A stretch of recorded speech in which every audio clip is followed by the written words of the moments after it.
so, Sure. all right, we'll call the Tillamook County Budget Committee back to order. It is 12:33, so we're almost on schedule. And we have a pretty full afternoon, may go clear to the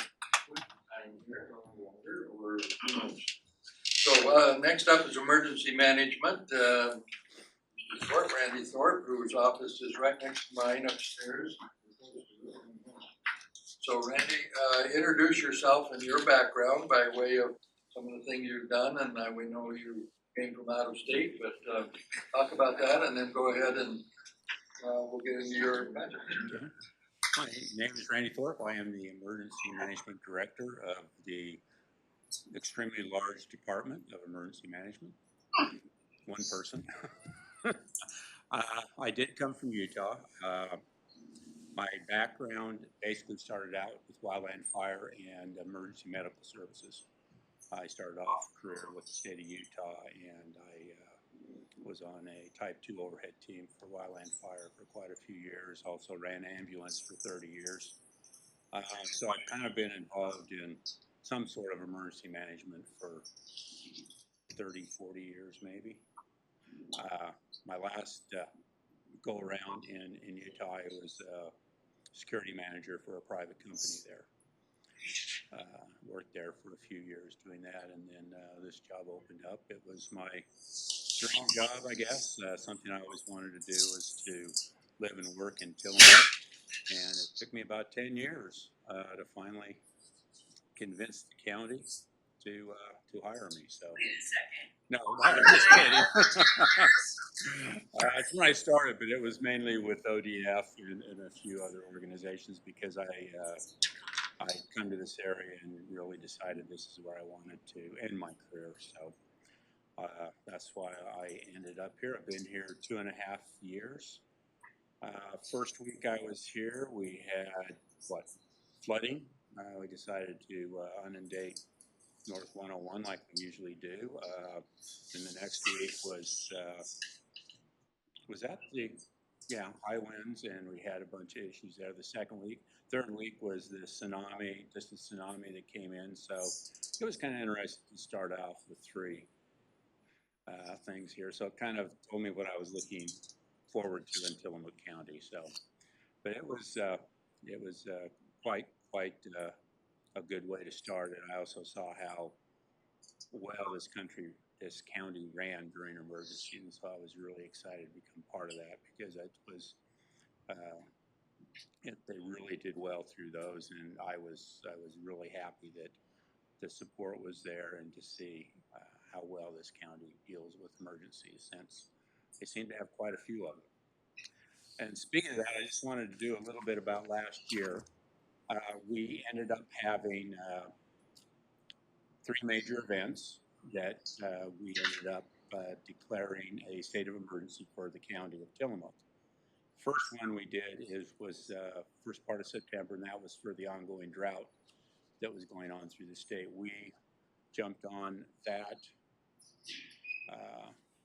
I guess bandwagon, lack of a better term, because we were seeing that there could be some issues down the road that a declaration would help us with bringing in state funding and state help with our emergency there. We looked at it that way because we started to have some private wells started to dry up.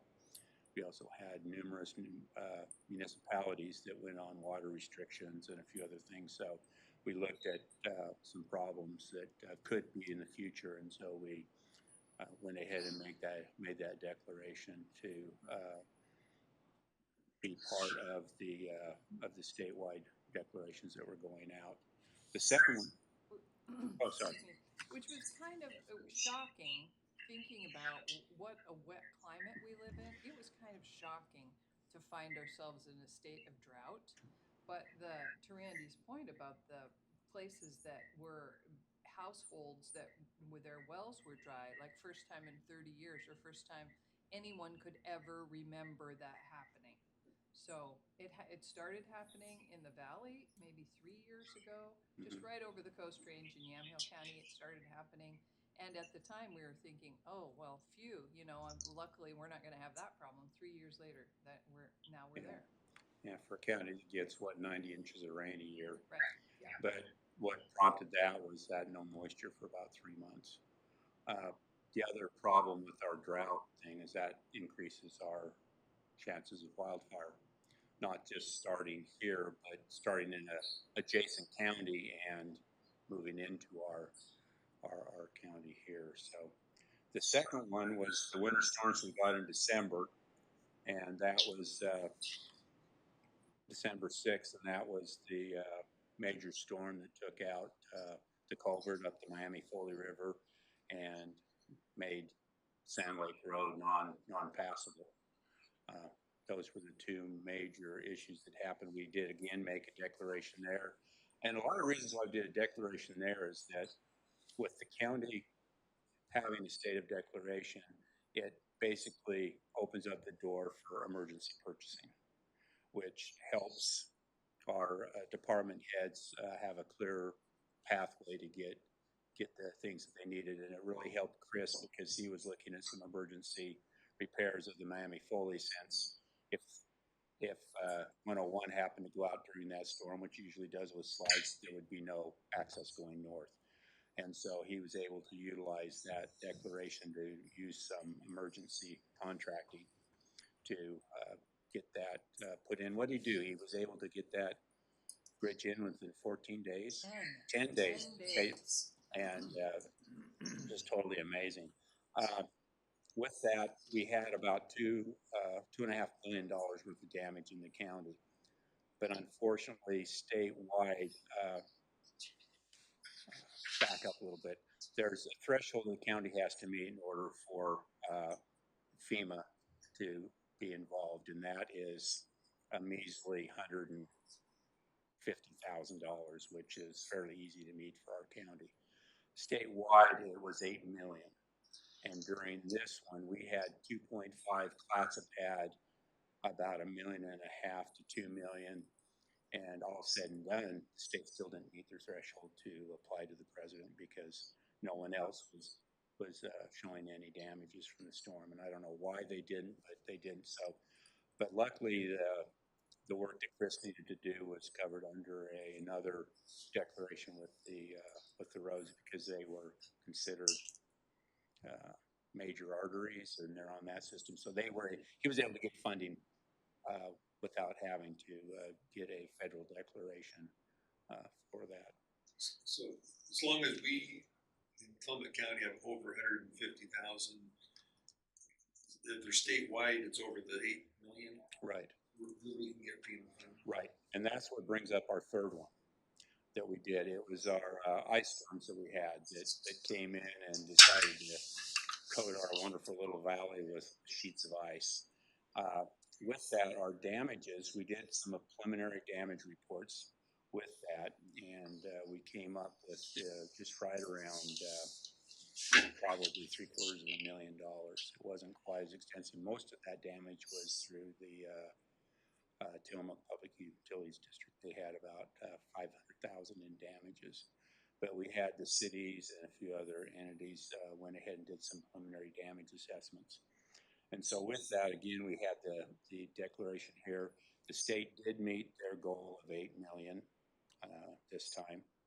And luckily, so they did a statewide declaration. The governor has sent the paperwork off to the president for signature, and I have not heard back, and it's been 3 or 4 weeks. And I don't know where it is with the president this time. But so far I haven't heard back that the president has declared it. So that will open up FEMA money for us. And what the good thing about this one was with our utilities, because it's a public utility district, they were able to claim damages and seek reimbursement. Whereas if it was Bonneville Power or Pacific, they can't, because they are a for-profit corporation, and so they're not allowed to go under the declaration of the president to get reimbursement. So hopefully we will hear back and be able to it. It's going to be, I also applied to waive the 25% matching and go down to 10% matching, or even make it a full unmatchable money's coming in, and it'll depend on how FEMA reviews that.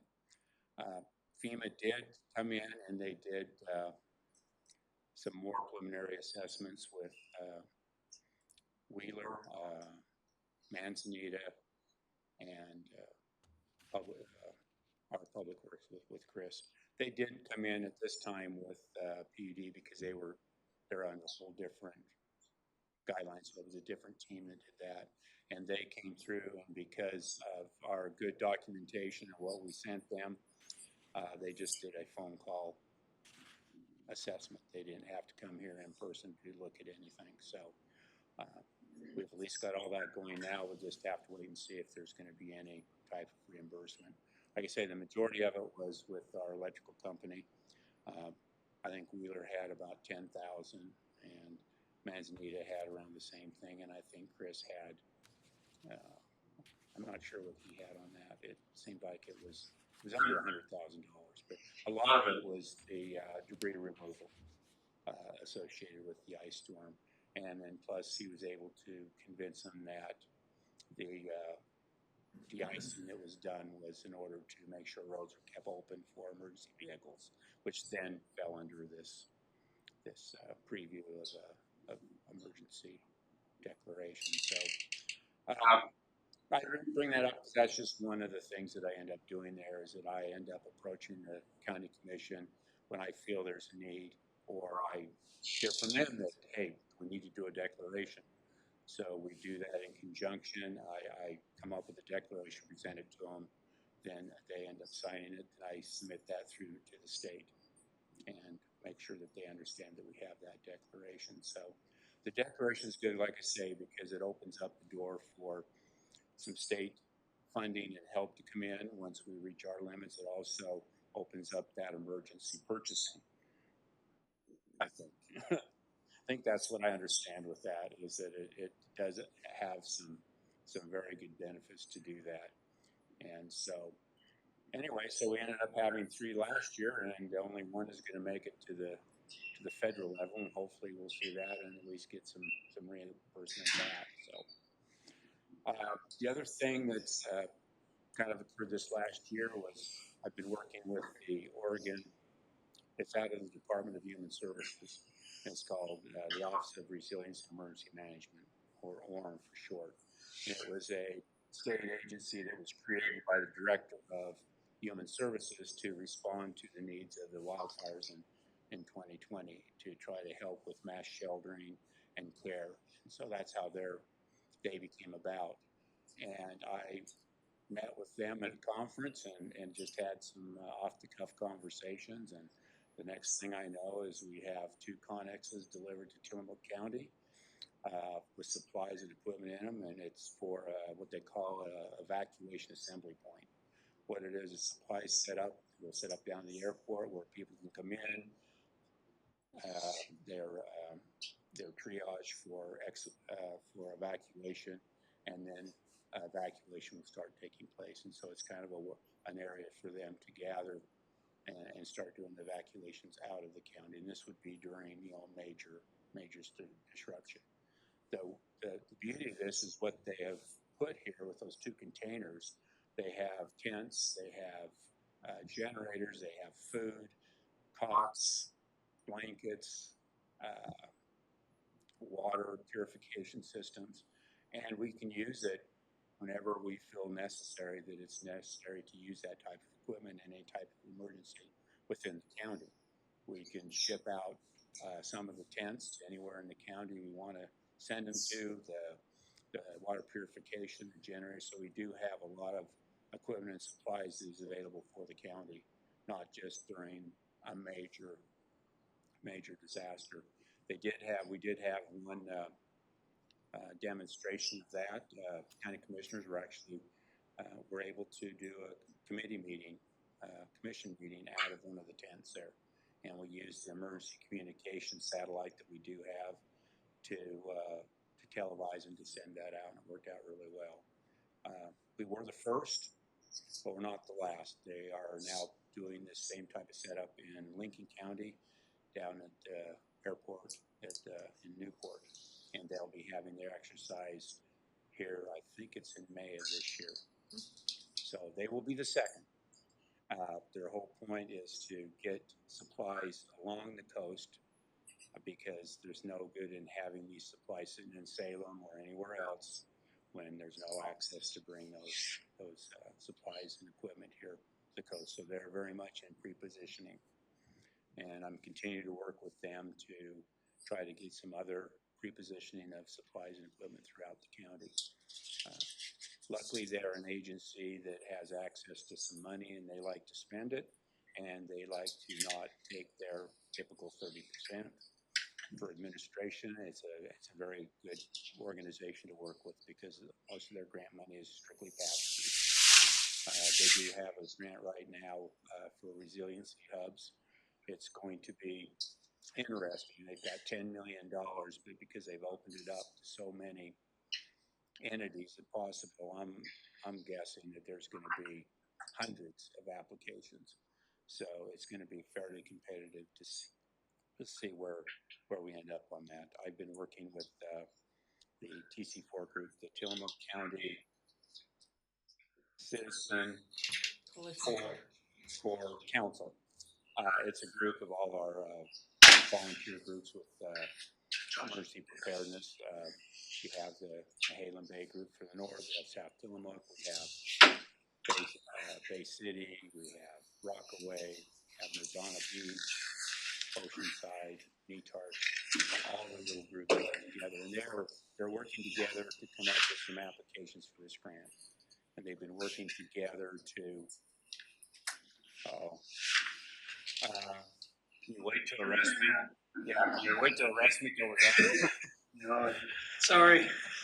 I wonder why the hair is going up. Anyway, so they've been working really good together to come up and look at the needs countywide and come up with some really great applications for this grant.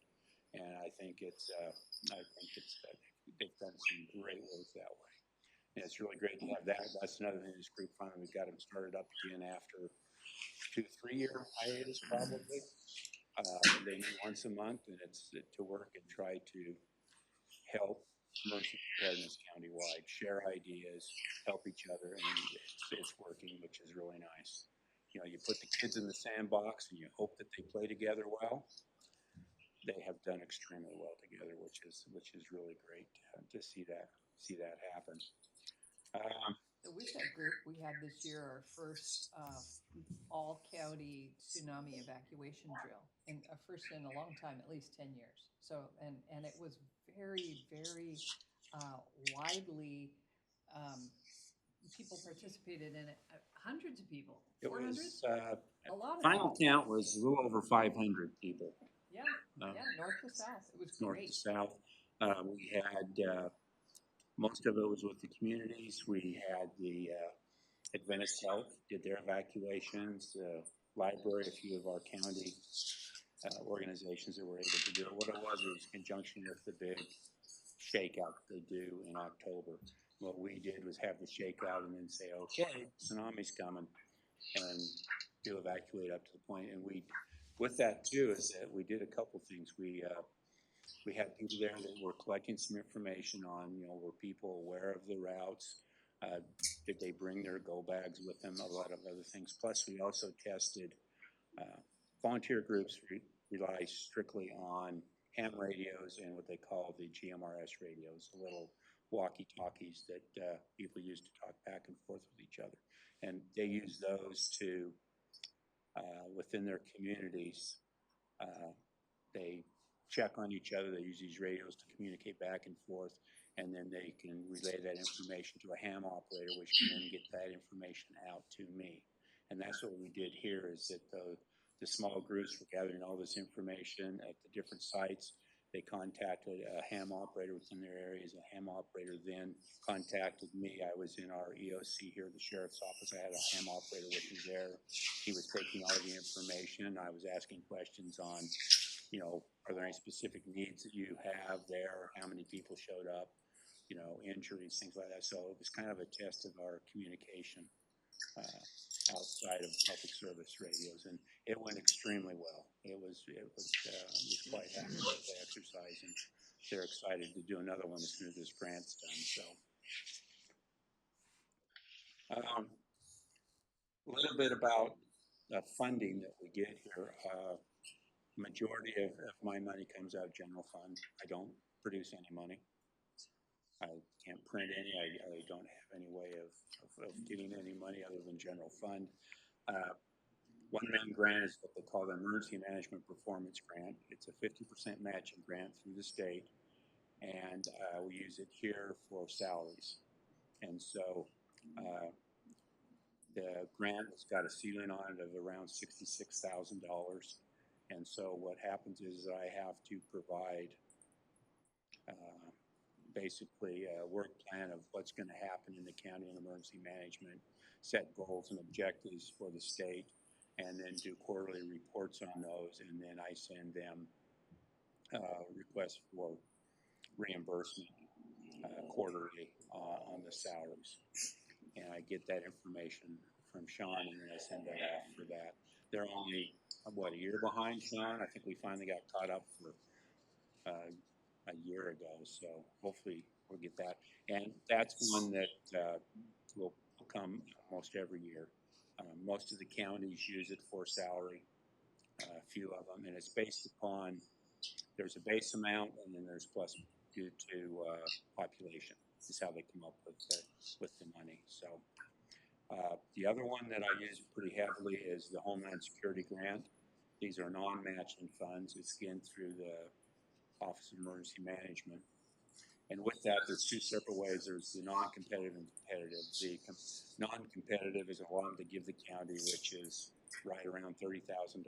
So it's not a lot to do big projects, but it's what I've been using to help with some radio equipment. And this last year, I used it to purchase some additional containers and supplies to put in it to place throughout the county to help with emergency preparedness. They also have a non-competitive side, which is, and their grants, I think, when I looked at it, they've been giving out up to about $150,000 per person. So again, it's not a big one, but it's another one we can use to help supplement. It was brought up with our election. That's a perfect use of that competitive grant. Also, we're working with Jeff and there's other things with the security of the building that we're going to apply on with the non-competitive end. I think we've got some great projects. Looking at what they funded in the past, I think we've got some pretty good ideas on how we can accomplish that. The other major grant that we work is what they call the State Preparedness and Incident Response Equipment Grant, SPIRE. What it is that the state has various types of equipment that you can put in for on a grant. Problem with this grant is that it's becoming not competitive, but the money's drying out. This year there was $300,000 for 4 counties. So if you look at a $100,000 piece of equipment, that basically eats up quite a bit of the allotment we had. This last year, with the bunch of municipalities, I put in for some equipment, and we only were awarded one in the county. That was with Tillamook Fire Department. They got a high wheel vehicle, and they were the only ones that were awarded this year. So that's just another one for equipment. You can't pick what equipment you want. They have a list of it. They're the ones that go out, buy it, and deliver it to you. With that, the equipment ownership stays with the state, but we are the stewards of it and take care of it and maintain it, but the title and everything stays with the state. And so, but that program, they're thinking, I think they've got some preliminary funding on it, but of course the amount just keeps going down every year. And with the way they did it this last year, breaking up, at least they did it by regions and gave about around $300,000 to each region that they have within the state. So that's just another way we can pick up some equipment. I was a little disappointed this year because what I was asking for was muchly needed, such as water delivery equipment, generator for our main evacuation point. But again, it's highly competitive, especially because of the lack of money that's out there right now for that. The other thing that we've been doing, as the emergency manager for the county, I was assigned be the chairperson of the Emergency Medical Services Advisory Council, and I had to fill in after Rachel left. Thank you so much. What this is, it's an advisory council to the county commission, and it's made up of 2 representatives from the ambulance service and 3 representatives from the fire defense board. And so there's 5, and the 911 center, and me. And so that's who's actual members. It's a meeting. We get a lot of other people there, but the actual voting members to make any decision are limited to those 6 people plus me. I guess I'm the tiebreaker. So they meet about once a quarter. They met, and Rachel just took on the ASA, the ambulance service agreement. And I don't know how she did. I think she locked the doors and wouldn't let anybody out until things were done. But that's all said and done. And so now a lot of it, it's a good way for people to talk out their issues before they get escalated like they have in the past. And it's worked out really well to where also, part of that is the medical directors for both the ambulance service and the fire defense board. They're all both part of that group. So it works out really well, and I haven't been yelled at, thrown out, or anything else. So the board, Rachel did a good job in getting them all under control and working together as a great team, because I was a little nervous when I first started to do that, but it's worked out really well. So the other things that we've been working on is that we did a 3-year strategic plan for emergency management, and we have that going now. The other big thing that happened, and it was a lot of, I can't claim credit for it, that's got to be community development with Sarah and with the state on and updating our natural hazard mitigation plan countywide. This is an important plan because without that and the projects in it, a lot of the grants, the mitigation grants, and prevention grants are all tied to it. If it's not in that plan, they ain't gonna fund you. And so luckily we had that. The county has adopted it, and all the entities, I think, have finally done their adoptions through their city councils and through their boards. And so that's going to be a great plan to do. It's now my plan to have and to hold and to make sure that we look for the right funding for all these different projects that are in it. So it's a great plan. It has to be updated every 5 years. This was, oh man, it was over a year to get this done. And you think my documents are big. This is a 460-page document, but it has to be, because it goes over all the risk assessments of every little inch of the county. And so it's been a great plan, and it's nice to get it through. The other one that we need to update is what they call the Community Wildfire Protection Plan. It's a plan that's basically ownership is our Fire Defense Board and ODF, Oregon Department of Forestry, and then we adopt it. And again, it's another plan that has to be there because there are grant funds available through the U.S. Forest Service for doing fuel reduction, home hardening, and a bunch of these other projects. But without a plan, you can't apply for these grants. This plan is old.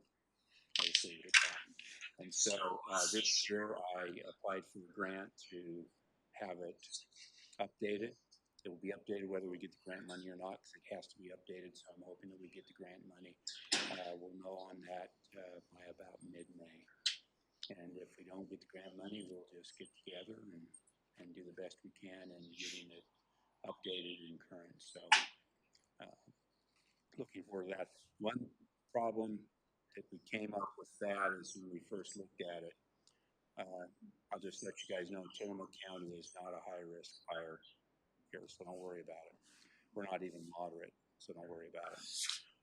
That was according to the feds, yes. Yeah, I'm saying that very much tongue in cheek because That was the first thing we did is our county did not qualify for this grant to begin with, just because of all the work that the feds have saying that we are not a wildland fire risk. So there was a lot of work put into this to say, yes, we do have a problem. And no, we don't have major fires every year, but you know, the risk is here. So I'm hoping I worked with the uh, uh, Oregon Department of Forestry and the Fire Marshal's Office, along with Tillamook Fire District, in getting the grant written. I think we did a pretty good job in convincing people that we do have a wildland fire risk here. So hopefully that plan will go through and we'll get that plan up and running. The other last plan that we look at that needs to be done is the county has what we call an emergency operating plan. It's quite lengthy. A lot of it is at that length because it is required to be that long just due to other statutes, and there's a lot of information in it that we need to update and get that more current on so we have a good updated plan on dealing with emergencies within the county. And with that, again, I'm looking at it, I thought it was going to be an easy rewrite, but it's getting a little bit more complicated because the county's getting a little bit more complicated, number one, and number two is that we do really need to update and make some corrections. So I'm again going to be looking for some funding to possibly bring in an outside consulting firm to help update that plan, just depending on what we can do and how much we can try to do ourselves, because there's a lot of things that we need to do to update that. So hopefully we'll be able to get that up and running. There's not a real rush on that, but we need to make sure that it's within the limits of time frame on being updated, so we're okay there for a couple more years. So anyway, that's about it on that. I've been working a lot with our volunteer groups throughout the county to try to do whatever county support we can have. For instance, I'm going to be down at South County. They're doing a CERT drill at the KA school with supplies and that. And so Katrina, the CERT director, and also the vice president down there, has invited me, so I'll go down there and help them put that on and give whatever kind of help I can with down there. And it sounds like it's going to be fun. She's going to use ICS, the Incident Command System, to set up the CERT team. So it'll be really fun to see how it goes. So again, that's the other thing I try to do is help them with the different drills and things that we're doing out there. The other big thing is that the state is going to do a statewide drill. It's called Iron Ore 24. And it's a 4-day event, and what it's going to do is it'll take Cascadia, because that's what we like to use, the Cascadia event, and it's going to go through 4 days. And like the first day will be the first 24 hours, second day may be the first week, and then it's through that. And so I've committed the county that we will participate in that, and so we're just working on how much we want to do and what we want to concentrate on. Right now, I'm looking at concentrating on our emergency operating center and how that would work through that, and also mass sheltering are the two things that I've come up that we really want to try to emphasize through this statewide. And we haven't participated in a statewide exercise, I don't think, for a while. And so our volunteer groups are really excited to be able to participate in a statewide drill. So, but again, until they get their I guess the end of the month is when the applications are due for the grant, and we can start working on our fall drill. So anyway, that's about where we're at with this. Budget-wise, it's almost picture is the same as last year.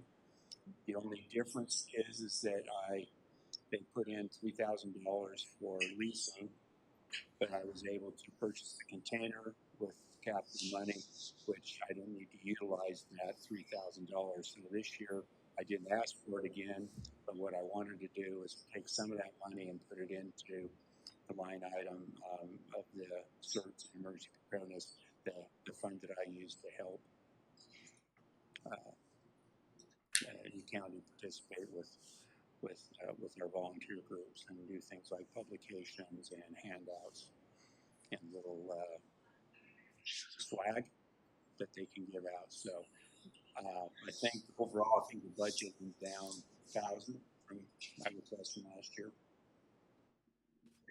Actually went up a little bit. Well, yeah, because you're paying that manager too much money. Went up about $9,000. So as the liaison to emergency management, I'll just say that Randy does a tremendous amount of work on a shoestring budget in the most disaster-rich county in the state, literally, and with also the most active emergency preparedness groups in the state. So it's really, and he hasn't even covered all the things that have gone on this year that are really pretty great. So, it's, I wish that we had a source for more revenue. I wish we had a volunteer coordinator. I wish we had more to invest. The sheriff suggested recently that if we come up with a new funding stream, that a piece of that go to emergency management. I was very grateful for the suggestion because I think it's really smart and would be appropriate. Yeah. Plus, I want cake and ice cream. You're on your own. I'm on my own. Yes. Yes, there is. The undersheriff Matt Kelly is my second, I guess, is what you can call that. He's the gentleman that when I decide to go to Utah to see my grandkids, like in a little while, he's the one that kind of assumes the role of emergency manager here, and he's always been very happy and willing and very extremely capable of taking on whatever duties they may be. And so when I usually leave like that, I make sure everybody understands that, it goes to Under Sheriff Kelly, and he's basically the person there. We also have we have an emergency manager up in Manzanita that is a great resource when I'm not here. We also have some regional managers from Orem, the Oregon Department of Emergency Management. They're able to assist and come in and make any of those help to wherever they can because I'm not indispensable. So there's plenty of people around here that can really take care. Even though I'm only one person now, I feel comfortable when I leave because there's a lot of really highly qualified and good people that step up and do what needs to be done. Plus, I try to be gone like this during times of no no rain. I kind of watch the weather to make sure that our flooding is over with, our landslides are done with. Question. Yeah. I think what I heard you say was what you call the emergency operation plan is what I would consider the emergency action plan. Is that? Yeah. I think you said there's a lot of work to be done on that, and that fortunately, we have a couple of years to be able to work on that. I would caution that I don't think a major event would be warranted for major disruption to the county. As example, I'm on the Solid Waste Advisory Committee. And it seems like 1.5 times a year or so, something happens. Most recently, the roads washing out lead the haulers to ask the question, what happens if this goes on for a week or more?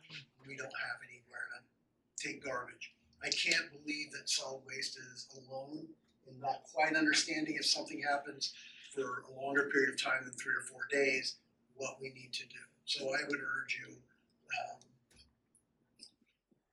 to think more broadly about how we put that plan together. That would just be my advice. Thank you. Good advice. Thank you. That's a good point, because on the Sand Lake one down where I live, it was a major disruption, and it was an inconvenience for me, but it was a significant problem for police and fire and others that had to move quickly. And there was a report of one very older gentleman, near 100 years old, who didn't make it, and had the ambulance gotten there more quickly, who knows? But it was one of those things that it took an ambulance from Pacific City like almost 40 minutes to go all the way around, come back in, and nobody knows, and it's one of those things. But that's an excellent point. Is that's all part of the system. And what he didn't really elaborate on, and I don't want to get too far behind, but we have some really strong resources on the north end of the county in Manzanita.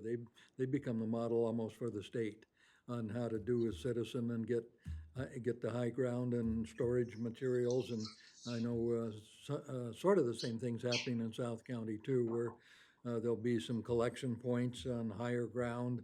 There'll be water and food and I'm not sure what all else, but certain kind of supplies, maybe purification kits and medical supplies and so on, and put it in a locked facility where half a dozen people have access to it in case somebody's out of town, and you can get into that. So, and he's been an integral part in having that work through. And I know there are two strong groups, one south and one especially the strong one in north, and they were looking for someone here in central, and I don't know if that ever came to pass yet or No. not. We're still working on it. Still working on it.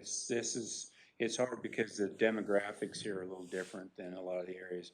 Manzanita area does so well because of their population and their population makeup. There's a lot of retired professionals up there that have a lot of experience that they can draw on.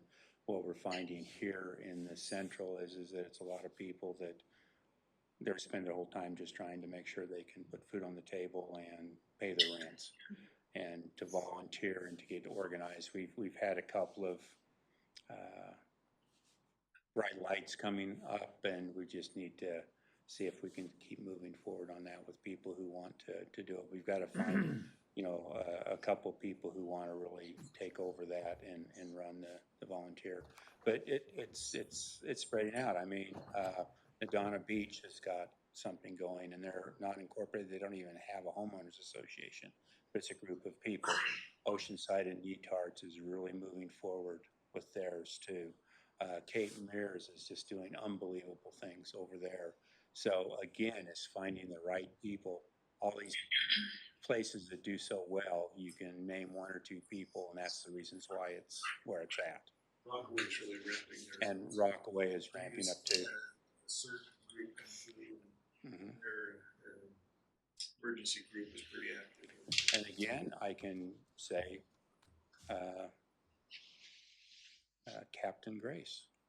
I think he's a captain, or is he a lieutenant? Captain.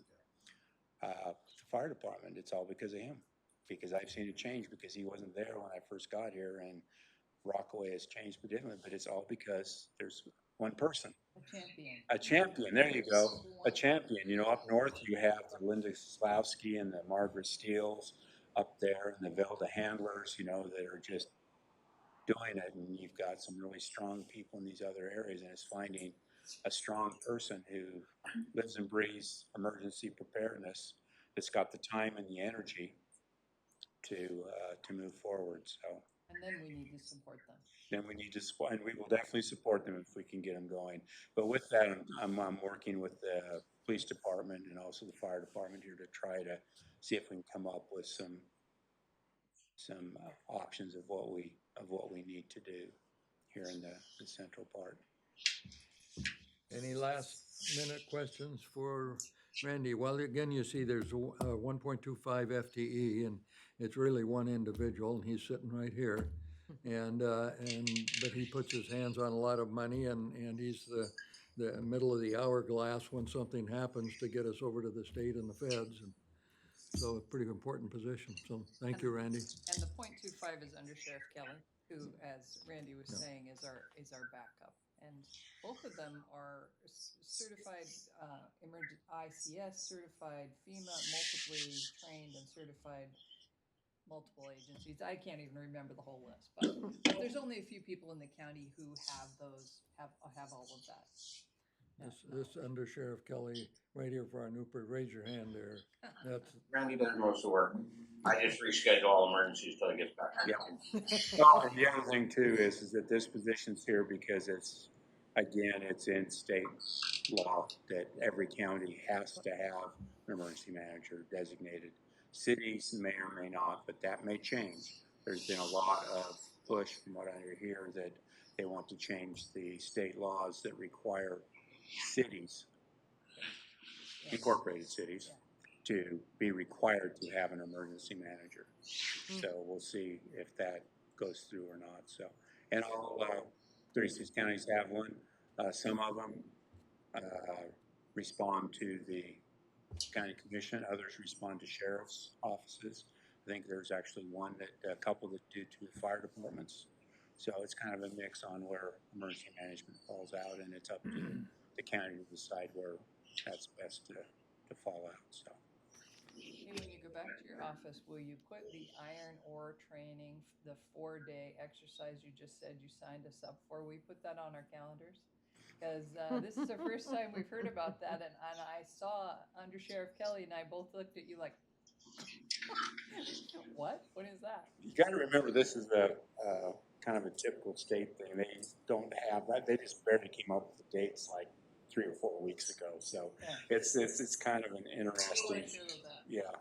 yeah, now that we finally got it, I know that it's the end of October, but I will send that out of what it is, and how much we participate is strictly up to how many people we get and want to do it and outline it, and so it'll be pretty fun, I think, to do it. Thank you. Thanks All for right, everything you're doing. Thank you, Randy.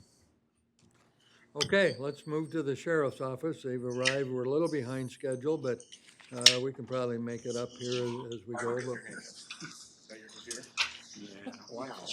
How many of them are there? You know, I'm not that mean. It only would have taken one. well, for context, and I'll ask the sheriff to introduce himself and his key people as well, because we've got some new people over here. And I will tell you just at the start, the sheriff's office is far and away the number one financial needing some financial support out of the general fund. They're the biggest user. I think it's right around 30%, maybe a little more.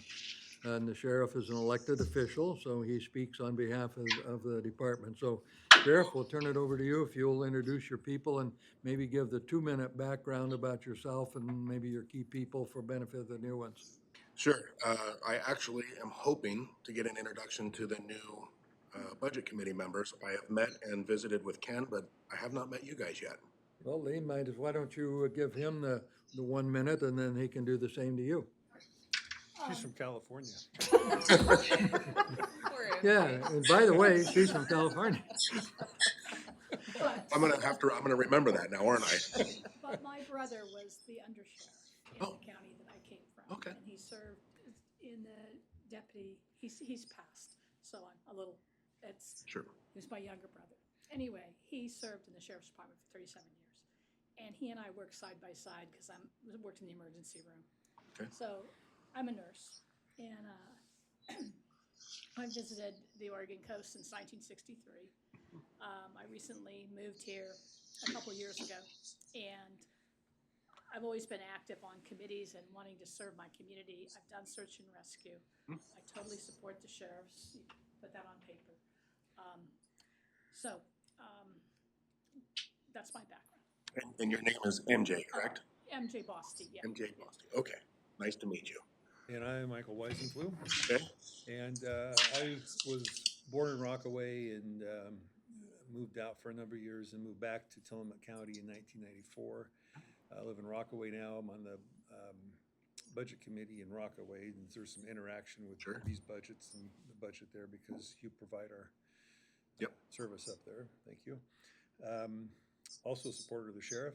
I'm a member of the CERT team up there in Rockaway, and I just want to say as an aside, we've been real happy with the service we've gotten from the sheriff company up in Rockaway. Good. Good. Sheriff, Ken Henson, Fulton County resident for a little over 20 years.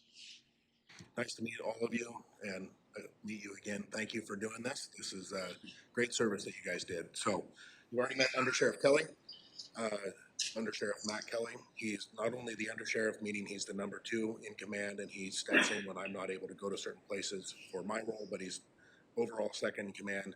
He also runs the entire patrol division, so that's a secondary duty that he actually does that most places have a captain or a lieutenant running that. And as you heard, he runs as the backup for for Randy for emergency management. So that may be something I'm hoping to change. I've actually voiced my opinion about that, but that's for another day. Behind him is Deputy Paul Fournier. He's the public information officer for the sheriff's office. He's here for a couple of reasons, one of which is he has found a potential grant that may be able to pay for the new generator that we can talk about as we come up. So that can be a very, very big deal. And so if we have questions about that, that's why he's here. Behind him is Lieutenant Bonnie Seaholm. She is our Community Corrections Director. She's the only supervisor in that division. She's got 6 people underneath of her. There's no sergeants, no corporals, so she has all the workload that goes with being the only supervisor, as well as managing all of her grants. And sitting next to her is Lieutenant Fernando Solera. He is the jail commander. He runs the jail, the corrections division, and he also acts as our facility manager. We don't have a Kevin over at the jail, so he has to do that. So they're the experts in their division. So if we get into the breakdown of our budgets and you guys have questions that I can't answer, I will be relying on them. So that's why they're here. Let's get started. So I'm going to take my glasses off because I can't see to read. So this is the first year that I've actually watched the entire budget hearing. As everybody knows, last year was what last year was, and so I've taken a very big interest and I've watched the entire budget hearing, and it's been quite educational. I have made some observations as well. One of them is that it's pretty clear that picture and PowerPoints are very persuasive, for not only for understanding what a department does or what they deal with on a daily basis, but it also helps you guys make decisions in the budget. I think, as Doug mentioned, kind of almost being excited for seeing a big hole on the road department's presentation. So I actually was thinking maybe I need to put something together so you guys can actually see what it is we do. But it didn't take me very long to realize that's not possible. It'd be highly inappropriate. It would be overly shocking to try to show in a public meeting what it is that we do. And what I mean by that is that I can't show you pictures or videos from deputies getting in fights in the jail or on patrol, which happens often, or use of force situations. I can't show you photos of the 1,000 pornographic images involving children that our detectives have to go through to make a solid case. I can't show you any photos or video from the 90 unattended death investigations that our deputies did last year. I can't present anything to show you the over 400,000 miles that our deputies put on our vehicles to patrol. We've had crashes before, but luckily nobody's been hurt. That's a lot of miles for one office to be putting on.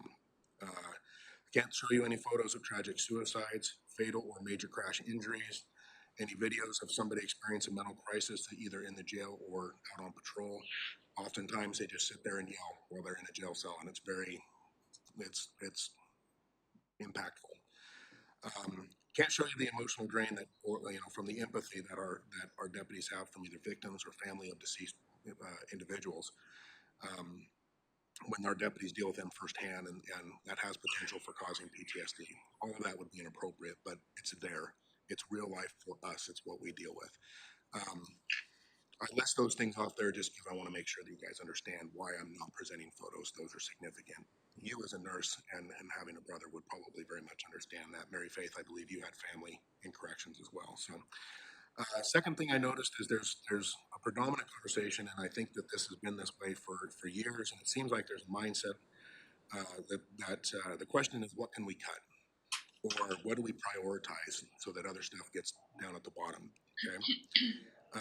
These questions, and this is what I noticed when I listened to everything, each department almost looks at it as a challenge to make their issues or their problems or their jobs either worse or more dire or more important than each and every other department. They're almost in a little competition. And I noticed that everybody really pushes to show exactly why theirs is so important, and it's a battle for money.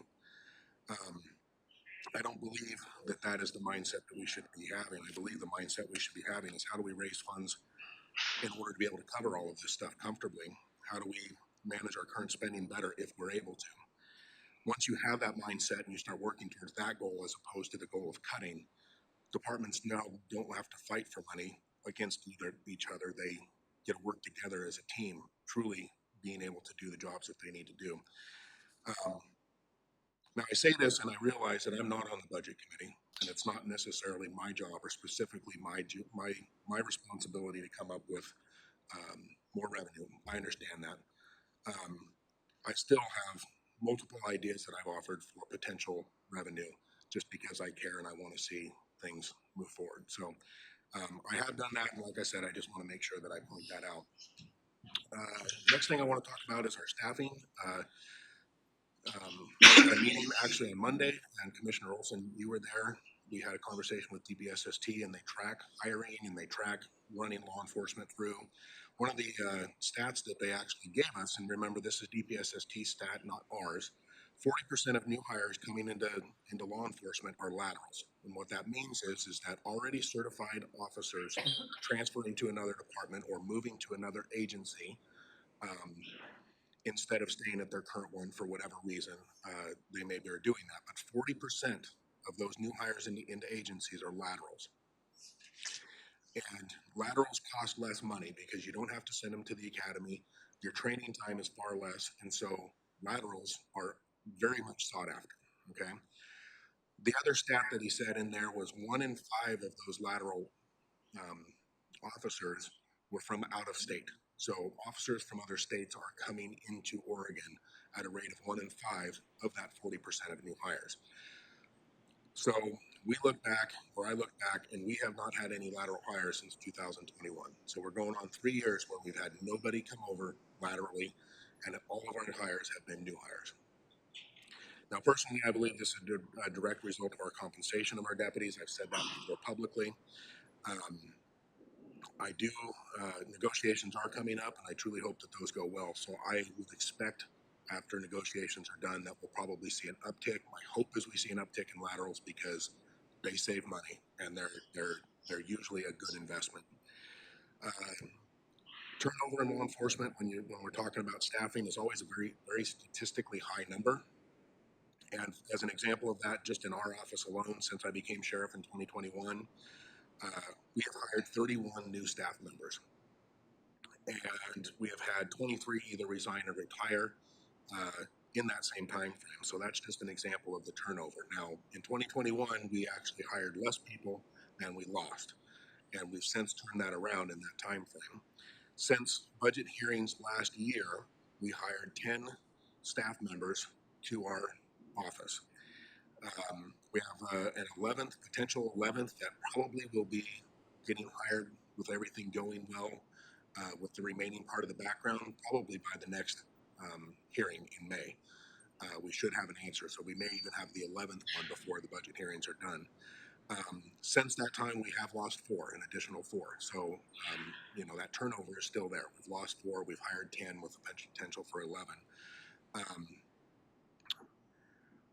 We've had numerous hiring events, I think a couple, at least one since last year, maybe even one beforehand.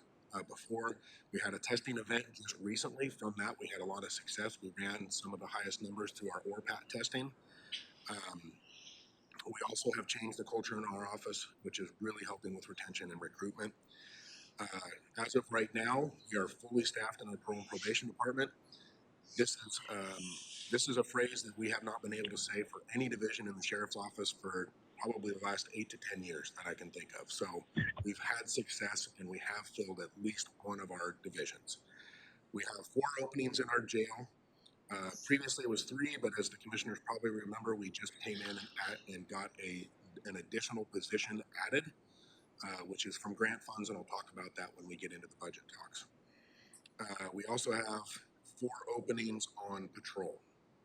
We have 1 candidate in background. This is a candidate that I am hoping will be the 11th hire. And we currently have, well, this was 2 days ago, we have 17 applicants that have put in for the openings that we currently have, which is for patrol and a female only for corrections. So we've had 17 applicants right now. We'll be looking for interviews, 23rd, I believe? 23rd. So we may end up getting more even by then, but then we'll be able to continue and open it right back up again. So that's where we are on staffing. And of course, as we get going, if you guys have questions, we can talk about that more. it has been mentioned a couple times about last year, and I just want to make sure that we address it and I give at least a quick version of my side of things. I think even in your interview, Michael, you had asked about what happened last year, and so there's curiosity about it. Like we said, it got mentioned. So during the requested phase, I tried to put together a very fiscally responsible budget, trying to do my part. Didn't ask for any additional staff members. Was going to request a low number of vehicles and try to maintain having a very tight budget. By the time we got to the proposed, that's where the 6 positions were removed from the budget. I knew nothing about it until it actually got posted online and we were able to look at it and pull it. No information was given to me or anybody from my staff. So we started scrambling. Despite all that, we ended up having meetings. Myself, Under Sheriff Kelly, had meetings with commissioners. I spoke with lay citizens on the phone, and we tried to get them to understand why this would be a bad idea. We got no sway, no adjustment, and so I kind of felt like I had no choice, and I needed to get the information out because if we lost those, it was going to affect how we provided service to the community. So that's why it went down the way it did from my standpoint. Now, I will admit that we can all disagree and certainly not the best way for a situation like that to play out. I get that. It was a choice I made. I stand by it. I'm certain we can all agree we don't want that to happen again. So I'm hopeful that if cuts need to be made or reductions in my budget, communication with me can happen and we can be making those adjustments ourselves, or at least working with somebody to make those adjustments happen since we know our budget best. I would also ask that any cuts we have to do is an equitable ask across all general fund departments that have to cut from there. So that being said, I'm ready to get into the actual budgets if we're ready. So the first one I'm going to go to is the technology fund. I don't know where that is in your guys' packets. It's on the top and mine. So tech fund, you're not going to see any major changes. Maybe just a few minor ones here and there to account for current spending. You know, there's one What's there. the number on that? 116. Sorry. Is there a different one you'd rather me start with? It might be easier, or are we good to go? If you want to do it in order, start with 1530 and just go through that one, the one that's, yeah.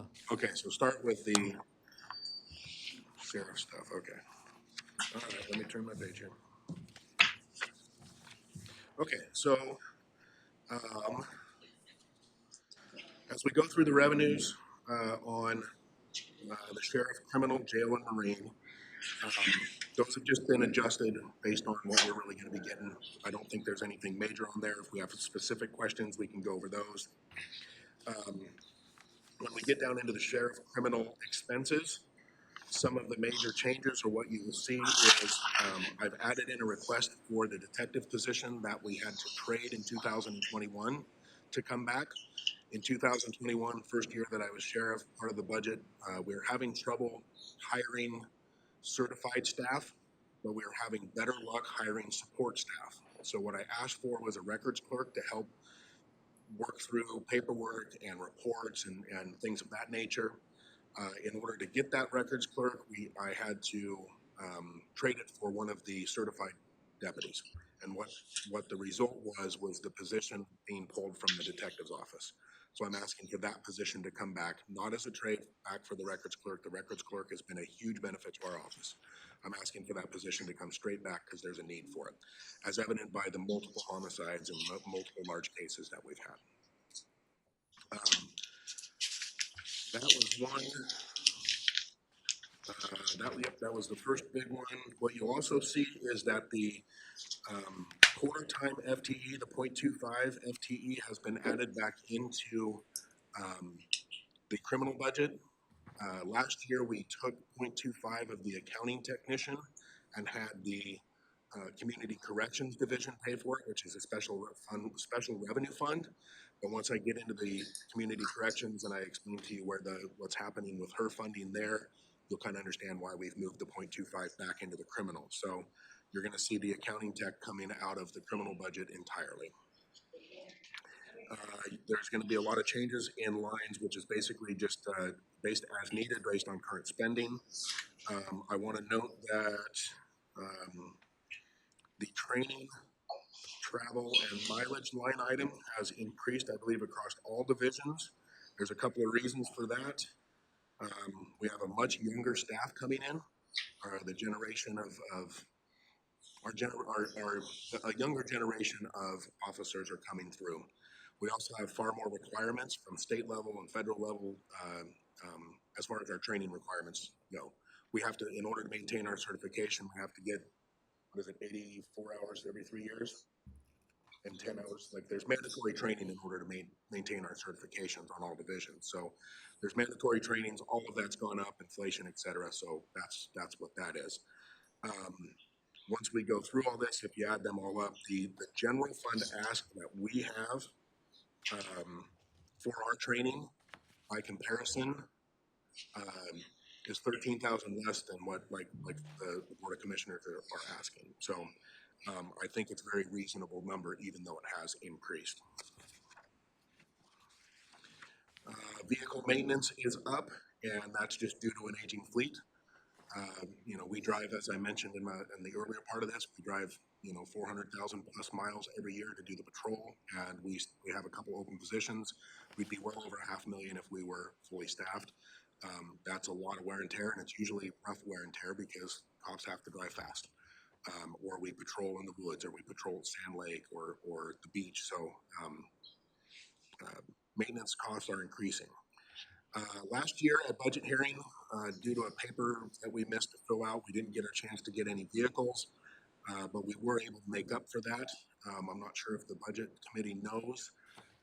Commissioners know that we had a Chevy that was on the lot that we were able to buy for our Marine Division, and I've ordered 2 Dodge Durangos in the Pursuit Edition because we're trying to find out if those are a better vehicle than the Explorer Interceptors.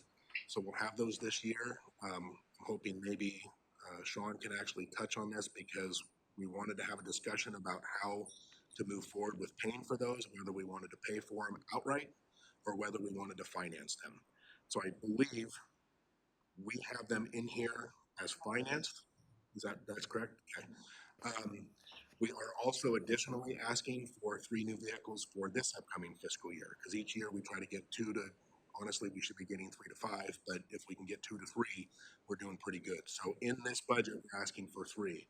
I believe the way that They're just in your budget. they're just in there as whole cost, they're not financed. That's what I thought. So based on the discretion of the budget committee, whether or not we want to finance those or pay for them outright, that's basically a discussion that Sean suggested that we have today, which I think is a great idea. We need to make sure that if financing is the better option, we finance.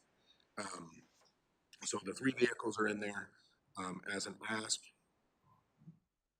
And so, yes, there will need to be some clarification on how to pay for those, whether or not they get financed or paid for outright.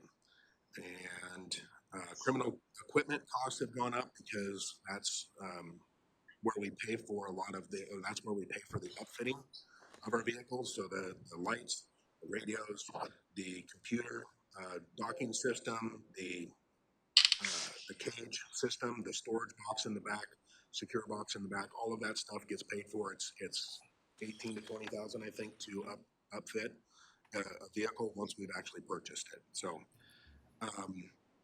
we have added a couple line items. The first one is legal, which is 7110. Due to circumstances out of my control, that had to be added this year. And so I expect that we're going to may need to continue spending out of that. The other one is 7176, which is employee recognition. And we're doing that to follow what HR did last year, and I'm assuming is doing again this year. That helps cover retirements, plaques that we buy, whether there's a flag or a flag case, things like that. We just put a small number. That's only $100. Yeah, we just put the small number in there just to, Be a I don't know small if anybody's, party. what's that? It'd be a pretty small party for Yeah. $100. I'm hoping nobody retires this year. Okay. But I also just kind of wanted to see how open the budget committee was to it. This is a new line item, and I don't want to be overly aggressive with it because I may not need that this year. If nobody Very retires. fair question, Sheriff. Yeah. So, anyway, so yeah, there's that. Something else on this particular, the sheriff portion of things, if you look at the revenue, where did I put it? Probably right here. On the revenue for, it's broken down by department, and the top one is for the criminal side. There's fees, and those fees are budgeted at 75. In 22-23, we actually brought in about 95,000. Those fees cover, they pay directly for the workload and paperwork and whatnot that our staff does for records requests, for CHL processing, for civil services, for tows if we have to tow a vehicle. And those fees come in and they're, like I said, they pay directly for services that are rendered at that time. I would like to see, or at least start the conversation about creating another special revenue fund that's almost like a savings account for the sheriff's office, taking the fees that we actually bring in and putting them into that special revenue account that the sheriff's office can use. And I believe, something, sheriff's office building and grounds. So if we have a paving that we need to do, or our storage sheds that we have out there are falling apart. They're actually rotting across the bottom. They're going to probably fall to the ground pretty soon. We may need to replace it. So rather than trying to ask for it one at a time, let's take that money, put it in there. That way it can be used as time progresses and basically like a savings account. I don't know what it takes to create a new fund or a special revenue fund, but I at least would like to, and am hoping that we can start that conversation. If we don't, if the budget committee is not comfortable doing the whole amount, then I would be willing to have a conversation or discuss maybe doing 75 or 80% of it, just something so we can have a substantial chunk of money going into a savings account of sorts. So there is that I just would hope to be able to discuss. So that's all I have for, how do you want to do this? Commissioner Olson, do you want to ask questions each department, or do you want me to go through? Yeah, let's do it that way. I think that does make more sense. And then I'll give Sean some warning. When you get to a point where you've covered them all, I'm going to ask her to summarize the changes. She's probably got a better handle than any of us. In other words, what's different from last year and how much are we talking about? You can do that as we go along, because we're roughly 4 million plus out of balance. So Sure. We're going to have to look at everything, including the sheriff's office, obviously. So yes, let's do it that way. Thank you. So we want to take questions for Sheriff? Yeah, Okay. let's do that, and then we can always ask them as we move through, but I think based on the divisions that you started with, so let's, who wants to ask some questions, or are we comfortable with what we've heard? I have some questions. Yes, go ahead.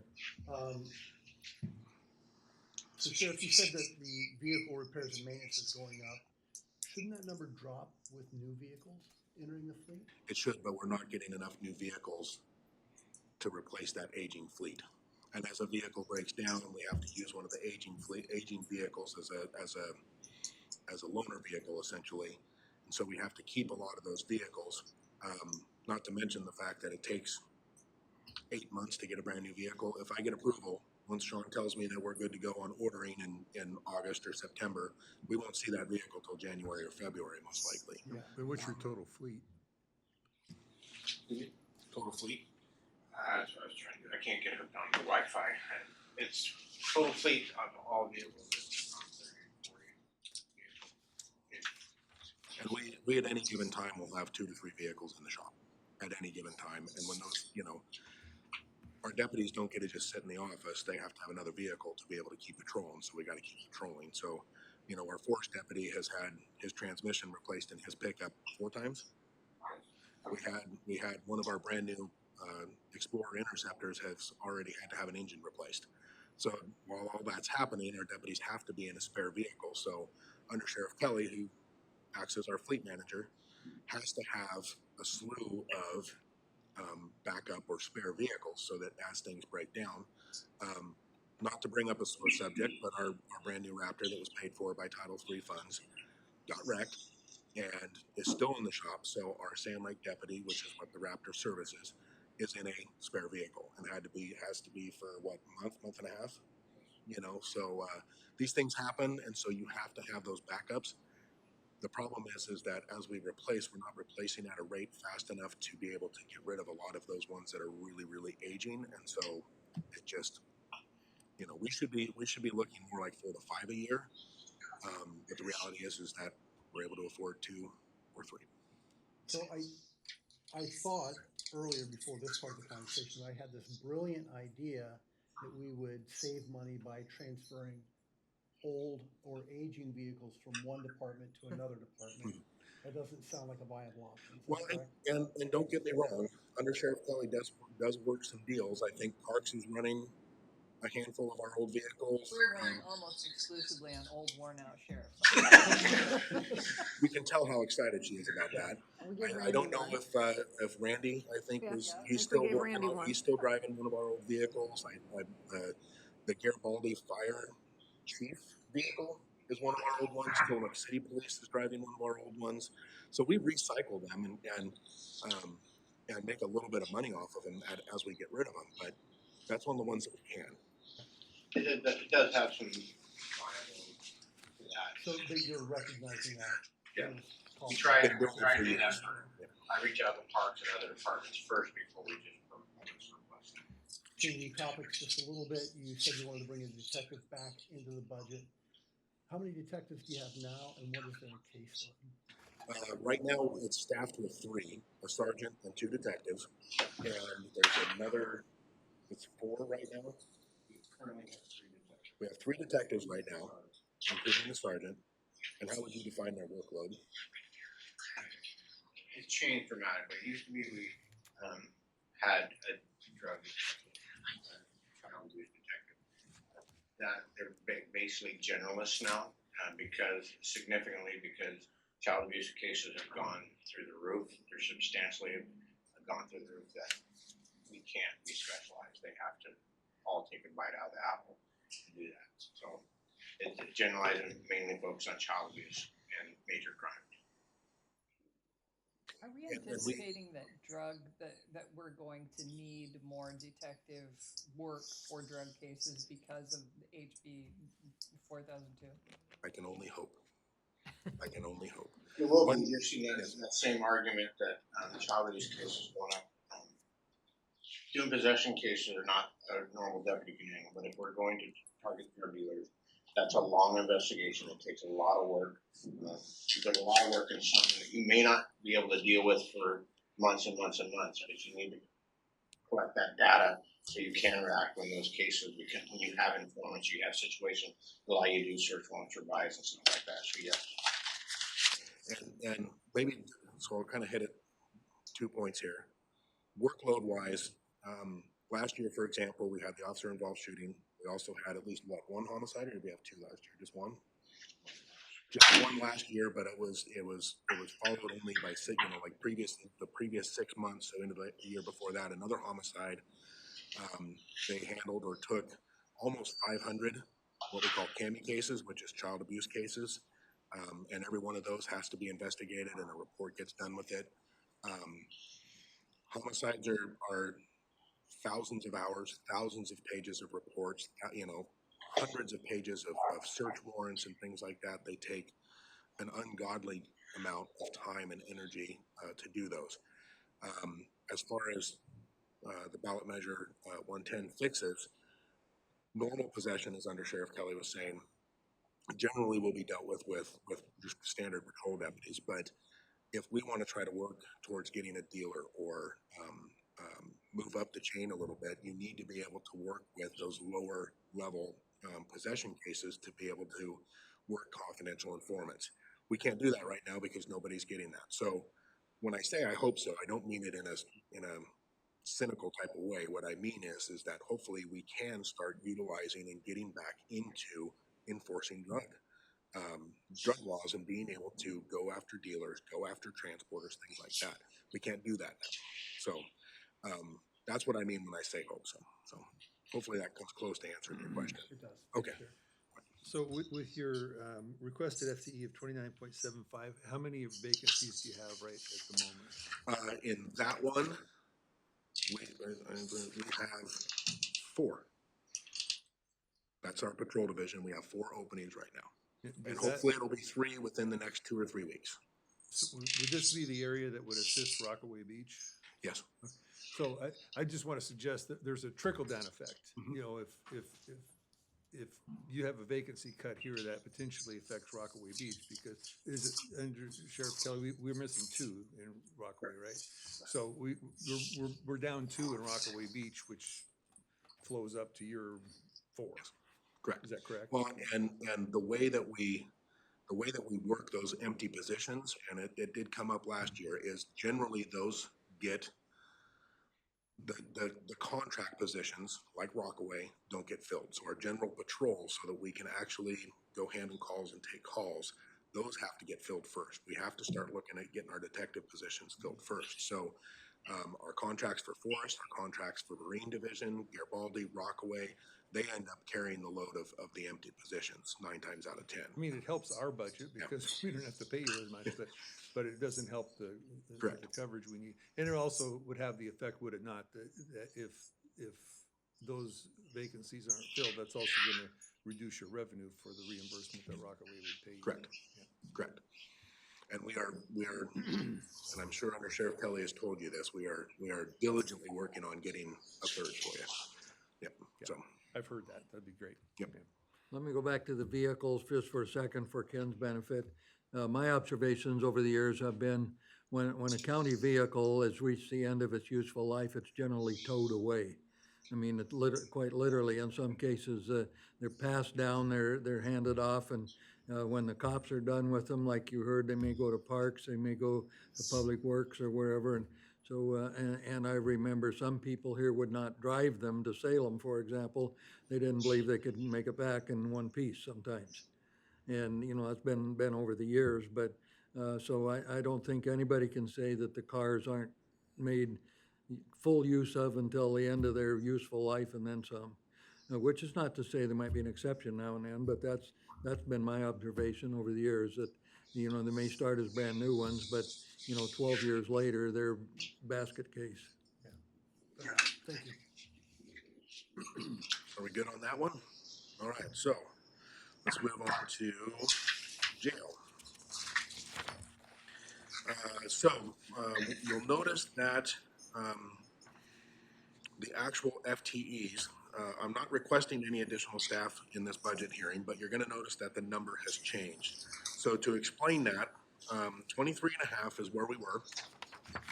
The half or 0.5 FTE was a office specialist that worked and did medical filing within our jail.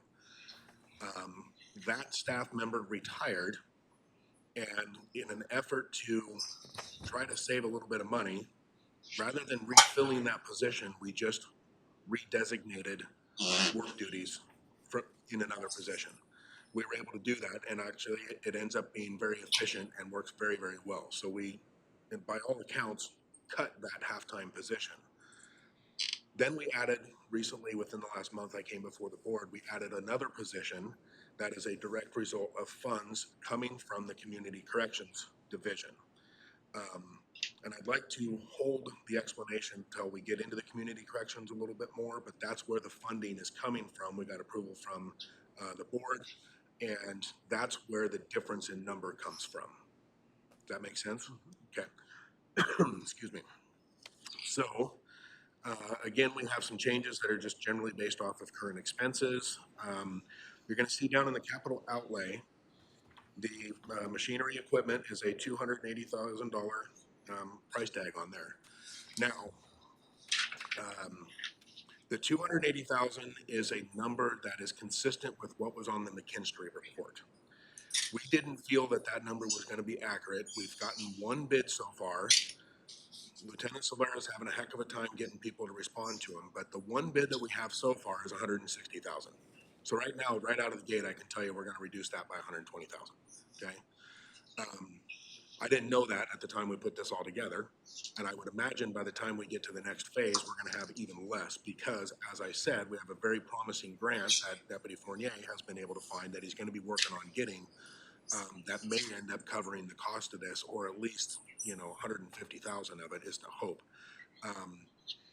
I just found out about it today, I believe, so it's kind of new to me, but he has some knowledge on it if you have questions. But the hope is that we get that covered completely and then we can just disappear that whole 280. And is that the fire system and the generator, or is this HVAC? All of those were on that McKinstry list, right? No, this is just the generator, Just the generator. just the generator. And I'll talk about those other things a little bit. The Okay. HVAC, we're not, and I may have to pull Lieutenant Silvera up here, but I don't believe we're dealing with HVAC this year, at least on the McKinstry side of things, or what they said. The fire system's actually being taken care of this fiscal year. Okay. So he'll have that squared away. He's got a couple other things that he's been able to work within our budget this year to check off the list of things that need to be done. So hopefully the fire system is gonna get done. There's a couple other things that I think he's working on to make sure, I believe McKinstry talked about fridge and freezer doors. Those are being taken care of this year. So those are gonna be checked off the list.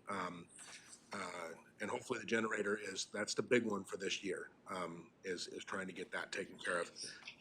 The HVAC system, it would be nice to have that taken care of, but we can't prioritize that over the generator because if we lose power, what happened was that really got things moving on this is last year, we had Cummins, I think, came out and did a test on our generator to make sure it was functioning correctly because we haven't had one for years. And when it got tested, it failed.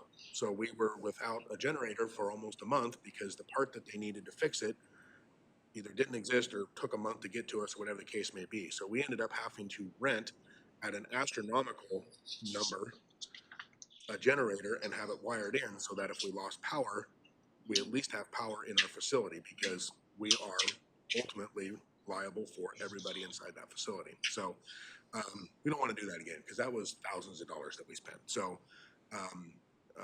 we may be in a scenario where we can have the cost of this covered. I'm hopeful, but until we actually see the grant money and things process out, or at least get approval, that kind of a thing. So, but anyways, that's that. It's not, like I said, fire system. And if we have more questions about HVAC, I'll have to pull him up because I don't know enough, but I think that's down the road.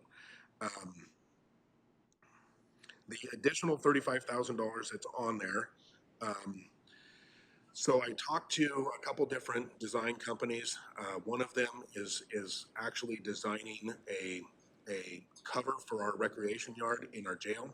Right now it's open with netting and it rains because in Tillamook it rains and it makes the floor wet. It creates algae and mildew and it renders our recreation yard for our AICs unusable because it's slick, it's dangerous, etc. So Lieutenant Silvera has wanted to put a glass cover so it allows sunlight to come in but keeps the rain out for quite some time. The way it's set up, I was concerned about bearing weight on the concrete beam that spans the rec yard, so we brought in a designer. Years before I was a cop, I was a contractor, and I tell you, it blew me away how much designing costs these days because it's been a lot of years since I've done it. But the same companies that I talked to, I asked them to put together an estimate for redesigning and upgrading our admin side of our office. The building that we're in now was built in '96, and we've had no upgrades to it whatsoever. In fact, it's got blue gym lockers in our duty room. It's got countertop that's from the '90s and cabinets. It just has had no upgrade. We're dealing with a much different generation of employees, and things like the duty room is an important factor into their well-being. So I would like to see our facility get upgraded. It would also redesign a lot of our office space. That would allow us to maneuver things a little bit better. Our armory that stores all of our long guns and ammo and stuff is too small. We need a bigger one, but you have to have cinder block. We have a section in our facility that backs up against the jail that has cinder block. We're halfway there. So I talked to the company about designing an upgrade, phasing it so we can actually price it out for 2 or 3 phases so we're not trying to take it all in one fell swoop. But the cost to do that design and the phasing is $35,000 or just under. So that's where that is. I'm asking for that so I can get the designs going so that we can work towards at least doing that. That's what that is. I did see, when I was out there a while back, I took a tour early on here, and he's quite right, in the recreation area, the water's just coming down onto the floor. I'm not sure you'd want any person to walk across there, aside from safety and mildew and whatever else. And, I don't know exactly what the threshold is, but, I could see some lawyer standing out in front, doing this, coming after the county because they won't keep the building dry. And I'll also clarify, the reason you're not seeing any of that on this paperwork is because we have an inmate welfare fund that is actually paid for by money that we make through phone systems. So they you know, it's kind of a collect call system. They get money on their books. They buy commissary. They pay for minutes on their phones or you know, things of that nature. All that money goes into an inmate welfare account. Those funds are in turn able to be used for anything that benefits the AICs. So in this particular case, covering that recreation yard and allowing them to use it more often because it's not wet, therefore not slick and dangerous, is a benefit to them. So the general fund is gonna see $0 cost on not only the design, but the build as well. So that's why you're not seeing it here, but I asked them to give me prices at the same time that they were doing that. So actually, I think I got the final design in my email today. So hopefully we're gaining on that and working towards that. So that's why you're not seeing anything here, is it comes from a completely different fund that is not attached to the general fund. So that's all I have for the jail side. So if we want to do questions. Yeah, let's do that. Questions for the sheriff or his staff on the jail part. Keep in mind, the three major areas, we have criminal jail and there's also a marine side. 800 to local cars, attempt to locate traffic. I'm playing this. Now pulled over on the South Ontario Road, Highway 101, 30 mile code.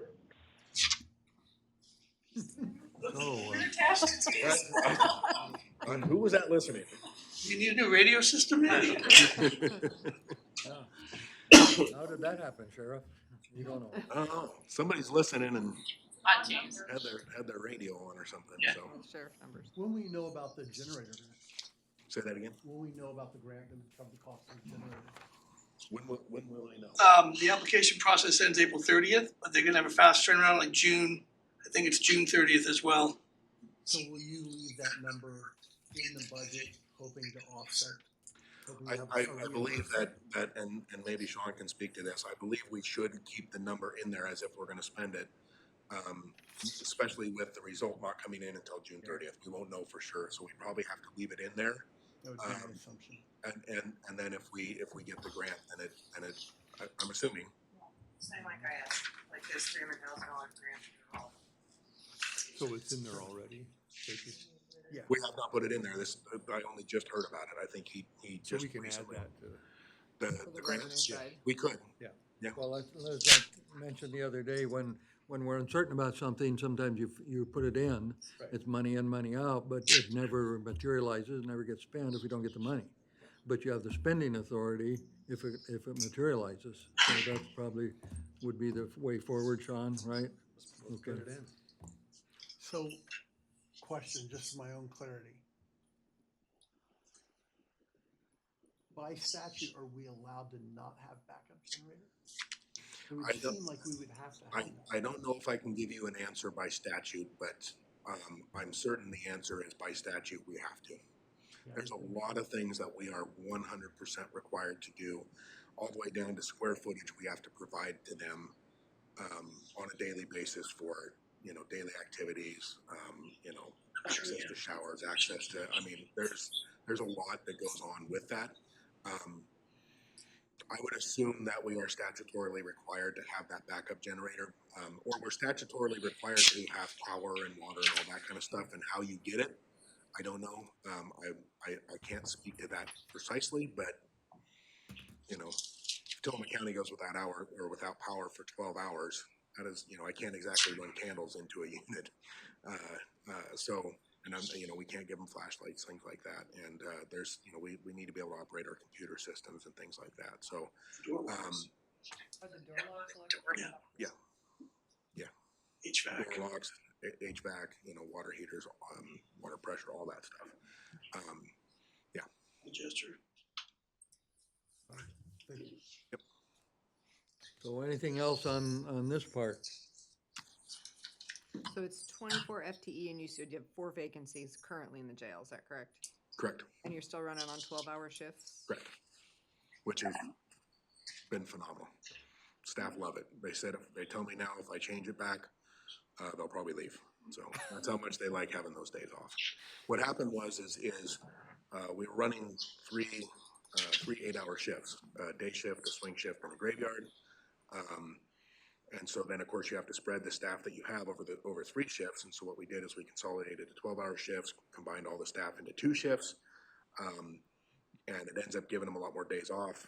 We ended up going through, I don't know, a year and a half worth of discussions and trial runs with the union. And it's been very successful. So. Is that a standard practice elsewhere, would you say, Sheriff? Yes. Pretty standard. Yeah. Standard enough to where the FLSA, I believe, is, specific to first responders, fire, law enforcement and stuff like that, to be able to have these slightly more creative schedules to make those coverage. So how many days a week do they work then? Who's that? The jail staff work 3 on, 4 off, Okay. 4 on, 3 off. Okay. Is how they do it. So they basically get half of the year off, is what it amounts to. Our patrol is on 410s, and we have on-call coverage early in the morning. That we did have a bunch of staff that were on 5/8 still. Pro and probation was on 5/8. We've switched them to 410s, and that's helped tremendously with morale. The admin staff has also switched over to 410s. So basically everybody in the sheriff's office now gets 3 days off, which, as a nurse and knowing your brother, you probably recognize, and I'm sure you guys can understand how important having that extra day is. So. And there's no overtime because of that, right? I'd love to say that there's no overtime, but there's always overtime. I mean, but with the basic though. With the basic, yes. Yeah. Correct. Yeah. But for example, patrol, most nights of the week or most days, days are a little different because a lot of times we'll have contract deputies or admin, but most nights we only have 2 deputies on. And so if one deputy takes that day off or takes the week off to go on a family vacation, that creates overtime. So we're basically at absolute minimal coverage. And you certainly don't want to have one deputy trying to cover the entirety of the county. Luckily we have a great relationship with OSP and a lot of the cities, so we do have a little bit of extra backup when it comes to certain calls with them. So, but yeah, those numbers give us the staffing, and if nobody's taking time off, no overtime. Any other questions on this part? Well, let's go to the next one then. So the Marine one, and I kind of looked into trying to recombine this back into criminal, and then basically found out that we really need this, I think, more for tracking purposes, with the Marine grant and stuff like that, so it just didn't work out. So we have this separate one here, but essentially we get a grant from the Marine Division to cover 2.5 or 2 deputies. We only have 1 filling that position right now, and essentially that's what this budget is. There's no major changes to note in this. What's the status of the other FTE? We gotta fill more positions and get them trained, and then we can move them into Will there. that happen by the season, do you think, or? Well, we actually, I put in requisitions for a part-time or seasonal parks deputy and a seasonal Marine deputy. Don't know where those are at. Last I knew, they were waiting on a signature. But as soon as we get those back, we'll open them and we'll have essentially a seasonal Marine deputy, which is, the equivalent of a full-time, but it's only seasonal. They work 40 hours a week, and then same with parks. So we'll have somebody covering parks, and which we did last year for about 30 hours or 20 to 30 hours a week, something like that. And then that provides extra coverage at parks, and then hopefully we find some good candidates for the Marine deputy position that we can get some additional help during the season. So, yeah. We're excited about that. Yeah, good. So yeah, there's nothing really too crazy about it, but if there is any questions, I can take them. So could you take 30 seconds and explain to them what the Marine deputy does? Isn't there some help or money I should look here from the Marine Board, of the state? It's almost entirely funded by Marine Board. That's what I was thinking. There is money that we're required to pay, so you're gonna see some general fund money that's in there. I don't know the exact details, if it's 100%, it's some type of a match, or there's things we're responsible for, but it's a Marine Board grant, so the Marine Board is paying for that deputy. The Marine Board pays for fuel for the boats, vehicles, things like that. the one thing about our Marine program or our Marine deputies is we're not what somebody may think is say enforcement of fishing. You know, fishing and crabbing, that's not our priority mission with our Marine program, is that we don't specifically deal with those. We absolutely can handle them if we come across them, but our priority is marine safety, boat checks, making sure that everybody's following the laws and regulations of the water.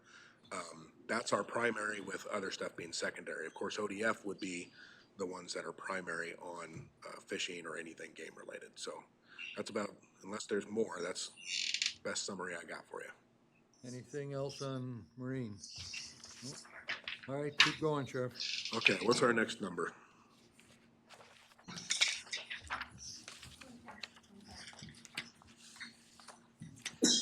$110 is Sheriff's Trust. Sheriff's Trust is essentially, oh, is that right? Okay. It's essentially a savings account for search and rescue. Search and Rescue gets a lot of donations. We have the Search and Rescue Banquet. In fact, that's coming up May 18th. Most likely this will increase once we actually get our funds from that. But essentially that's what it is we get a lot of donations from the community. It goes into this account. This account is used for search and rescue equipment, special training. We bought uniforms for all the volunteers. Hopefully we'll be looking at getting a trailer, a custom built trailer. And those funds will come out of this or partially out of this. So that's basically what this is. Again, there's no major changes. And that's all I got. So if there's questions on that, I can give it to you, but it's a pretty simple one. Do you get donations A lot. through a nonprofit? We've gotten through individual citizens. We had one that the first year I was sheriff, he donated $20,000 to our search and rescue program. We had the Riggert Family Fund give us $5,000 towards our uniforms. There's not a designated nonprofit that you can donate to. There is now, but there wasn't. Is it on your website? No, Will not it yet. be? Not yet. We're working on it. So it's been a long time goal of mine to create a nonprofit. Right. And we just got the ball rolling, and we officially have a nonprofit. We're trying to get the 501(c), but I'm not on the board. I'm only a liaison, so that way there's no conflict. But we're trying to get that ball rolling. They're going to play a heavy part in the search and rescue banquet on May 18th. But we have that now. It's just not fully up and running. And as it does get fully up and running, we're going to try to push it out. So, yep. So then, Sheriff, is the 20,000 in here the search and rescue banquet? It could be. For revenue? Last year we made 52,000, so I would expect that it's going to be more than 20,000. That's why I was curious. I'm not sure, to be quite honest, and I apologize where the numbers are coming from or why they are what they are. So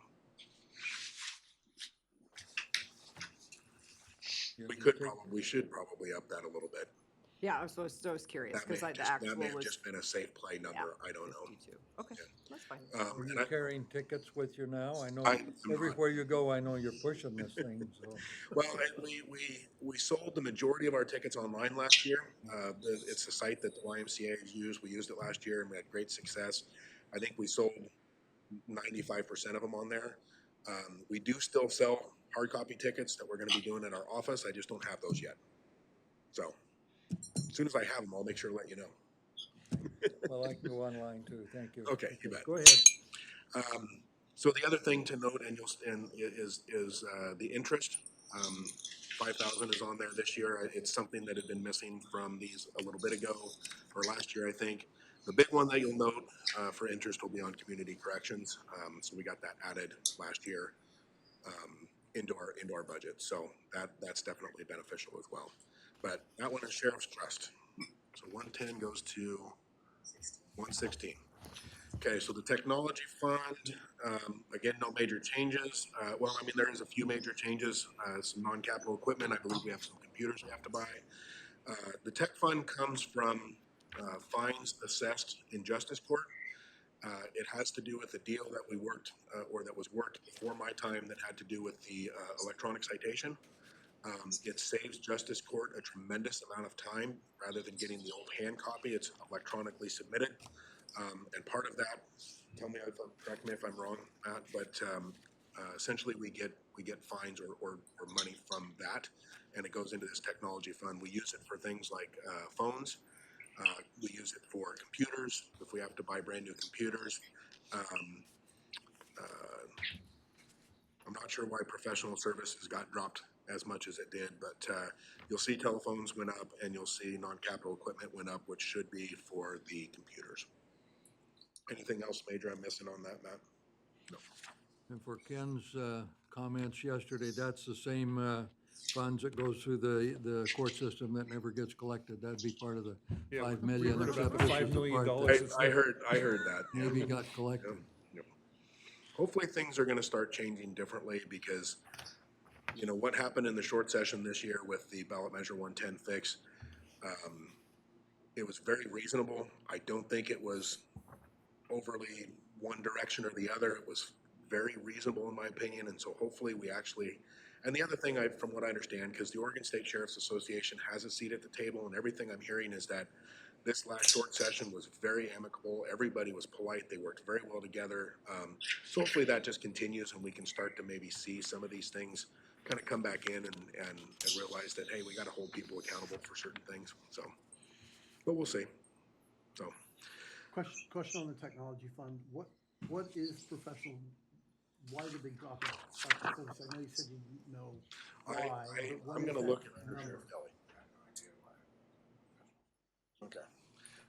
I don't have an answer for you on that. I apologize. Yeah. Do you guys have any idea why, Karen, why we dropped it? No? Okay. Karen, if you're on, if you could type it in, if you know the answer.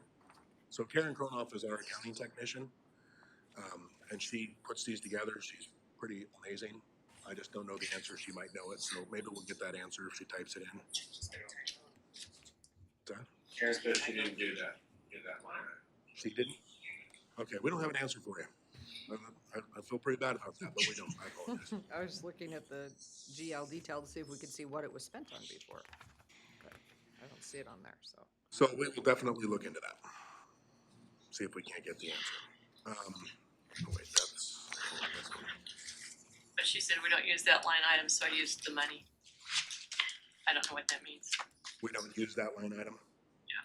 Okay, so that's, we must not be spending the money out of that line item, is what I'm guessing. And so it's just a correction based on actual spending from the sound of it. Thank you. So would we mind if I jump to the narcotics just because it'll be shorter and simple? The 152. This one here is a fund that typically gets its revenue from detectives doing the work we were talking about earlier, where they're actually going after dealers.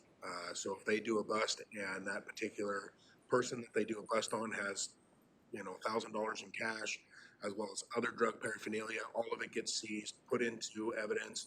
And then once it goes through the court system, the judge will, you know, dispo out all the stuff. You know, the drugs have to be destroyed. The baggies go in the garbage. The scale gets turned over to the sheriff's office. All the money gets turned over to the sheriff's office as well.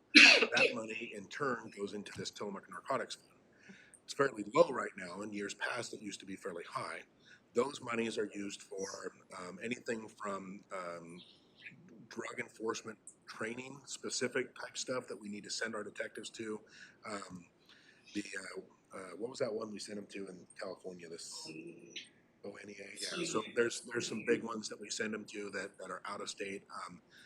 So this helps cover that. But the other thing this does is it gives us money that gives us the ability to do controlled buys. So if we get somebody that's a confidential informant, this is the money that we use to do the buy. Sometimes we help out confidential informants, buy them a pack of smokes or something like that, and this money is where that comes from. So. Any questions on that one?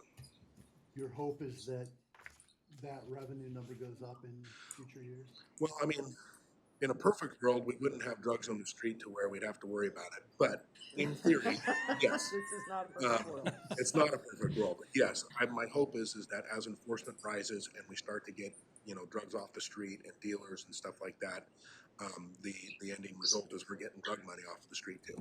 And this is where it lands. So long as the court sees that dispose of. We don't have control over where it goes, but the judge or the court usually will dispo it to the possession of the sheriff's office. So yeah. So was there a movement to change that? And I'm thinking of the parallel case that is totally different, but the one where foreclosed properties, monies have to be returned to somebody. Do you know if there's a movement in the legislature or the federal courts to change To that? my knowledge, I do not believe there's any moving. We have a surplus of drug money. Well, I'm just, I don't know that that would get through the Supreme I'm not Court, even Doug, sure I unlike like the the way that property line. conversation's going. okay, I'll withdraw the question. worse things. You know, I'm just, I guess I'm getting cynical of some of the stuff that comes out of Salem and Washington DC. Yeah, I'll definitely give you that. But yeah, I know nothing about anything. Seized property too, like yachts and limousines, right? Well, if Tillamook County had yachts, it would include yachts. Yeah, yes. And then I would probably put lights on a yacht and we would go do some patrolling in Tillamook Bay. I don't know, I'm kidding. But yeah, usually the unfortunate thing is, it's not uncommon to get cars if we seize a car and we do a search on it. But as you can imagine, a lot of those cars are not worth the money that it would take to try to sell them or something like that. Well, yeah, we give them to parks. Yeah, I mean, if we were in a bigger city and it was a different kind of, but theoretically, yes. If a dealer is caught and the car is seized and then it's searched, the court absolutely has the jurisdiction to say the car turns over to possession of the sheriff's office. A lot of times they'll give those back. I mean, These are not worth anything, and then the ones that are worth money, the bank owes money. We would have to pay the bank. Even when we were busy, we didn't do that I mean, very it could, much. but I don't know that it ever really has gotten to that point. That would be a pretty big one, because then we're probably getting into the question that Doug posed about, foreclosed homes and stuff like that. So, yeah. But yeah. Good on that one?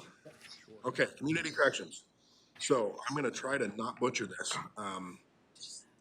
This is a Lieutenant C. Homer. Ani has been, for the last 3.5 years, trying to get me to understand her budget and her department, and I'm still confused. So You're I'll on do the best I can. 142 now, right? 142, yes. This is the Go last ahead. one for the sheriff's office. So I want to first talk about the revenue. Community corrections is funded entirely by the state. Or I shouldn't say entirely, I should say primarily by the state, and it's done through grants. Grant aid, behavioral health court grants, justice reinvestment grants, other specialty court, Measure 57. Measure 57, Senate Bill 1145. There's a lot of different ways that the money comes in, but it all comes from the state almost exclusively. If you guys want to talk through dinner, we can bring Ani up here and she can go over through what each one of them means. And I don't mean she talks a lot, there's that much to it. But that's where it comes from. Each one of those funding sources have very specific requirements on what the money can and cannot be spent on, okay? And most of those are for funded cases, or in the case of specialty court, they can only be spent on, things related to that particular specialty court. There's very tight parameters on what that money can be spent on. Prior to the long session last year, community corrections was allowed to assess supervision fees. So those that were on supervision had to pay a fee, which helped cover some of the cost of supervising them. State of Oregon said, we can't do that. We're not going to do that anymore. We don't want them to be put into a hardship, so no more supervision fees. The benefit to supervision fees, at least in Tillamook County, is there were no parameters on supervision fees. We could use that for whatever we wanted. And in our case, we used it to fund cases that the state would not fund. Okay, so for example, felonies or a felony DUI or a felony drug case prior to Measure 110, the state funded. You were allowed to spend money on that case. But say a lower level DUI that was misdemeanor, if it didn't fit in any other categories, or harassment or something like that, the state will not fund those. But yet Tillamook County tended to take those cases because we felt that was an important thing to do for our community, to work with the courts and take them on supervision. The supervision fees helped cover those costs, but we no longer can assess those. So we're running out of money to pay for unfunded cases. So we are actually in talks with the circuit court and the DA's office about limiting tremendously the number of unfunded cases that we're taking. Other counties, Clatsop County to our north, for example, has flat out put their foot down and said, we will not take a single case that is unfunded or not funded by the state. Put their foot down, won't do it. Quite a few other counties have done that same thing. We're not at the point where we're comfortable saying that yet, because we do believe that there are some cases, although they're not funded, are important enough to take and supervise for public safety. So we're trying to work with the courts and stuff to make that happen. Now, the reason I bring all this up is when you look at the beginning balance for community corrections, that money is comprised of all of those different funding sources. So even though we can't just take that money and just spend it on whatever we want, we still have to stay within those parameters of what those are. So in order to get what those numbers look like, because it was not maintenance or tracked very well. So a year or two ago, Lieutenant Seaholm and Karen, and I think you came in and helped quite a bit as well, Deborah from Treasurer's Office, went through years worth of paperwork and tracked it all down and have it set up to where that $2 million is broke down into grant and aid, JRI, supervision fees, and specifically shows where the money is. So now we know what we can spend it on. Ani's budget is pulling, I think it was $800,000 from those leftover fees just to make her budget whole. Now the reason for that is the legislation decided last year, because they look at a snapshot of how many people across the state are under supervision. They take that snapshot and they do a bunch of math and they say, okay, this is how much money is needed. Well, with Measure 110, the numbers started going down. And so they took this snapshot and said, well, we can reduce the amount of money that we're sending to everybody. In addition to that, as Ani refers to it, because she likes to give me pie graphs, because they make a lot of sense to me. So if you look at the pie has shrunk. The overall dollar amount has shrunk the pie, and our slice of that pie also shrunk because they reallocated numbers. So our budget had to reduce from what the state was giving us. And I believe you had asked at another meeting we had about money, because they did in the short session kick a little bit back towards us, not enough to make us whole again. I think the last one of them was not like $90,000, and that's a biennium. Yeah, it would be 93,000 additional, yes. 93,000 for 2 years, so it's 48,000 or 45,500 per year is one kickback that we got, and I was that the only one? Yeah, right now there's some criminal justice commission grants that we're still looking. So we're still looking on trying to get some stuff, but their answer is for Tillamook County $45,000 a year. So that answers that question. Sorry it took so long, but it's not a significant chunk, but it does help, of course. But we've had to look at a lot of creative ways to reduce and better manage our spending in this. Also as part of that, the Criminal Justice Commission on the JRI grant, Justice Reinvestment, wanted our programs to be revamped and looked at differently. So we had to actually refresh and kind of redo our programs. And what we have going in the jail is called Brighter Futures. We give them access to resume building, interview skills, intake worker, so they actually have some actual working skills. Food handler's card, they have access or the possibility to have access to get their GED through the college. We do a phone call, like if somebody gets out on a release agreement, we have somebody responsible for calling them as they get close to their court date, and remind them. So our fail to appears have decreased. One of the things that the specialty court grant wanted, and this is where the funding for that additional deputy originated, specialty court wanted more UAs. UA is where somebody who's supervised has to come in and give you an example to make sure that they're not, doing drugs, things like that. They wanted more UAs to be done, and specifically they wanted UAs to be done on the weekends. Probation does not work on the weekends. They don't have people check in, but we do have jail staff 24 hours a day. So essentially, in order to accomplish this ask, we needed to be able to pay for it as well as have a way to do it. So without going into the weeds, that's where this extra deputy came from. So the grant is paying for the extra UAs as well as the jail staff working the programs, the Brighter Future programs, but the way that manifests itself is in a deputy. That deputy's not going to sit there and do UAs and UAs alone. The jail does UAs. In fact, they're working on, I think they're probably doing them now, even though we don't have that position specifically hired. So that's where that additional deputy came from, is is specialty court money and JRI money. Correct. So there's a combination of grants that were able to actually pull some funding to go over to the jail. So I hope that I didn't confuse everybody. I may have confused myself a little bit, I don't know, but that's kind of the general dynamic of that. You'll notice the $90,000 in interest, that's a significant chunk that is going to be beneficial to us, definitely helps.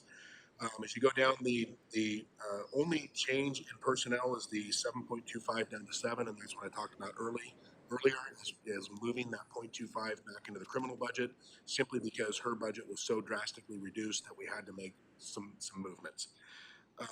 As we go through, you're going to see a lot of, trying to think where my paperwork is for this one. Probably you're going to end up seeing, I don't know where it is. Changes based on actual current spending as you get through there. And as you get down to the bottom, you look at the inter-county transfers. This is where there's going to be some stuff I need to go over. So directly below the indirect cost allocation is inter-county rent. We've been paying $10,000 out of this fund back into the jail for I'm not even sure how many years. Nobody really seems to know where the origin of it was, at least within my office.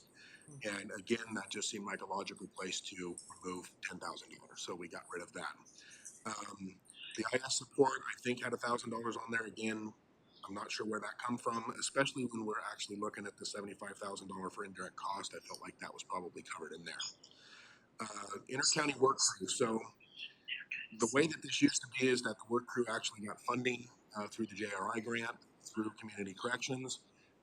They have really put up they really put the brakes on when it comes to work crew. They don't really want to fund work crews anymore. So that's why there's no money being sent over under the work crew line item.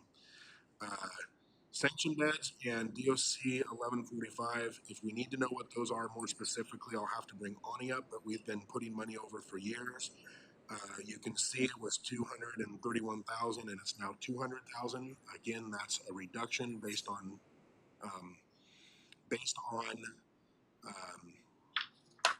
the need to reduce some money, but also looking at the statistical and mathematical figuring on how much it costs per day and how many inmates or AICs that we're housing per day.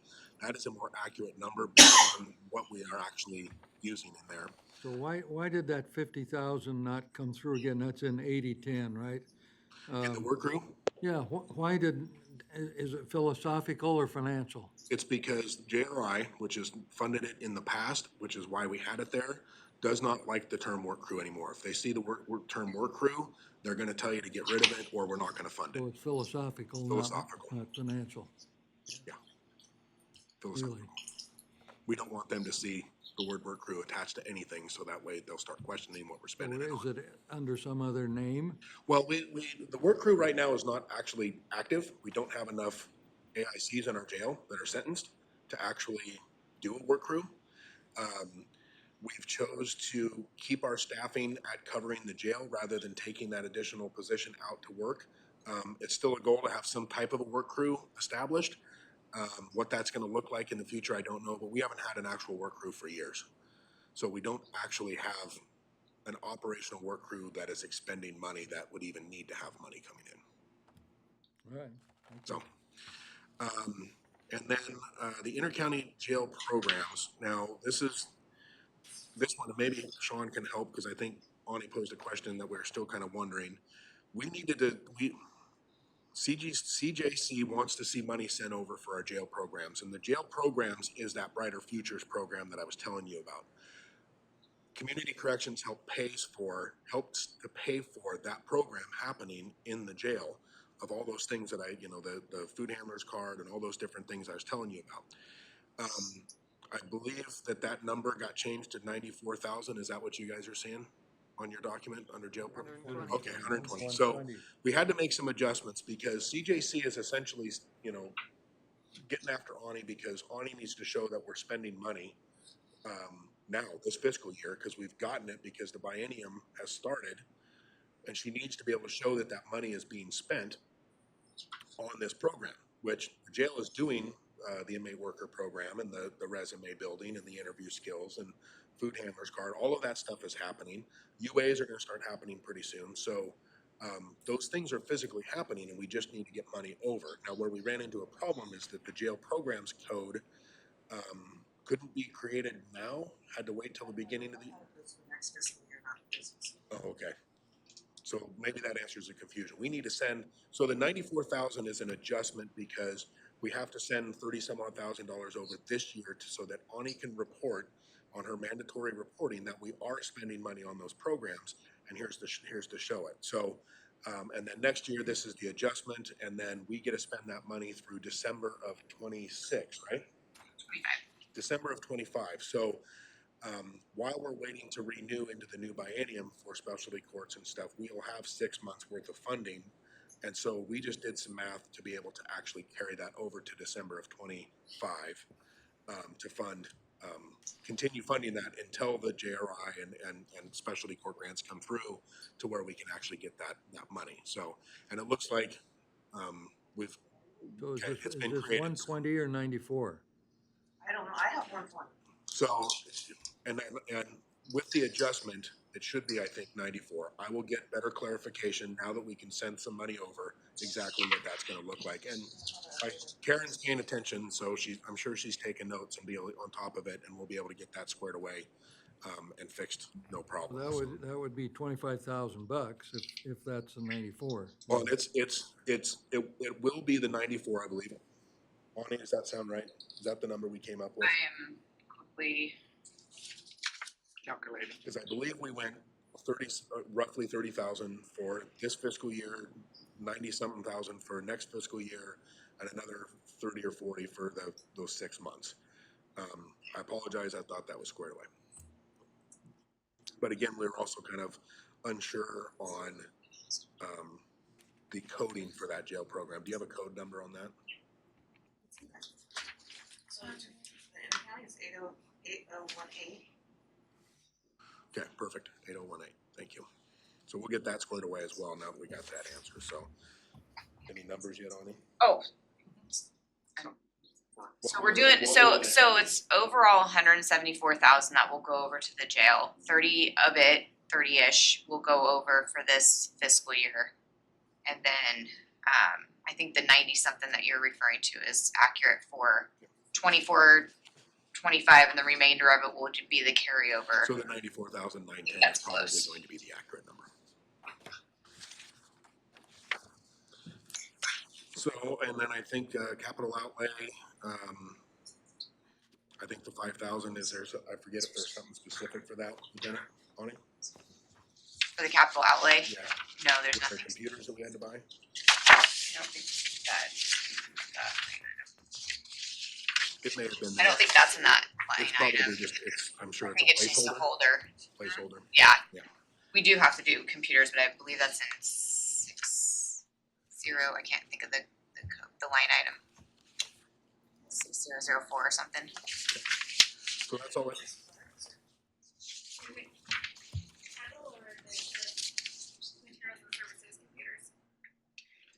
Yeah, it'd be non-capital for the computers. 6011, 6009, 9 or 11. Karen had us put in 6004. That works too. Okay. That's all I got for that. Any questions on that one? And be kind. I would be remiss if I didn't ask what an offender subsidy is. I would be honored to have Ani answer that. So subsidy can range from anything from housing, transitional housing. We will do bus passes. If someone needs a pair of work boots because they're getting a job and they're just out of DOC. So anything to help them during the transition process, or if it's gonna be a benefit to them to get on the right track, we can sometimes fund. I just wanted to clarify that we're not subsidizing offenders to offend. The direction of supervision has changed, in the last 10, 15, 20 years. It's not all about throw them in jail, make them give a UA every day and all this kind of stuff. It's actually about working towards solving a problem and giving them the help that they need. And we're starting to see reasonable success. There's some people that just won't take it serious. You know, and at the state level, they're trying to throw all the ducks into one hat rather than kind of come at it a little more reasonable. You know, it's not a bad direction to go because, I mean, really, if you can help solve addiction, then you don't have a drug problem.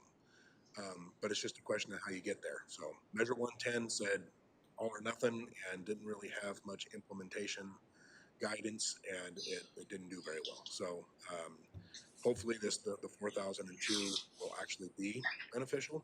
I feel good about it, so I feel hopeful. But anyways, that's all I got. Okay, questions for the sheriff? We've gone through a lot of material. Well, thank you, Sheriff. This was I would say a somewhat different discussion than we had a year ago, and I appreciate that. Sure. I think we'll get to a place that's gonna work for everybody. So, we don't have a break scheduled, but I'm gonna call a 5-minute, 7-minute break anyway.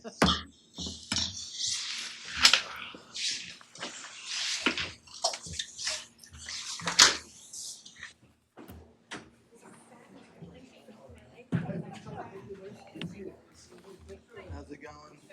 Pretty good. Nick to introduce himself and take a minute or two on your background, but first, before I forget, I wrote myself a note. And I'd like you to start with this. Would you talk to Cammie at the fairgrounds, maybe tomorrow, whenever you have a moment? Because there was a question came up at a meeting the other night about the Vietnam Memorial being on tour and making a big deal of it at the fairgrounds.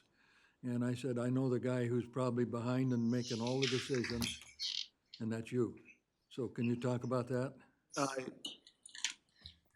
Talk to Cammie about that, or Well, talk that too, about it but right now? could, now that I put it on the record here, would you mention about the traveling Vietnam Memorial? And I told them I thought that was the one that was gonna end up on the grounds of the Capitol, but is that correct? So it was here last year in the Second Street Plaza, and we're holding a Vets Fest here this year, and we were talking about holding it at a fairgrounds around the 4th of July, partnering with a family that does fireworks and Pacific Restaurant.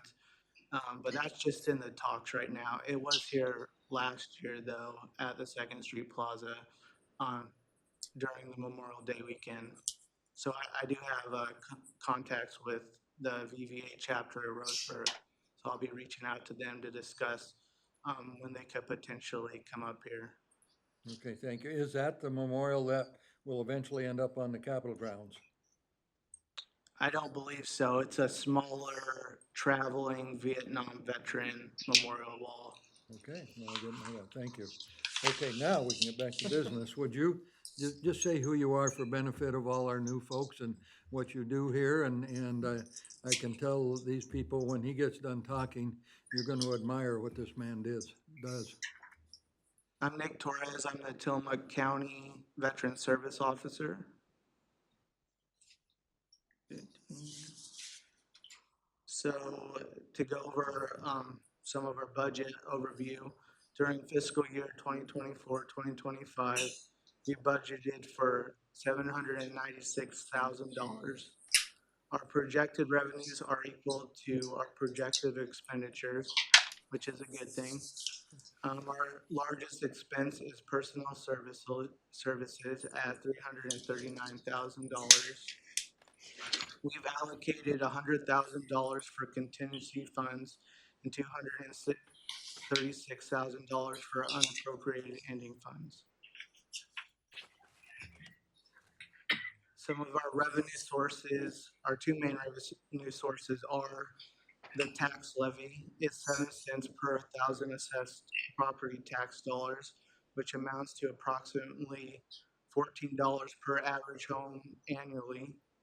We are projected to garner $391,000 next fiscal year, or in 2024-2025. Veteran Services receives about $100,000 annually from the Oregon Department of Veterans Affairs to be used for enhancement and expansion purposes.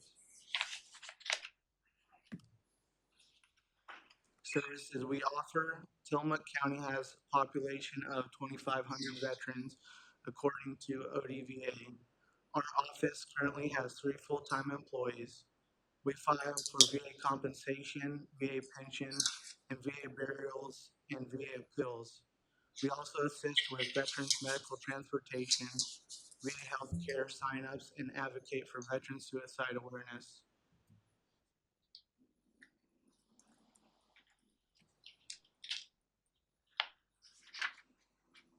Computer software and licensing.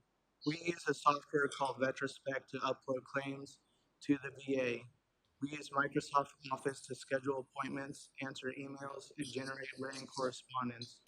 We are requesting $3,000 for computer software and licensing.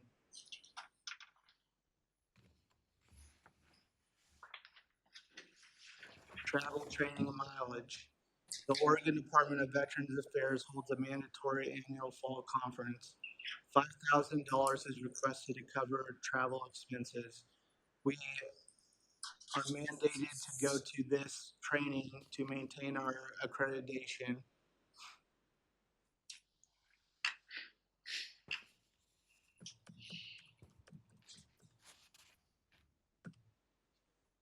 Non-capital equipment. We replaced all of our needed office equipment in fiscal year 2021, 2022. We're not budgeting for these items for the upcoming fiscal year.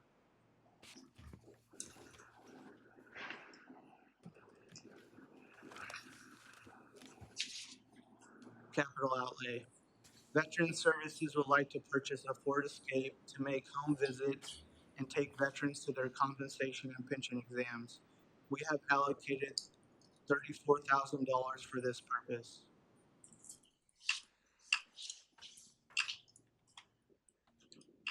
Contracted services. This year, we are sponsoring Yoga for Veterans through the NCRD and Tillamook YMCA, Tai Chi for Veterans through the Tillamook YMCA, and the Veterans Festival at 2nd Street Plaza, or maybe the fairgrounds. That's kind of up in the air right now. We're allocating $30K for contracted services.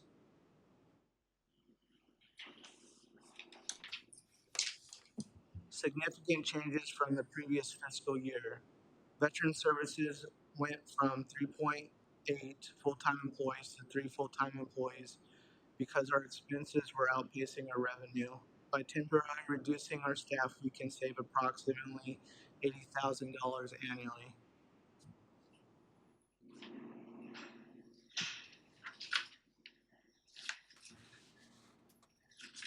Any questions? Tell them a little more about what you do. How many trips do you take our veterans? How many veterans there are, and how many times do you take them into the VA in Portland or elsewhere in a year? So there's approximately 2,500 veterans here in Tillamook County. We will take veterans to their comp and pen exams, VA medical appointments, although we do have a grant with Northwest Rides. They have a grant through ODVA and ODOT to take veterans to their medical appointments, but sometimes that doesn't really, correlate with the veteran's schedule or staffing at Northwest Rides. So we take them. Can you repeat the last part of your question? Well, just how many trips do you take? Last time I heard that number, I thought it was a pretty darn impressive number. Round trips into Portland and maybe down to Roseburg or wherever you take them, medical, elsewhere? It all depends. Sometimes 3 times a week, sometimes one time a week. We're usually going to over the hill at least one time a week. Probably over 100 times a year you take somebody where he or she needs to be. Most likely, yeah, that's a pretty accurate number. Are the number of veterans in the county relatively stable from year to year? Or does it change quite a bit? No, the veteran population's decreasing, just because a lot of our older vets, World War II vets, Korean War vets, Vietnam vets are passing away. Once they pass away, then the surviving spouse most often becomes our client. So tell them what you do in your spare time across the street. In my spare time, I'm a Little League coach, Tillamook City Councilor, dealing with all the hard issues that, nobody likes to deal with. He's soft-spoken and gentle, but this guy makes a difference in the lives of a lot of people in this county, including sitting on the city council across the street. Did you serve? Yes, I served in the Army for 8 years. What MOS? My MOS was 11 Bravo infantryman. He's military too, you can tell. But yeah, I can tell by the haircut.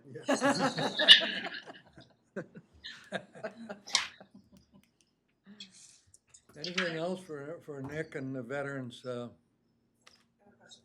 is it working now that you're down a .8 position? How's your staffing? So before we hired Roland Easystone, we were operating on a three-person staff between Roland coming and Bill Hatton retiring. So we've spread Roland's workload out among the 3 full-time employees, and it's going well. We're busier. Like, we have to put more in our queue on our to-do list, but there are ebbs and flow and appointments and claims work. So we're able to handle it for now, just fine. For example, Clatsop County, they have a population twice ours and they only have 1 VSO. So to get an appointment with a VSO in Clatsop County, it may take veterans a couple weeks. So I heard you share a number recently that was, I don't remember exactly what it's called, but you'll know. It was the amount of money that you were able to help veterans get by advocating for them for the benefits that they're due. So that amount changes. Veterans are passing away, surviving spouses are passing away, but like approximate number that comes into the county via VA Comp and Pen is about $12 million annually, and another $12 million in VA healthcare benefits. And I just did the math. We approximately 57 times like our investment. So it's, veteran services is a good investment for the county. Well done. And a lot of that, if I understand it correctly, is the Veteran Services Office helping veterans get compensation or benefits that they couldn't get on their own, that you help them navigate the system. Yes, filing for, VA comp, VA pension, you can do that on va.gov. It's not, it's meant to be easy, just like the legal system, but it's, rather complicated. Thank you. Yeah, thank you, Nick. You guys do good work, and I think Columbia County has a single veteran services officer too. So Tillamook County is very, very fortunate that with the levy that's established here, we're able to have a robust office so that our veterans don't have to wait long periods of time to get assistance and really can have the assistance they deserve. So appreciate that.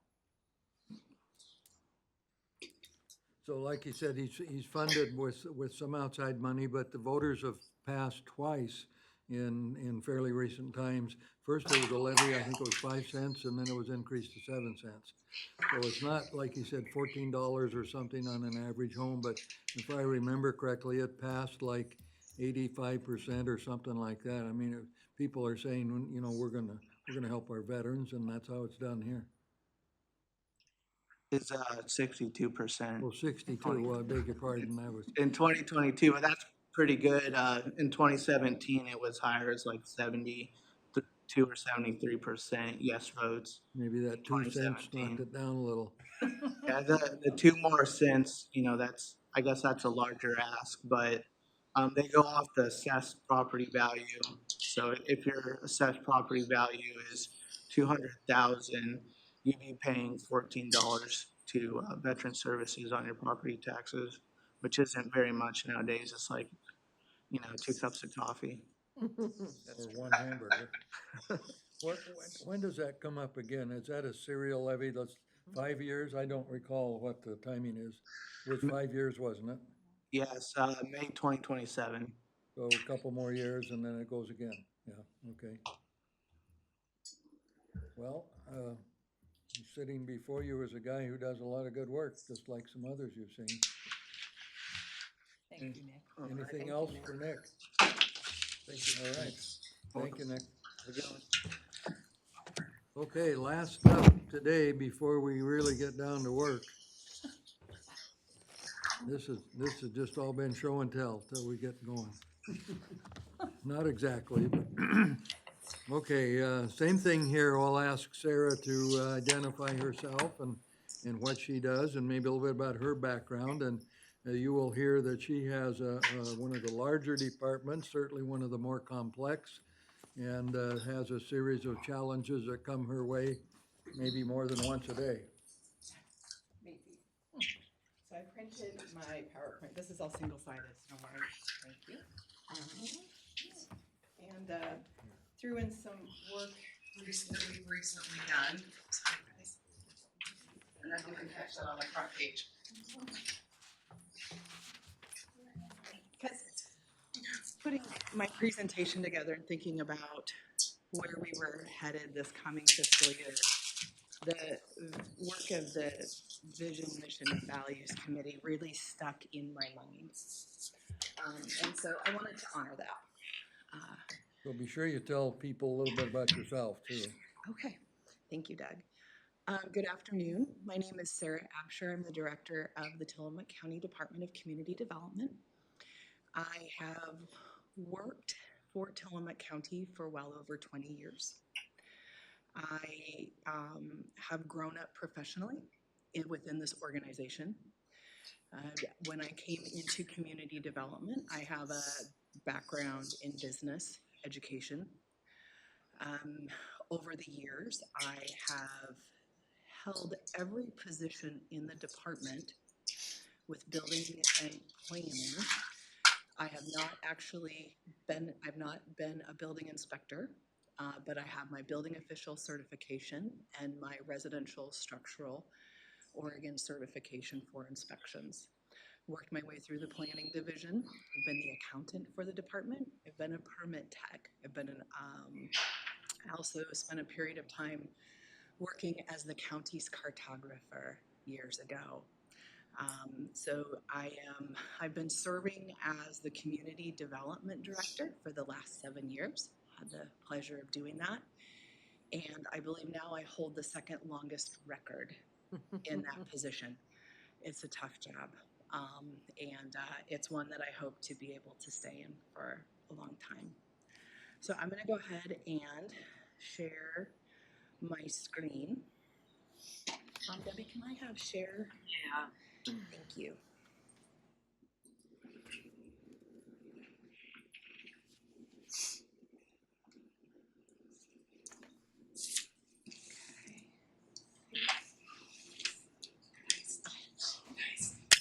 Everybody notice? I did. We're going to mission, vision, and values, and this is the values statement. Yep, it is. I'm not gonna show you, but you're gonna jump on. No one else has done that this week, right? No. Fascinating. Okay. Thank you. All right, so yes, I am the Tillamook County Department of Community Development, and it is my pleasure to be here with you today to present our budget and to share a little bit with you about what our department does. Community development consists of 6 different divisions. We manage building programs, land use and zoning, which is our planning, short-term rental, housing, transient lodging tax collection, and on-site wastewater, commonly known as on-site sanitation. Tillamook County community development programs span 75 linear miles of coastline. So what we do, we cover in these programs the entire county. For the building program specifically, we have intergovernmental agreements with the cities. So we do all of their building program management except for the city of Manzanita. For planning, we do all of unincorporated Tillamook County, and we also hold intergovernmental agreements with the city of Nehalem. Short-term rental, that program currently consists of just over 1,200 licensed properties countywide. These are all in the unincorporated communities. Housing, we are working hard to get housing to Tillamook County everywhere. Transient lodging tax, we collect the transient lodging tax filings for Tillamook County. There are roughly 2,000 accounts that are collected on a quarterly basis. And then on-site wastewater, anywhere in Tillamook County that does not have sewer, we manage that program. So anybody that needs a septic system, Chris Chiola, who is the manager of that division, also serves as the DEQ agent for any type of environmental concerns that may come up if someone is needed to come to a site. Tried to put together an organizational chart. Wanted to show, you know, what it looks like. And honestly, I couldn't do it, and I'll tell you why. I couldn't do it because of the roughly 18 staff that are there. We are so deeply embedded in helping each other with our work. It's just not possible. And so what you see here is if you look at every single division, all of that work funnels into one central location to issue some sort of permit or license. And we have to cross over to work together as a team. We provide, as you are now probably figuring out, a very wide and broad range of services. By sharing positions and sharing work, it's also very cost effective. So it gives us an opportunity to wear several different hats while we work together to provide the services that we provide to the county. So a little bit better of a breakdown. The community development divisions. So I am going to serve as the director. We have two management positions. Those are bolded. So those are the building official and the environmental program manager. I had the pleasure of serving as the county's building official for a brief period of time when we needed a building official to make sure our building programs for the county and the cities remained local. There was legislation that passed a couple of years ago that said you could not use third-party services for building official oversight of building programs. So I went and got my building official certification. I am, I believe, the only community development director that serves as a planning director and a floodplain administrator in the state of Oregon. So the V's that you see on there, we have a couple of vacant positions. We have a lot of promotion and growth within the department.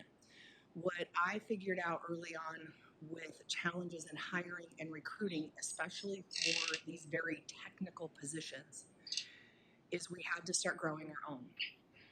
And so the vacancies that you see are because other positions have been filled with internal promotions. We have staff going through inspector certification programs with the Building Codes Division.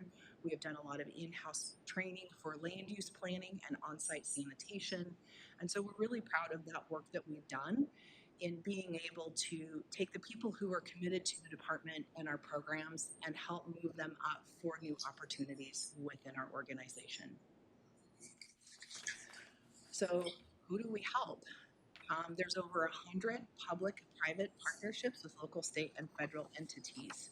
And that includes all divisions. So we're talking about the Department of Revenue, Department of Environmental Quality, the EPA, COLPAC, DLCD, the Building Codes Division, FEMA, the list goes on and on. Oregon Department of Fish and Wildlife, departments within the organization. We spend a lot of time with Public Works, the surveyor's office who shares our space down the street, the sheriff's office, Emergency management, Randy Thorpe was here a little bit ago and talked about some of the interface of the work that we do with him. So what are our department functions? So first and foremost, we do a lot of permitting and licensing. That seems to be the focus of the department from a public perspective of what we do. But we also do a lot of other things. We do a lot of long-range planning work, and that's really been a strong focus over the last couple of years, especially as we work to better address community needs, specifically related to housing. We've got several code amendments, ordinance amendments processes that are going on. We have reevaluated our permitting processes, how they work to find efficiencies, to expedite where we can. Natural protection and resource management. So we have an obligation from the state and federal government to make sure when people are doing things with their property, that they are also in compliance with state and federal law. So we serve as an overall agent. That can be tough sometimes, especially when you have folks that don't know they did something wrong, right? And so often we become their first point of contact. And in those instances, we really try to be an educator first and a regulator second. With that, environmental restoration projects, working through funding for housing projects and infrastructure. We do a lot of advocating. So the housing coordinator is in community development, and he does a great job of that. I'm going to show you some stuff in a bit. Legislative engagement. I have served as president of the Oregon Association of Counties Planning Directors organization. I am past president, and now I am currently serving as AOC District 7 representative for the planning directors. With that, also we do a lot of tax collection for TLT. So what do we want? We want to plan responsibly, build safely, and help our communities live well. That really ties a focus into our housing, recreational amenities, all of those other pieces, again, beyond the permitting scope. So I want to talk about housing real quick. So what you see here is the Tillamook County Housing Commission. I swiped the slide from our housing coordinator who used this for a presentation for Colpack the other day because I loved it. The Tillamook County Housing Commission was formed a few years ago, and the Department of Community Development provides the support to the Housing Commission, specifically the housing coordinator. That's a key element of his role. And so with that, I'm going to tie into the short-term rental program here real quick, because this goes back to how, we all kind of work together as one. To help address our housing needs, a short-term rental operator license fee program was established, and the revenue from that program has a 25%, 75% split. 75% of that revenue goes towards county housing initiatives, and those are countywide. They're not just unincorporated Tillamook County. They can be in the cities or anywhere within the county. Using that revenue from the short-term rental operator license fees, ARPA funding, and pieces of funding that we are continuing to pursue, in the last couple of years, that has provided over $1 million in support to housing efforts across our county, specifically 10 multifamily housing projects. And this work and this money is resulting in over 150 new workforce housing units, affordable housing units in Tillamook County. So in getting ready for today and thinking about, again, the interface between the short-term rental program, our efforts with housing, I looked back. We imposed a pause. There was a pause that went into effect for issuance of new short-term rental license July 1st, 2022.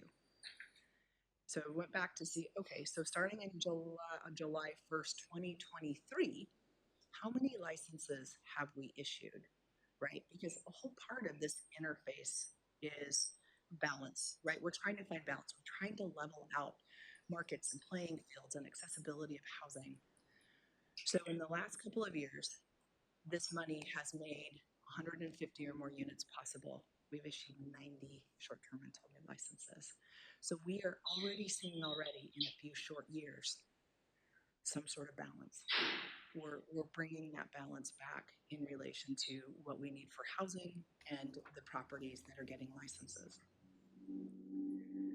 So what has the planning division been up to? We've spent a lot of time this last year working on accessory dwelling unit, ADU ordinances. So these are new ordinances for Tillamook County.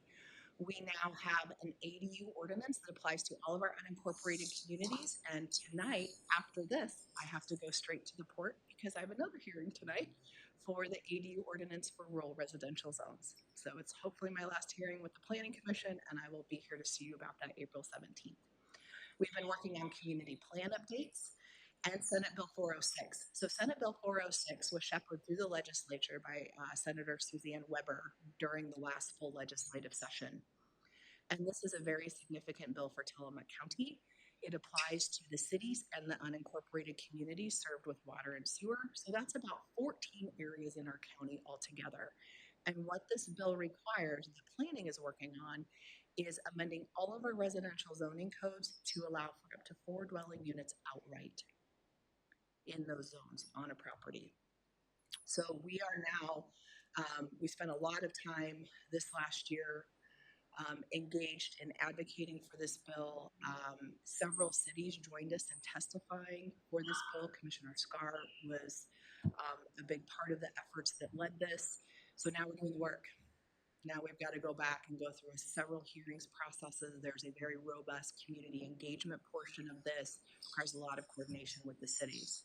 With that, the updates to all of our unincorporated community plans. We've done some hazard mitigation planning. I think Randy came in here earlier and talked about we finally got that plan to the finish line just a couple of weeks ago, which is exciting. Other things that we've been working on are code modernization projects, which includes updating our land use ordinances for things like we're looking at new parking standards. We have a lot of archaic language about how to park. Some uses we don't have parking standards for anymore. Or we have never had parking standards for, so now we need to put those in. And then also just looking at how we're treating hazards. Do we have appropriate language for risk reduction? And then other ordinance housekeeping. The short-term rental division, so you may or may not have heard over the last 18 months, we spent a lot of time working on our short-term rental program. There was a 15-member advisory committee that I worked with Commissioner Scar as the liaison, to update the Tillamook County short-term rental ordinance. And there were 3 objectives of that ordinance that come into play with our budget that you're seeing before you today. The first objective was to address community livability concerns. We spent a lot of time talking to communities, and during those conversations, there was several common themes highlighted countywide of what we needed to do to better address impacts that community members felt they were feeling in response to neighborhoods being inundated in some areas, I think that's the right word, with short-term rentals. The second was to take a look at the existing ordinance language. Where can we do better? What wasn't clear? What needed some sort of a deeper framework of regulation to it to make it actually effective? And then the third element was enforcement and working to really figure out how to better put together an enforcement program that could be effective in responding to complaints and non-compliance issues. So we did all of that work. Part of that was hiring a attorney to help us maneuver us through the process. That is ongoing as we continue now through various elements of appeals and litigation. We also entered into a contract with a hearings officer so that we have now a process with an independent judicial body to hear violation and citations and then make those decisions. The building division, things we've been working on are streamlining permit processes. We have had to rebuild our team almost from the ground up in the last 3 years. And I'm really proud of the outcome of that. We have a great team. We've got a lot of young folks in that team.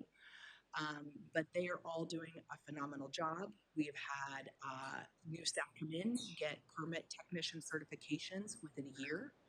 We have one of those permit techs that is now a residential, structural, and mechanical building inspector. So filling those positions, as you can see, if you look at our budgets from past years, the contract services amount is starting to go down, thank goodness, because we have become less reliant on third-party inspectors. We use one third-party inspector now routinely for plumbing because we do not have an A-level plumbing inspector on staff. But the great news is that we are going to start recruiting again because we are seeing interest in that program and people wanting to come here. So it could be by the time you come back for hearings for this, we could have a hired plumbing inspector on staff. We're really excited about that. We've been shifting away from paper in the office, especially out in the field. Our elements are not the most ideal for leaving paper notes of your inspection results. We found that that was a huge issue. So we're going more online. Especially so customers can log into accounts to actually see what their inspection results are in real time, which has been a great way to communicate with our customers. The building relationships element, we hired a building official. He came in as the assistant building official and then was promoted to building official earlier this fiscal year. And he's done a phenomenal job. And one of the things that I am most thankful for are the relationships that he has built with contractors. It's been a great fit. They look at him as a knowledgeable individual. They come and ask him for help. And it's just, I have a lot of contractors coming in saying, Sarah, this department is running the best we've ever seen it. And we're all really, really proud of that. What we started last year and that we're moving to this year is digital plan review. So TLT, let's talk about TLT. So that's one of the things that we do. So this is a slide based on calendar year of what the county has collected. So Tommy in our office, our one TLT person, again, roughly 2,000 filings a quarter. So this is where we're at. So you can see we had a pretty good bump during the pandemic. We've gone down just a little bit, but overall our numbers are holding relatively steady, and we are thankful for that. And then the following slide shows quarterly breakdowns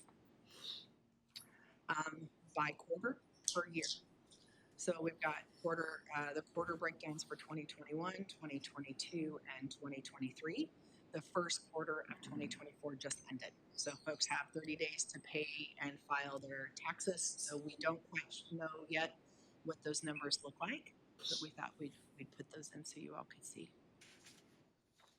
So when I was here last year, understanding the challenges of balancing the county's budget and really figuring out what community development could do, what is our role in that and what is our part, we really started thinking about how we wanted to put together the development of a balanced operation plan and really tore into a lot of our programs, our fees, etc. Community development charges fees for some of our work, but not all of our work. Some of our work is public work, it's public facing. But the question that really started coming back into our minds was, who should pay for some of these services? If it's an applicant or a developer, should general fund taxpayer dollars be going to pay for the time for community development staff to work on a privately owned, privately funded project? Right, I hope that makes sense. So looking at that and really evaluating, what do we do, why do we do it, who are we doing it for, and are we charging appropriately and responsibly? So there's one thing that stuck in my mind too, is Treasurer Sean Blanchard at a leadership team meeting gave all the departments a breakdown of how much we get from the general fund and basically what our operating deficit is. So how much money we need for the general fund, from the general fund to operate. And community development as a whole was just under $300,000. We've got two special revenue funds. The building fund is special revenue and the housing fund is special revenue. But planning, sanitation, short-term rentals, all of that falls under the general fund. So one of the things that we implemented starting July 1st was a 5% tech fee. The digital world is not free. We also realized that we were losing on average $5,000 in revenue a month in credit card bank fees. Most people don't pay with cash and checks anymore. They pay with credit cards. And we have several permits and licenses that you can actually pay for online. Well, you can't use a check or cash for that. You're going to use a card. So we actually started then seeing, as we created efficiencies and other ways for customers to pay for licenses and permits, our bank fees went up. And as we experienced the shift in development and the development boom that we have, had the last couple of years, there were more permits, which means our bank fees went up. So the 5% the 5% technical support fee was implemented July 1st. And this fee is to cover bank costs. It is to help us maintain digital records we already have. It is to help us start working towards digitizing all of the records we have, which is something I think that is one of the most important goals we have moving into the future, is digitizing all of our records. So realtors, appraisers, customers, landowners, anybody can go online and access our records. And then the other piece of it is just looking at what do we need for software and equipment to maintain everything in a digital format. So that's what that 5% goes to. And we're going to be proposing to use that to help pay for all of the new computers and the software and things that you're seeing in our budget for divisions. So as of to date, since July 1st, that 5% tech fee has generated over $100,000.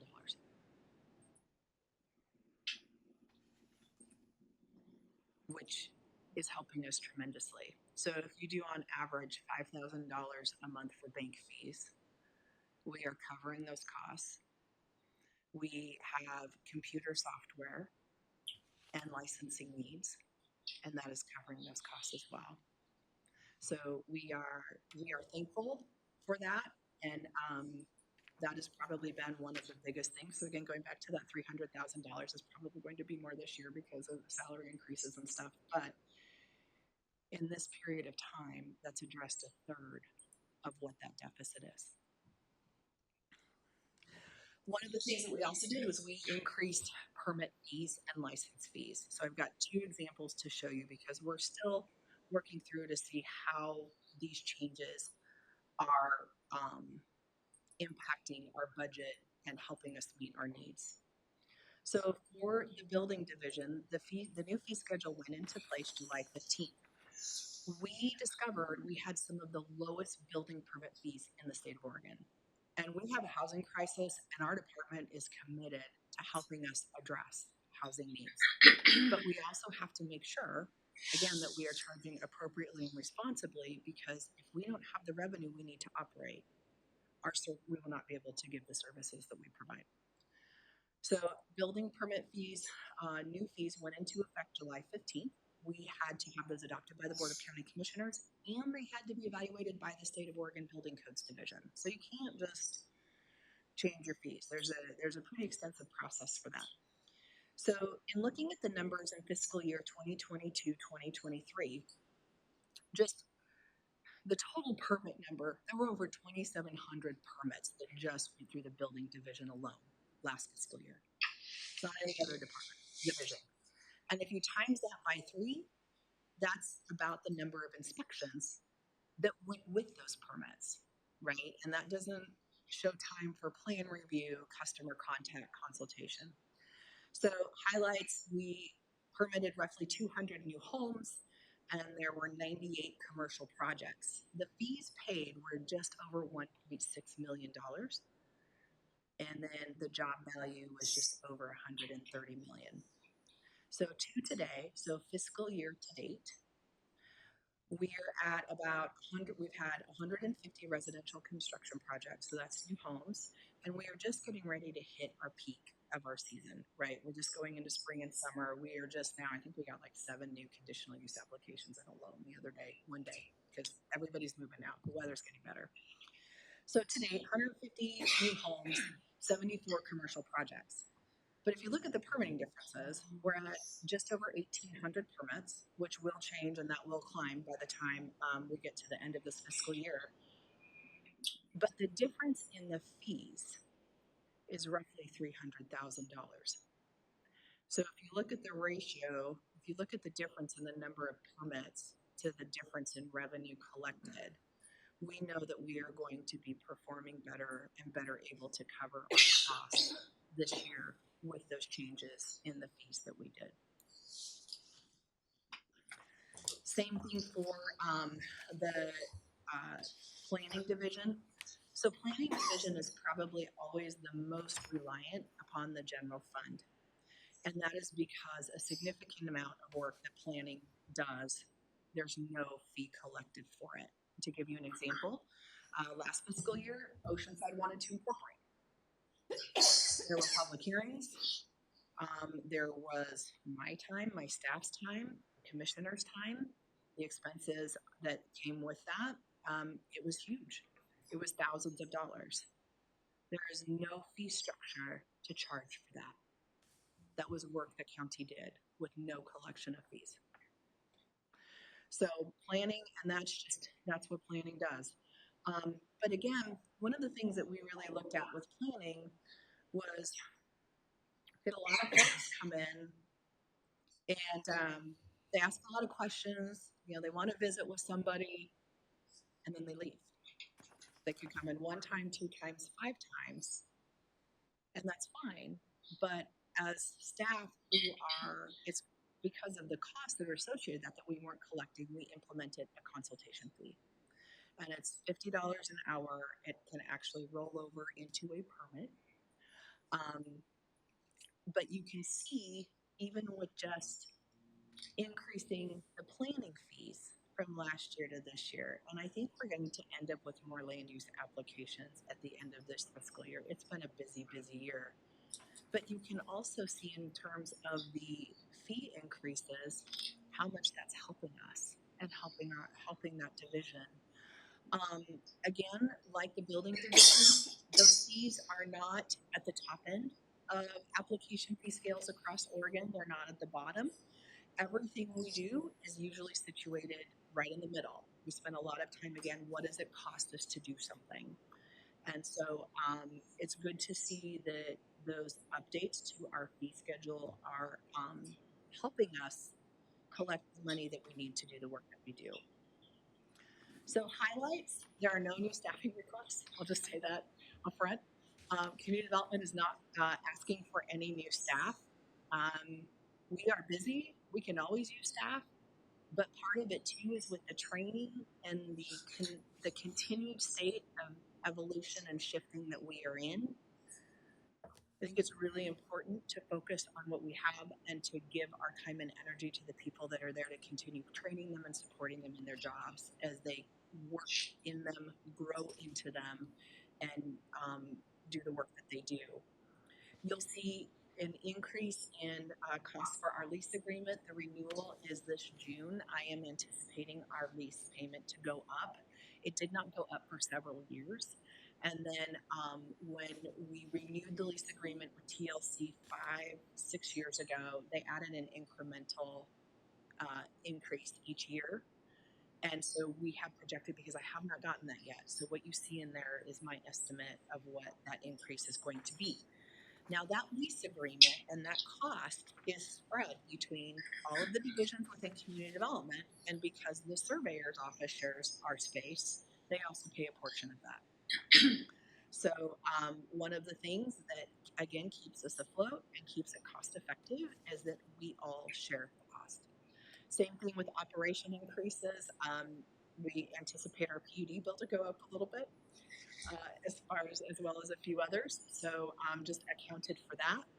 You're going to see in Fund 122 for the housing fund, there's a lot of money in there for contract services. Treasurer Blanchard and I and Commissioner Scar do have some work to continue to do on that fund. But basically what happened in that fund is that in a very quick period of time, we went out and started getting money to bring dollars into Tillamook County to help address our housing and homelessness needs. And so what we are doing is we are making sure that all of that funding is allocated appropriately to the places that it needs to go for the grants and the contract services that we are providing now with this money. That is the short-term rental operator license fee money that helps pay for the housing division costs, including Parker, housing coordinator. It also helps with the grants that we do. And right now he is working with the commissioners and others. We're looking at a $3.6 million grant from DEQ for housing that is potentially coming our way, as well as others. We have some program updates. There are some costs, especially in software, that are related to that, and then just the performance budget updates that I've shared. So for the building division, which is Fund 120, a couple things that they are asking for. They'd like 2 new vehicles. Our trucks are 10 years old plus. They have several miles on them. I have been tracking what we have been paying in maintenance and repair. And basically, we can almost buy a new vehicle for what we have paid in vehicle expenses over the last 2 years. With that, we are looking at, typically we've bought trucks and we are looking at SUVs because we want to save on gas. They get better mileage. So our hope is, again, this is a special revenue fund, that is something that the budget committee will support, and then we will also see those decrease in costs when it comes to gas and other areas of our expenses as well. Computer equipment, that is, we have a lot of desktops and laptops that are ready to switch out. With that, we have had a couple of times unexpectedly, some of them weather related, that did not allow us to come to the office. And if you think about it, there are concrete trucks coming every day. There's framing inspections. There's plumbers scheduled to come. We cannot stop operating Monday through Friday. And when we can't get to the office and work, if we cannot work remotely, we don't work. And so part of this is to make sure that every staff person has a laptop through this replacement process so that when we have to work remotely, we can. And again, the cost coverage for that is proposed through that technical support fee. Contract services, again, we're hoping to continue to decrease our third-party contracts. The time that we use them, we will maintain them. People get sick, things happen. Sometimes somebody wants to go on vacation. We want to make sure that we have that coverage available. Focused on trainings, we see a little bit of an increase in cost there, and publications. One of the things we really want to focus on is education and outreach to not only our contractors, but to our communities. For planning, which is Fund 1152, so this is part of the general fund. Same thing, laptops, computer equipment. We want to make sure that if something happens, we have the ability to be nimble and continue working. This is also proposed to be covered through that technical support fee. Contract services, so planning took a huge hit in the budget this last year. There's a pretty big red number for contract services, and that is mostly attorney fees. And what that is it's Molly Lawrence, who we have paid to help represent us through the BIOS implementation. She's been incredible.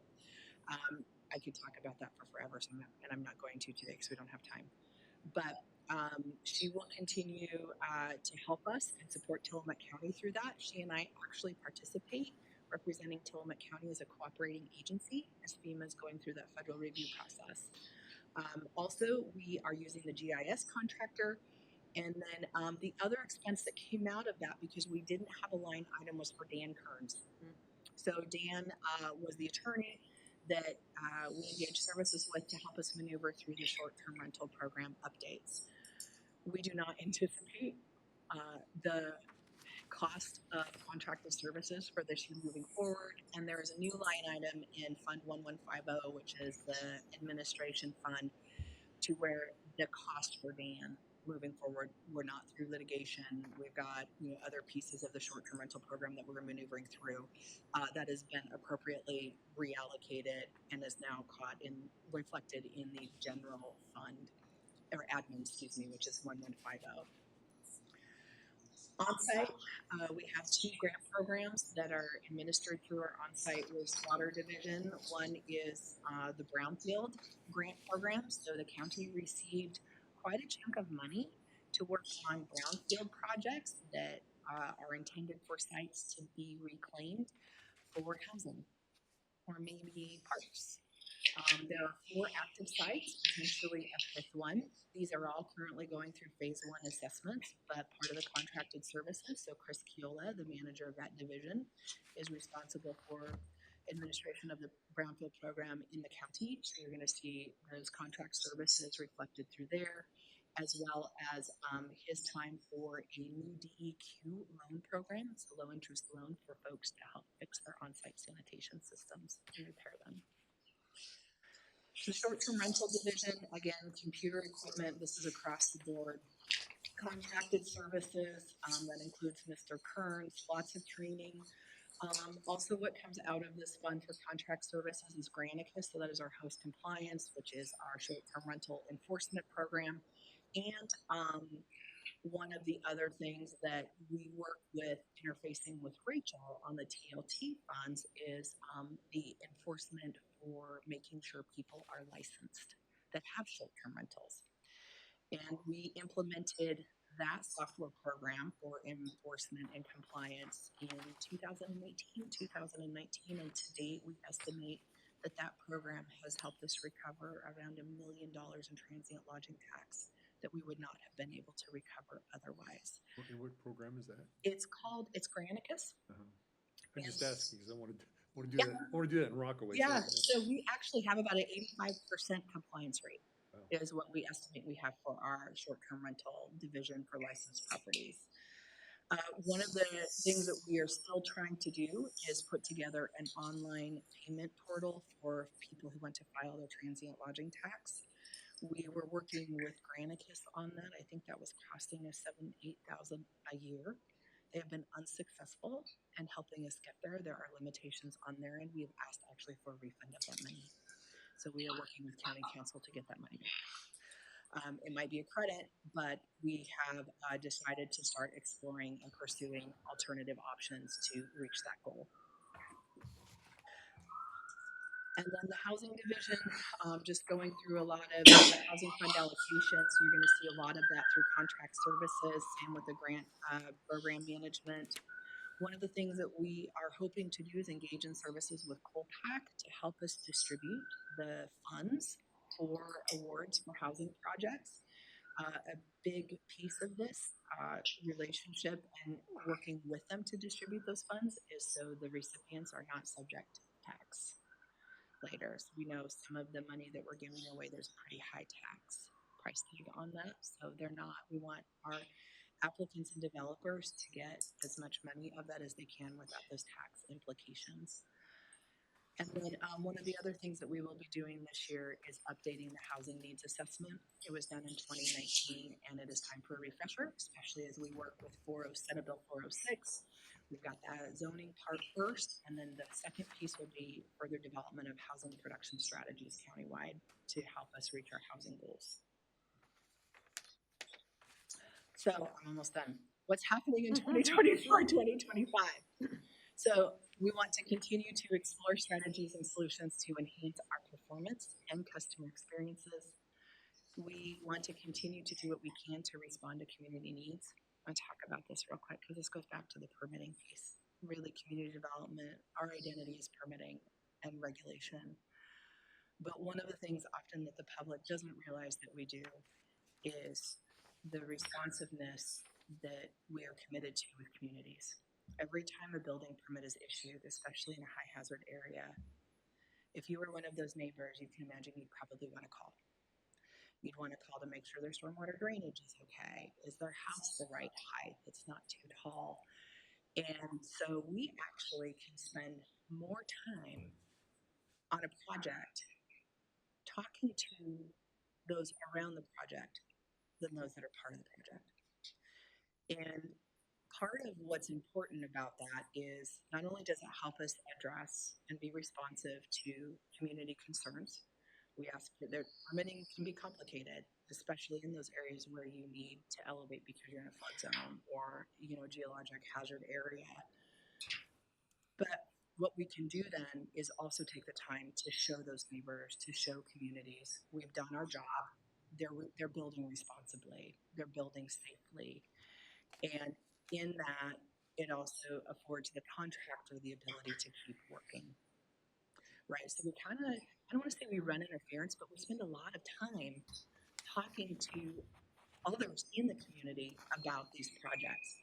So there's that, there's short-term rentals, there's infrastructure. There are all kinds of community needs that we are part of responding to. And then with that, maintain and expand where we need to the level of services we provide. And then this last piece is just kind of our goal update and outline for this coming fiscal year. I try to do this every year. I go back, one of the exercises I do with my staff is we go back through previous budget years, look at the goals that we set for ourselves and see what we've met, what we didn't meet, why we didn't meet it, or, you know, if we're almost there. So this just shows you where we're at. One of the big things that we are preparing for is implementation of the biological opinion in the state of Oregon. I have a very young planning team, with the exception of Melissa Yank, who is our senior planner, and we are so fortunate to have her. She is one of the best certified floodplain managers in the state of Oregon, especially when it comes to construction. Most people don't realize when an elevation certificate is provided by a surveyor, it is not the surveyor that is responsible for the accuracy of that elevation certificate. It's your planners. And so it takes us a lot of time to work through those certificates and construction. So as we prepare to move into significant, I would say massive regulatory framework updates and changes, we will continue to focus not only on tracking how that is moving forward, but figuring out how we prepare. So I think that is all. And with that, actually, I would like to thank my staff. I don't know if any of them are on, but we would not be able to do what we do. I'm here with you today telling you all the things that we do, but they're the ones that make it happen. I just want to thank them. Are they on? Well, thank you, Sarah. So we can take different sections of that or ask questions in general, or why don't you just go back and explain some of your stuff's general fund, some's not. Can you point out the differences there, which is which? So the Building Division Fund, which is Fund 120, is a special revenue fund, and that is required under state law. So you can see there's some pretty good revenue that comes into that fund, especially during peak years of development. But the state actually requires local jurisdictions to earmark that fund and preserve that fund for the building program. And that is to make sure that in times of maybe a recession, or we don't have a big development year for whatever reason, that there's funds available to make sure that those services in that program continues. So Fund 120 is that special revenue building fund. So all of the expenses for the building division come out of that fund. With that, they pay a portion of the lease, our operating expenses, etc. The other special revenue fund is Fund 122, which is the Housing Division Fund. And the reason why that's a special revenue fund is because the short-term rental operator license fee was intentionally implemented to help support housing and public safety initiatives. There is the 25% for the public safety initiatives that has been collected to date. So that program has been into effect for a couple of years. That money has not been touched. So what we've focused on is the 75% for housing. The remainder of the county, of the department's funds for planning, sanitation, short-term rentals, general admin, all come out of Fund 1150 through 1152, which is general fund. And then the transient lodging tax, so for Tommy, the tax collector, that money is his position and his work is paid through TLT, transient lodging tax. And it's really, you know, it's been a bit of, you know, I don't know, not odd, but I've had these, bless you, these big budgets in the last couple of years, asking for staff, trying to figure out what to do, expanding programs, expanding divisions. 5 years ago, 6 years ago, we were 3 divisions. And, you know, maybe a little bit longer than that. But in at least in my time, we've doubled in size. We were cut, we lost several staffing positions in 2009. It was not a good year for the county. And it has taken us to now to fully restaff and recover from that. And that's been something else to really reflect on is our budget really doesn't have a lot of substantial changes this year. I think on the flip side of that, the financial performance measures that we have implemented to help close that financial gap are really the exciting, you know, thing to talk about today, because that's what we're seeing. We're seeing that we're finding a way. Sarah and I talked about this before last year's budget hearings and again this year, but it's how do we insulate our building world, basically. It's a huge part of our economy. I mean, we know that our builders need to keep working, and we can't be in a space where this is so supported by general fund that a bad year in the general fund requires staff cuts in DCD, which requires our builders to suffer, right? So that's been part of this push to try to make sure that her department is limited in its reliance on general fund dollars, because it really does impact our economy in very big ways, to her point of what happened in 2009 and the staff that were lost there. So it's, you know, you're down to just a small amount of general fund, 162,000. I'm not sure if that is, I'm not sure what the gap is. But yeah, you know, and I would say going back to my circles of my lack of organizational chart, we're all embedded together, right? Because all of these permits cross everybody's desks. Everybody plays a role, and we have to work well together, and we have to have adequate staffing to do that work. I mean, our permit times have gone down, I would say 4 years ago, we were probably 3 months out, 2 months out for building permits, and some of our land use, our basic land use permits. For new homes, if we have everything we need, we're kicking those permits out in 2 weeks. We're signing zoning permits at the counter. We had to close our counter during the pandemic. We had staffing shortfalls. We implemented an appointment program that we actually still use for submittals for new construction, because it's been such an incredible time management tool. But we're back now to having a planner on duty, right, to answer all of the other questions. Our geologic hazard reports used to take 6 weeks. I've got staff that are helping me work on those, 6 months. We're down to 4 to 6 weeks. And so the timelines in our ability to be responsive, we're finally running the way we feel we should be running. And actually, we feel like we're back to the starting point, because we actually want to do more. We want to do better. Like, that is a constant, you know, priority for us. But again, that without the staff that we have today, the good work that we're doing would not be happening. And so I'm thankful for the commissioner's support and the budget committee support that we've gotten over the years.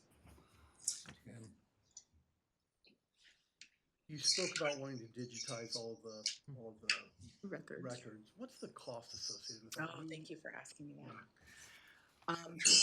Probably roughly around $250,000. We had our land use records alone in the basement for several years, right? Finally moved out a few years ago. Those records went back to 1969. And we got them all scanned. We worked with the Women's Correctional Facility, so they could scan for pennies on the dollar. I think that was $150,000. We have several filing cabinets in our office that hold property records that have not been touched. Part of the challenge with the work that we do is we are required to meet specific public record retention laws. So we just can't scan and throw things up onto a cloud. It has to be secure. We have to be able to know in perpetuity these records are going to be maintained, which increases the cost of that. And actually, because I have not yet had the funds to take the scanned land use records and digitize them, they are sitting in my office in boxes and thumb drives. And if that building ever catches on fire, everybody knows you grab those 2 boxes. Whatever we're doing, we got to grab those boxes and run. That makes me really nervous. So part of this tech fee is also to start building that amount to where we can work towards scanning and digitizing all of our records. So, because I don't know how else we're going to do it. We're looking for grants too and trying to think inside the office of other ways we can get that money. I would applaud you and the team's entrepreneurial thinking around how do you decrease the burden on the general fund. So I think you've done an amazing job. Thank you.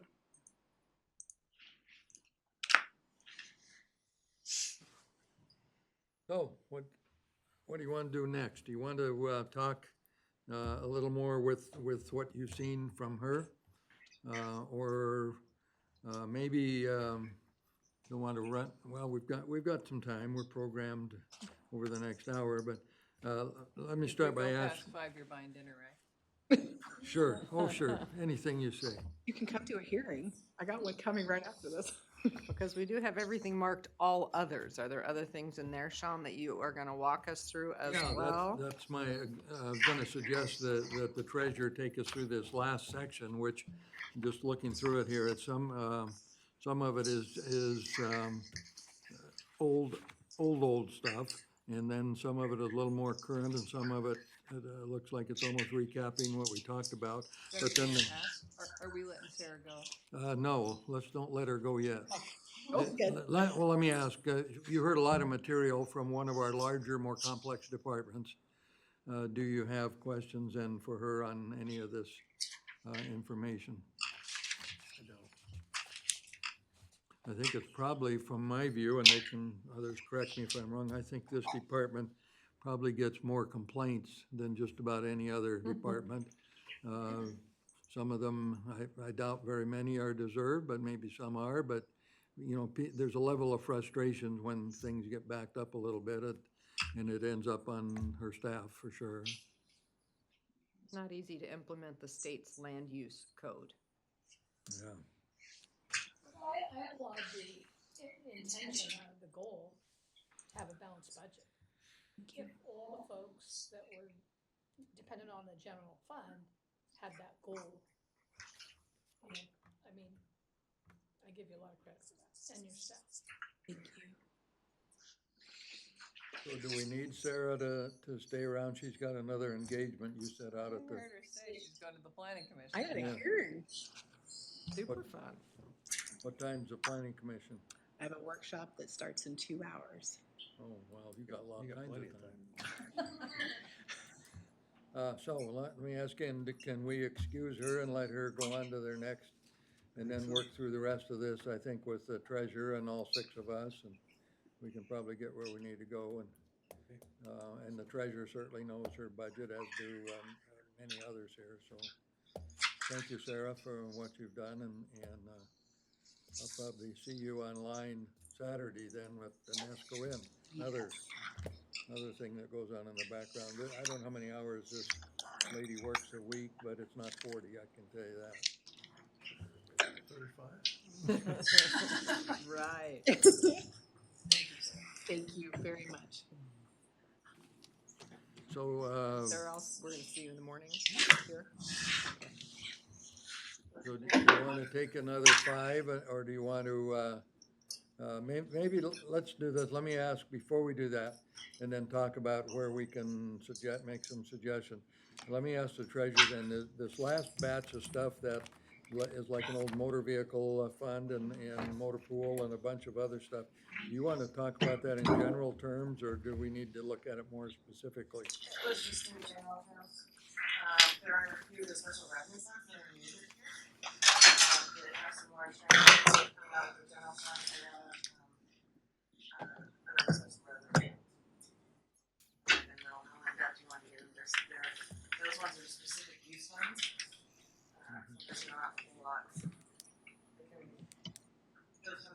spent on anything but what we Right. set for the opioid, the cost of the And some of it is even historical without something current, right? motor pool, it's just there. Yeah. Yeah, inherited.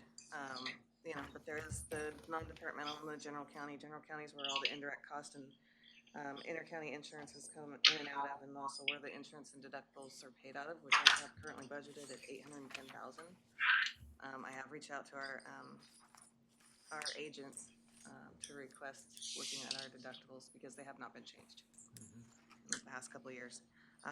Previously, we had the vehicle reserve fund, which is where we would finance general fund vehicles and pay them over a five-year period so that we didn't take a huge hit all at once in the general fund. The only transfer I have going from the general fund to vehicle reserve this year is strictly for the three outstanding loans we currently have on vehicles that were purchased over the last couple of years. County School Fund and the Mental Health Fund, 171 and 192 are both pass-through funds. We get money in for TFCC and it gets paid weekly, as I said. The county school, the state timber is transferred into there until it's distributed to the schools in January and June. Otherwise, there's just the Revenue Stabilization Fund where we have tried to put money away in case we run into budgets like this year where the general fund is short. So do we need any more conversation about this information? A lot of pass-through stuff, some historical stuff. It seems to me, just looking at it and what we've already covered, we've hit the 97% of the county, maybe not quite that much in terms of dollars, but we've hit the bulk of what can be adjusted and the variable side of it. A lot of this is historical, a lot of it is fixed, and a good share is passed through, like she said, money out to the schools and other agencies. So if you want to take a short break, we can do that, or maybe we could start by asking what we talked about earlier. Can you explain, well, let me go back this way. Maybe the best way would be to talk about all the special funds, if there's anything that needs some conversation and attention that we talked about. Most of them, remember, a special fund as a dedicated source of revenue and expenditure, and you really can't make a lot of adjustments. I guess we could, but it's not much point, because if the revenue supports the expenditures and there's sufficient data and logic behind it, then there's not too much we would do. The variable problem will be the numbers that are short. So do you want to make a statement about the special funds, anything we should look at? I think we talked earlier, maybe the TLT. The TLT was out of balance. We ought to put that up on the conversation again, but is there anything else, Sean, under special funds that you're worried about? And I would just, we still have 1 quarter left of TLT in this year, and it seems like traditionally part of what we do is we talk a bit about TLT, but we know that we have 1 quarter left and we're not sure, and often we push that to the May. Yeah, to the May. Yeah. At the end of April, I will know the TLT return and also the timber return. We have 1 more quarter of state timber that we'll get at the end of May, end of April. I don't have that, so it could be a little bit more to help offset the general fund beginning fund balance, but I won't know until the end of April. For which? Either TLT or state timber. Well, what Commissioner Starr just said, it does make sense, and that is what's happened in the past. The TLT is 30 days behind the calendar quarter. So what happened in January, February, March will be available around the end of this month or the very first part of May. So then you have 3 out of 4 quarters on the fiscal year. So that will help. And then the timber, there's 1 more major payment, and we're about like 1.6 million or something from the budget for this year, right? But only about 700,000. Okay, well, then maybe I'm looking at an old one. So we appear to be on track, and maybe even ahead of track on that. And we won't know that for sure till the next pass. So then that's some variables there that, we could sit here and talk until the sun goes down, but there's another piece of information to come our way at the May meeting. So he's suggesting not to do anything with the TLT until May, is that what we're saying? Okay. That I would think be- so, and that what would be my do you think, suggestion. Rachel? I'm here to do adjustments at the committee's discretion. It's up to you. Do you wanna talk about what you and I talked about briefly, if that's something to think about, you know, I'm not sure that, we don't have quite enough information, but maybe there's a philosophical discussion we could have for 3 or 4 minutes. Yeah, I just thinking philosophically, regardless of revenues, digging in and where we want to put our priorities into, destination management or facilities. Just by way of history with the TLT facility side, there's not really any projects identified in there other than the annual allocations, finishing out the Quanda Corridor project, and a couple of very small ones that came to us kind of haphazardly. But there's nothing beyond that that is strategic for moving new things forward that we haven't been talking about for a couple of years. And that's because it's been exhausted through the Quanda Corridor project. And so there's a large unallocated amount, but I think that's a little misleading because we haven't done any investment in time of how we may want to spend it or pull more from destination management to put more into facilities to implement the plan that the Tillamook Coast has prepared, that has identified priorities of a lot of infrastructure needs throughout the county. So just kind of philosophically, regardless of the revenues, because I know we're going to be dickering with that number, where should we be focusing efforts? So just a little thought provoking, but yeah. I have something. Yes, please. I'm the liaison to Tillamook Coast Visitors Association, and what Rachel was just referring to is we have, over the last couple of years, we asked them to do facilities assessments, to assess facilities, mainly parking, garbage, bathrooms, etc., all over the county, visitor facilities assessment, and then we asked them to make some recommendations. And so and we haven't implemented the recommendations. So what we didn't see reflected in their budget was a plan for that. And I confess that I didn't ask for a plan for that. And maybe I just assumed that was forthcoming, in which case, my bad. So I thought that everything in their budget sounded great, except for I have a little heartburn about paying like sticker shock on signage on wayfinding. And also, philosophically, a lot of the wayfinding is for cities, and I don't begrudge cities TLT, of course, but also they get their own TLT. So I wonder, could cities be contributing to the wayfinding? But what I thought, listening to the sheriff talk today about how if we need to make changes to his budget, he'd like us to go to him so he can work on changing his budget. That made sense to me, and I'm applying it to Nan. I think what I'd really like to go back to Nan and have a conversation with her and say, if you all agree, and say, everything in your budget, all of those are worthy projects, but we'd really like to see more focus on facilities. So can we relook at that? And I'd like to have that conversation with her if you all support that direction, and then ask her to come back and amend her budget and come back with another, something that includes more focus on facilities. But I'm not speaking for my fellow commissioners. I'm again assuming, which is never a great idea, that we're all still interested in those facilities. And weren't the visitor, Nan's group asking for another FTE as well? Yes, they were, yeah. And that comes on to the existing burden of all the benefits, et cetera, et cetera? Presumably. Well, she's in a different organization. Right, they're not. They're yes. not. Okay, Not so- general fund. no. Got it, Yeah. okay. But it obviously comes out of their budget, which originates with the county. Right, no, I do support your idea of talking to them. It's only fair.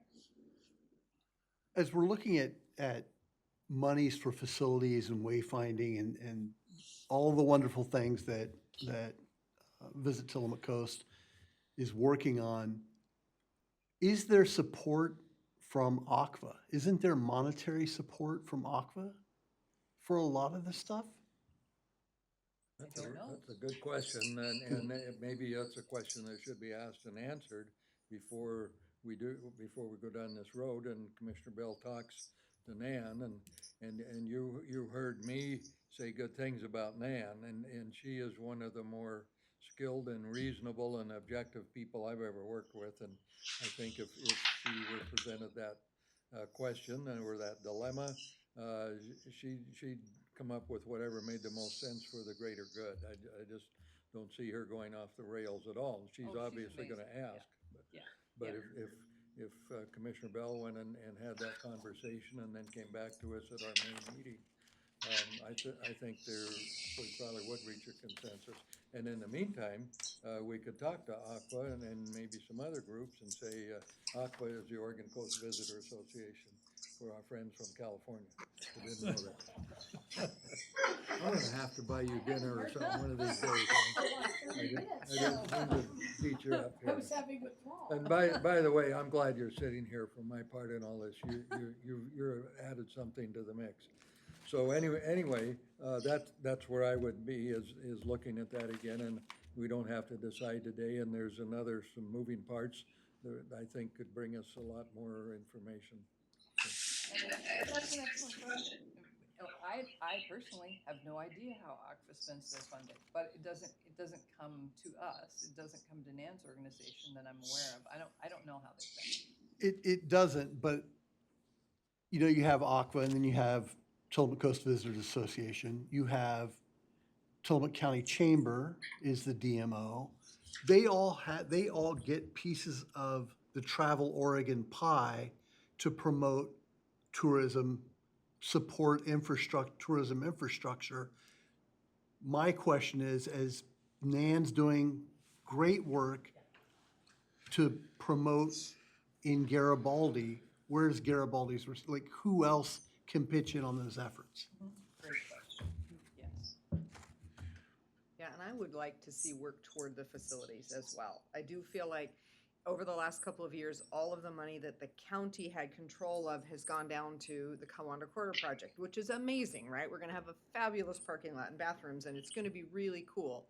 But we have also had other parts of the county say, wait a minute, what about us? And I think that we do want to hold some of that available for projects in county, unincorporated communities of the county, and projects that may be ones that we want to take guidance on, or that we want to be available when they're brought to us by communities like the Netarts one that is now in here.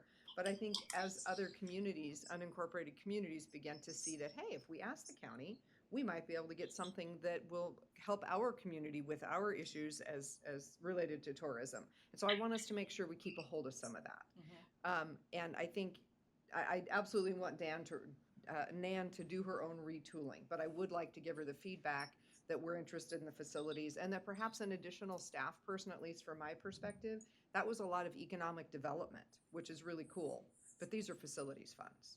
And we are so in need of facilities that, at least from my perspective, it feels like I would prefer to preserve it for facilities as opposed to put it to another staff. So Nan,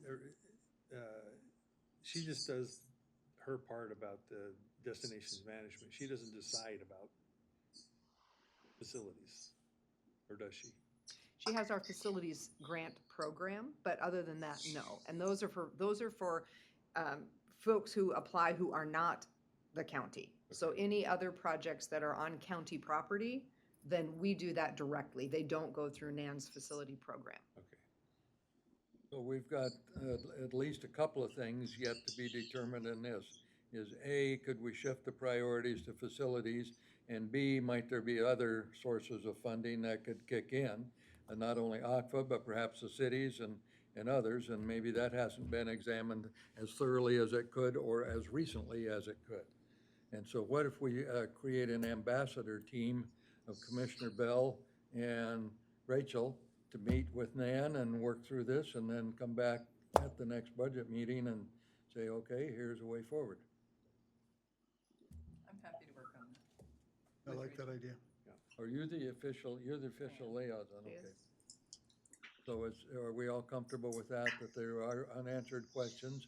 Fortunately, there are some resources there. It's not like you have to shut the program down. You just want to reallocate what's coming our way, we think, in any event, so. And also on the TLT subject, Ken's question about, let's find out for sure if tourism facilities, if the emergency preparedness facilities that we're creating for tourists, if those constitute tourist facilities. So I'm happy to do that homework also. Yeah, so I'd rather know for sure. So we'll find that out and yeah, and then we'll have a lot more information in May. Perfect. Sounds great.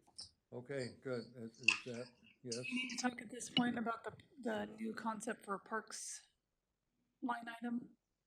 Or would you like to? Sure, I'm Yeah. happy to. I think we should reinvest parks TLT revenue back into parks. That was $100,000? Yeah, it's whatever they're earning less the 30%. Right, nice, yeah. That was roughly 100, if I remember correctly. Yeah, and I think that makes sense. I think we know that parks facilities are in need of updates and maintenance and those pieces. Since So, it's coming from there. and since it's coming from there, and we, yeah, I mean, I realize that Parks has a reserve, but that is for an intentional purpose of Webb Park in our future, right? Yeah. So I think that at this point, if that 100,000 comes back and goes into just maintaining facilities that we have, that makes sense. That'd be great. Good. Yes, I agree. So we all agree that makes sense. Keep that where it is and then take it forward through whatever they decide to do in parks. And good. Okay, so we got that. What else do we have now before we get to the general fund? I think that was the only one that was out of balance was TLT. Okay, so all the rest of the special funds are basically good to go as preserved or presented, and then we hold that, and then where there's some uncertainties, like with grants, the money doesn't go out the door until you get the money. So, if they're carrying X dollars for a grant, that's on the books, but not for real. So let's talk about the general fund. So I'll ask what I asked Sean to do early on.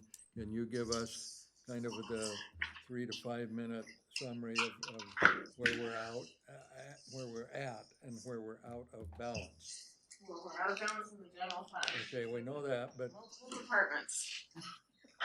okay, so what is the number?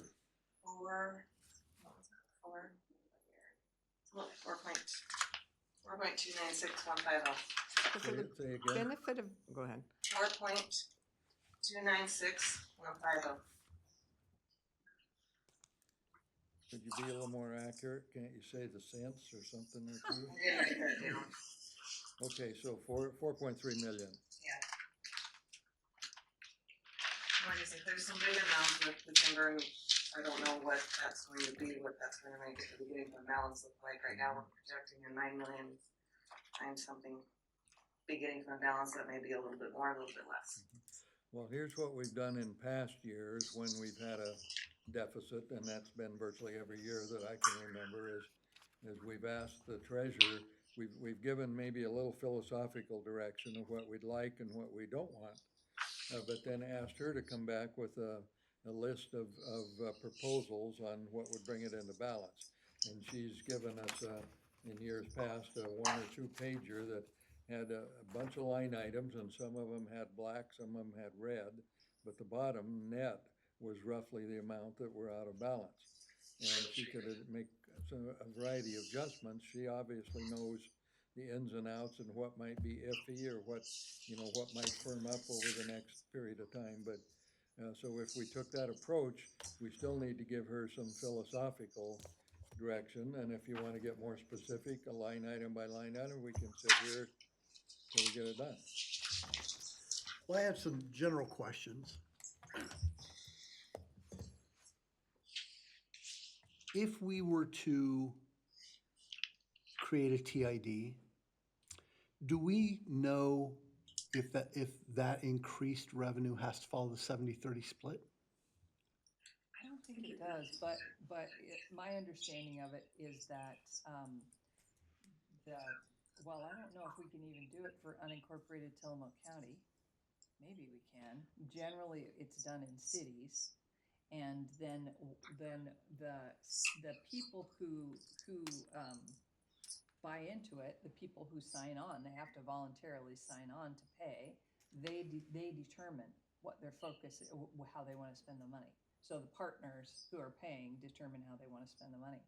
So it isn't money that we would control, if I'm understanding correctly. Okay. We're gonna lose the TV, Rachel. So I think it could be, if we, for example, encourage Rockaway Beach to start a tourism investment district and said, if you did this, then you could have X amount of money to spend on whatever you want. It would be up to those businesses to decide what they wanted to spend it on. So I didn't think that it had to be within the city limits. I thought it could be within It has to be someplace that has home rule, and Nan and I have gone back and forth trying to figure out whether that, because the county, we are a charter county. We do not have home rule as a county. So I don't think that we as the county can do it. Nan and I went back and forth trying to figure this out. I don't know, a couple of years ago, and you guys may have had these conversations more recently, but we are a chartered county, not a home rule county, and the TIDs say they have to be in a home rule area. Okay. I've only seen it done in cities. That doesn't mean it's impossible, but you're right about the charter and the home rule. Yeah, because Nan and I went back and forth trying to figure that out, and finally, I think the decision was we think it has to be actually home rule instead of like home rule, which is what we are. So that may or may not work. It sounds to me like it's much less likely to be a really good option. Well, philosophically, and I realize maybe it's not gonna happen instantly, but I would like a serious look at increasing the TLT rate. Oh, I agree completely. And I think we will know soon whether or not, conceivably, we could even have, that could influence this budget. So we've asked Bill Sargent to let us know. We need to know for absolutely certain whether, as a board, we could just increase it by board order, or if we need to go to the election. But if we could increase it by board order, it's possible that could influence this budget. So we'll have more information on that by May 2. Yeah, and that could be, if it's based on today's information, theoretically, your 30% could be $1 million. Right, I agree. And that's the estimate, we ran a variety of numbers in our first workshop, but if we went up 5%, it is roughly $1 million. So if we went up to 15%.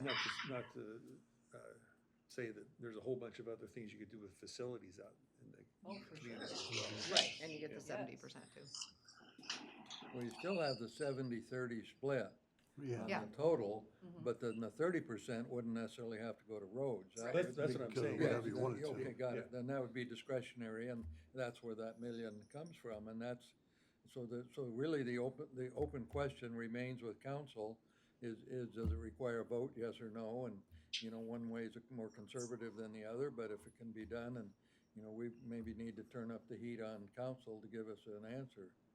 And then it becomes, what risk do we want to take? And there's also a question that if we just did it, then somebody stands outside a Safeway, gathers signatures, and it ends up on the ballot anyway. Which is, Except you have to undo the negative and then before you go to the positive. So maybe there's an argument to go directly to the ballot.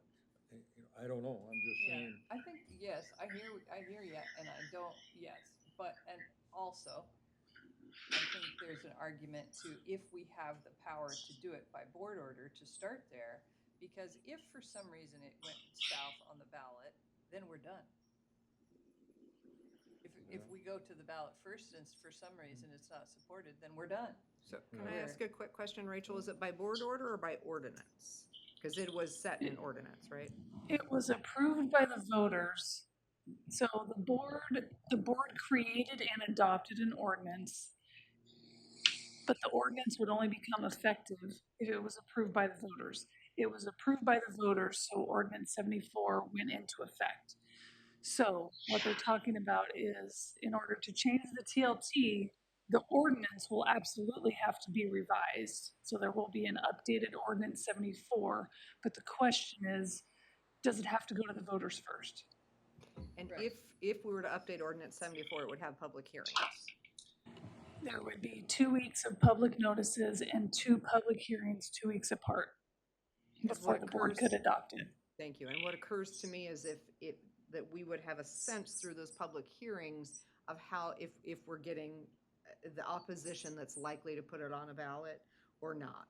So I think, you know, if ordinance is allowed, the public hearings will give us some information. And we had, as we have talked about having some conversation with the industry as well, just to find out how hot under the collar it might make them or not, right?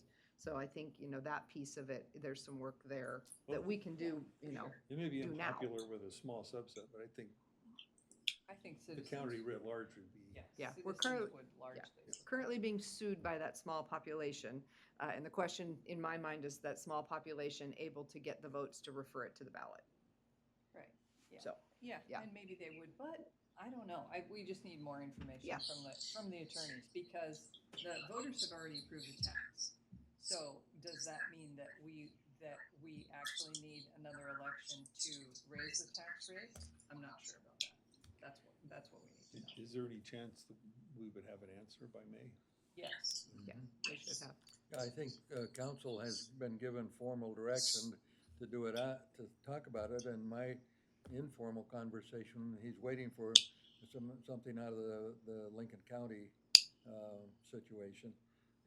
But maybe there's a way, you know, to go another direction, and maybe we light a fire under council and get something to go forward, you know, I don't know. Pull the pin or Pull the pin. Well, I mean, if we're talking at public referendums or public meetings about, you know, being transparent with, we're $4.296150 million away from having a balanced budget, you know, help us understand how we fund the sheriff's department. Yeah, I totally agree. Yes, yeah, and I think largely the citizens would support visitors paying for the services they're using when they're here. Yeah, I think they would too, and that, you know, back then, 10 years ago, that was a very powerful argument, and I think it would be very powerful today for that very reason, is someone else is paying the tax, and not only someone else, but someone who is in essence bringing the need to the county and laying it before us and said, you know, we're here and we're gonna have a good time, and you guys get stiffed with the bill, meaning all of us. And you know, there's a measure of equity and fairness, and I've learned over the years, voters are a whole lot smarter than they're given credit for. And you explain that to people and say, yeah, the people coming down here for a weekend, they're gonna stay in the parks, you know, they might as well pay a little bit more so they get an extra cop or whatever it is. So if we were to assume that we could do that and raise $1 million, now we are 3.3 million. What would be our next line of thinking? I mean, I know that's not, we don't know that for sure, but in the interest of, I think we've you know, kind of figured out that we got to get legal's question or legal's answer on that. Yeah. But in general, there's a support of moving forward. Now we're at 3.3.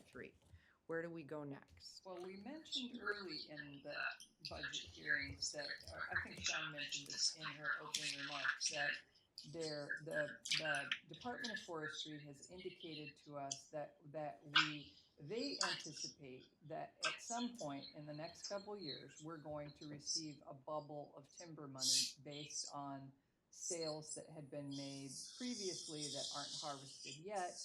And so if going forward, if our baseline assumption is $4 million a year in timber revenue, they affirmed for us in a meeting recently that they are anticipating a bubble. They didn't say how much, but we know that there were bigger sales. So my thought, looking at the McKinstry list, which is big and it has significantly impacted the budget, my thought is if we hold the McKinstry list, or McKinstry being the facilities, things that need to be improved or repaired.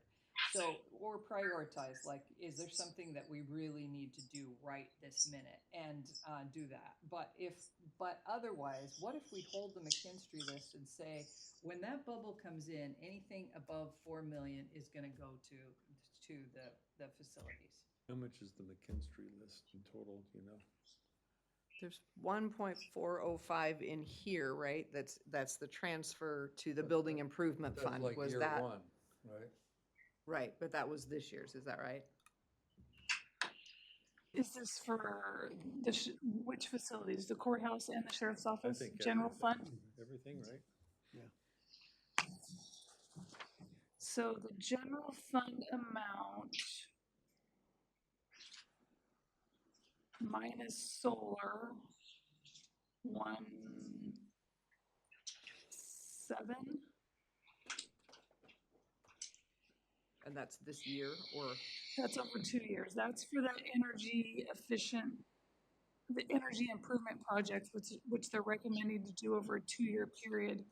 And then there's also just the facilities project. So between the fire alarm, flooring, generator,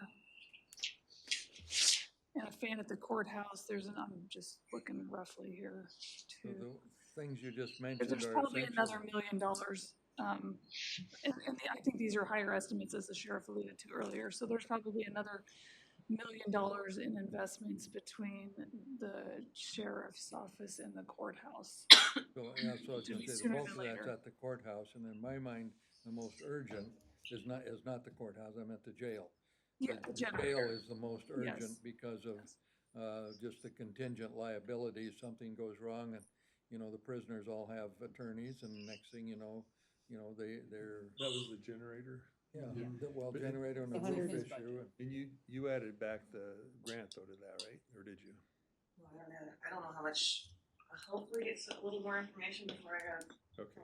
I mean, that might be, what I'm saying is that if you left that in, that might be offset by the grant that. For Anthony, too, he said 160, but I'll wait to get some Okay. better quotes from him.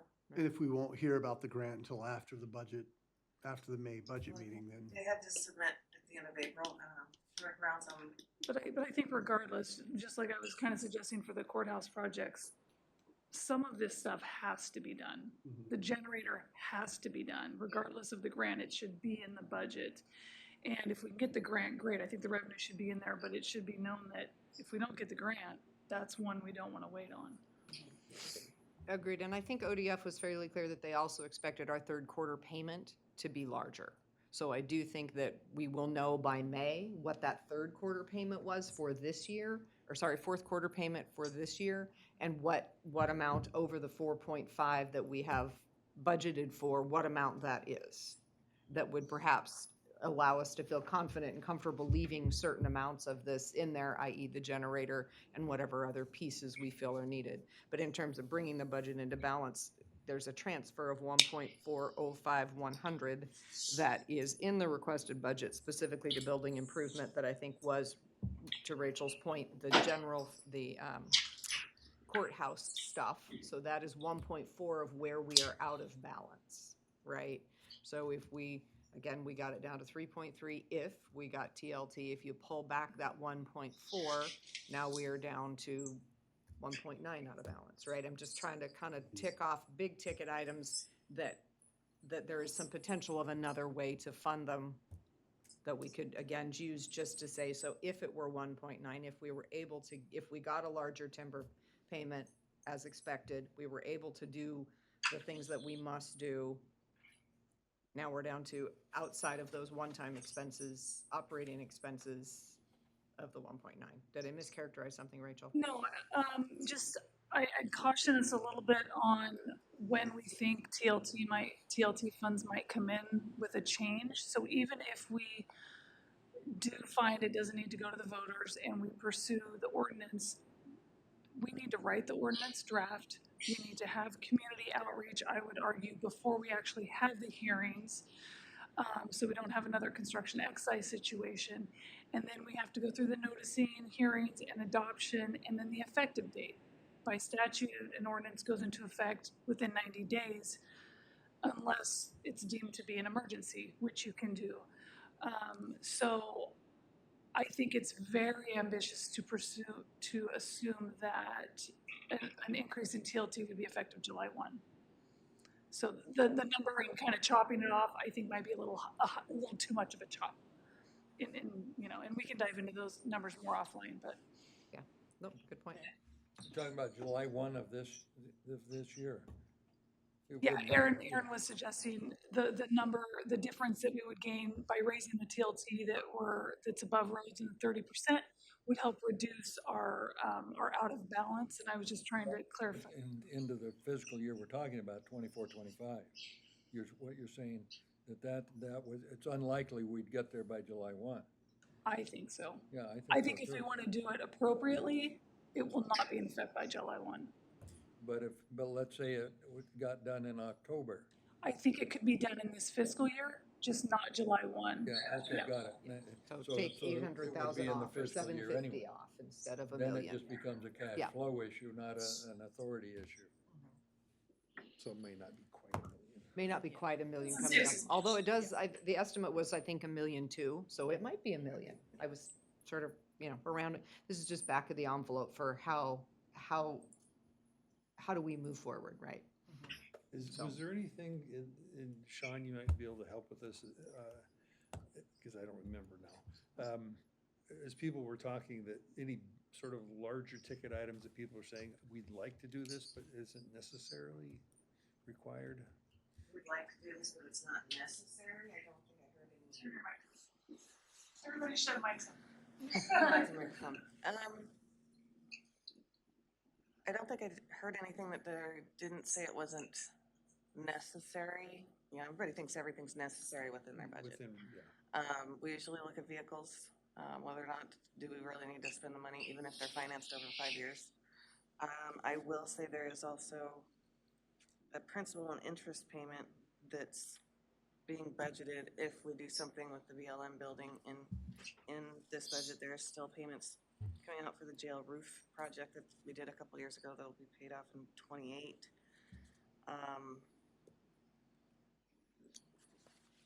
I do remember hearing Christy say she's going to review her fees in the clerk's office and see what she can raise there to help offset. How much is the out-of-pocket to proceed with the BLM building? I don't know, and I'll leave that to Rachel. I'm hesitant to say too much because we're actively negotiating it, but it's going to be a couple of $1 million to purchase the property, at least. Between 2 and 3, I would feel comfortable saying in public. The question is are we financing that or not? Right, that was my question, is if it's financed, it's not out of pocket, $3 million. No, but we also have, so that's the price tag. We have about $1 million allocated that could go towards the purchase as well. Or that could be split up between the purchase and then getting the engineering going on the design. So there's just a lot of shell game with this project. Right now we have $1 million in cash in ARPA money. And then beyond that, how much you want to finance, how much of that goes to the purchase. If we want to not spend interest on a purchase and we just want to purchase it with cash somehow and then worry about financing the remodel, that's another strategy. There's just a lot of unknowns. But at the end of the day, the general fund is paying for a lot of this project. And then the number you put in there, I'd have to look it up, is about 247,000 or something like that. Yeah, I just went based off what we're. That's where we are today. That would, for the debt service. Yes. And all of that's really on hold currently, and who knows for how long, because we don't even know whether or not it's a possibility. I wouldn't necessarily characterize it as on hold. We are actively negotiating. No, I meant like us budgeting for it, because that part's kind of on hold. We have to think about it, but we don't even know whether or not we could purchase it. True. But if we don't budget it, you know, We don't have the authority to spend it. yeah, I personally think it's a really important conversation for the budget committee to have to help inform, should we be financing? Should we just pay cash and be done with it? Or, you know, split the difference on it, because it does need to be in the budget. Yeah, but we're a ways from pulling the pin. That's sticking, Doug. Yes, I started something. The problem with the court space, my opinion, is it's not going away. If it's not this building, it'll be something else. And everything we will do, whether it's done now or later, will cost money, and it will probably cost more than what we're headed into now. So my judgment at this point would be leave that money in to service the debt, and if we decided not to borrow or borrow less, then it would be a little bit less. If we did, the authority would be there to spend it. And looking at the budget, I don't see where we'd come up with the extra couple of million or whatever the number ends up being. We got the one now for sure, but let's say it's a couple more. I'm not sure where we'd write a check for 2 million at the expense of what else. So our deficit of 4 goes to 6, something like that. And you know, it's one of those things where you have certain mandates, certain obligations, and you don't have enough to cover them all at the same time. So how do you get from A to B to C to D? Don't know, but I recommend we leave that in, and if it's necessary to be used, it's there. If not, we don't. So Sean, per how the budget's constructed at this point, the cost of the general fund this coming fiscal year would be $261,000. That's what I was, that's what I was trying to clarify. get to. 122.3 and 138.6. It's on this one. It's on this page. So yeah. So what? Yes. 261. Yes. Yes. Well, I'd be interested to hear what these three think, and then, you know, or actually any of us, but particularly these folks, as we've talked about this before. So let's say we're 2 million short, pick a number, 3 million. Do you think that we should incur some indebtedness or try and scratch it out and pay with cash, and understanding that there's going to be a much bigger project as it unfolds over the next maybe 3-4 years in terms of remodeling, building it out to standards and so on. And that's a kind of a separate problem. But to get it in the name of the county, get a title and record it as a county asset, how would you pay for it? And if I could add to that before they answer, the term that's contemplated here that drives this 261,000 is a 13-year term at 6%. So I say that because if we're financing for 13 years and we move in 2029 and we borrow more money, we're stacking up our debt. So just a data point. And remember, we can borrow probably at, I don't know, Sean can help me, but probably 70% of the prime rate, you know, as a tax-free. But still, today that's 6%, and I think that's probably where that number came from, right? Yeah, I just searched commercial rates for governments and popped up it was anywhere between 5.5. Yeah. And Business Oregon, I think, can provide a 4%. So there may be an opportunity to further reduce the interest rate. And the bubble money comes into the conversation potentially as well, right? I mean, we might finance it this year, and if we do get over the next 3 years an additional $3 to $5 million from timber has ranged over the years. Like we've said that the 10-year average is 4.5. That's what they've told us to expect. But there have been years we have gotten as much as 6 or even 8 million in a particular year when it was a particularly good year. So if we were estimating the bubble even somewhat conservatively, we might estimate it at 3 to 4 million. Right, assuming that each of those 3 years we were probably going to be at least $1 million over our 4.5, maybe $1.5 million over our 4.5. So we do have this one-time money, to my point in my kind of opening statement, that's sort of hovering out there that I think can help us with some of these one-time expenses. I want us to think about how do we get our ongoing general fund stuff into what we expect it to be this year, next year, and the year following. which I think the TLT is a part of that picture. So I know, I think I provided you guys with the state timber projections that we received. There's no bubble next year. Not this, yeah, 24, 25, they did not show any additional revenue, they only showed the 4.5. Whereas this year, they had shown, well, first 8 million and then revised it back to 6-ish. Yeah. To answer your question, Doug, I mean, I don't see how magically you come up with a couple of extra $1 million in cash. Yeah, I mean, that's why I was asking about the out of pocket, if it's the debt service of, what did you say, 240 or something? And then figure out what to do later, I guess. Well, if it were anything but a requirement, and the state eventually will pay a good share of that, but not upfront, as I understand it, and maybe not even on the acquisition, but on the build out. Am I saying that right? Yeah, the strategy to move this forward is we're buying the property, however we need to do that. The $1 million request that's before the state for next legislative session would help with the engineering phase and get it to a design where we know the construction cost, and then we go back to the state for the 50-50, of which we will back out our acquisition costs. So when it gets to the construction, those costs won't be 50-50 because we will have already put in our acquisition costs up front. But the matching 50% later on could be more financing, or it could be going to get a bond. Yeah, or we have a timber surplus here and. Or we have a magical. Exactly. So the idea. This bubble better be. I know, right? Yeah, that's another thing, but, if we don't get this property, then, as I said, the problem doesn't go away. This isn't wishful thinking and an opportunity fell in our lap. It's a solution to an ongoing problem. This is the third time in recent years that we've tried to solve this problem. And so I think my opinion is someday the state's gonna run out of patience, or they're gonna lean on us harder. I mean, I don't know that for sure, but, this has been a good opportunity, but then the flip side is, people miss opportunities all the time because they don't have any cash.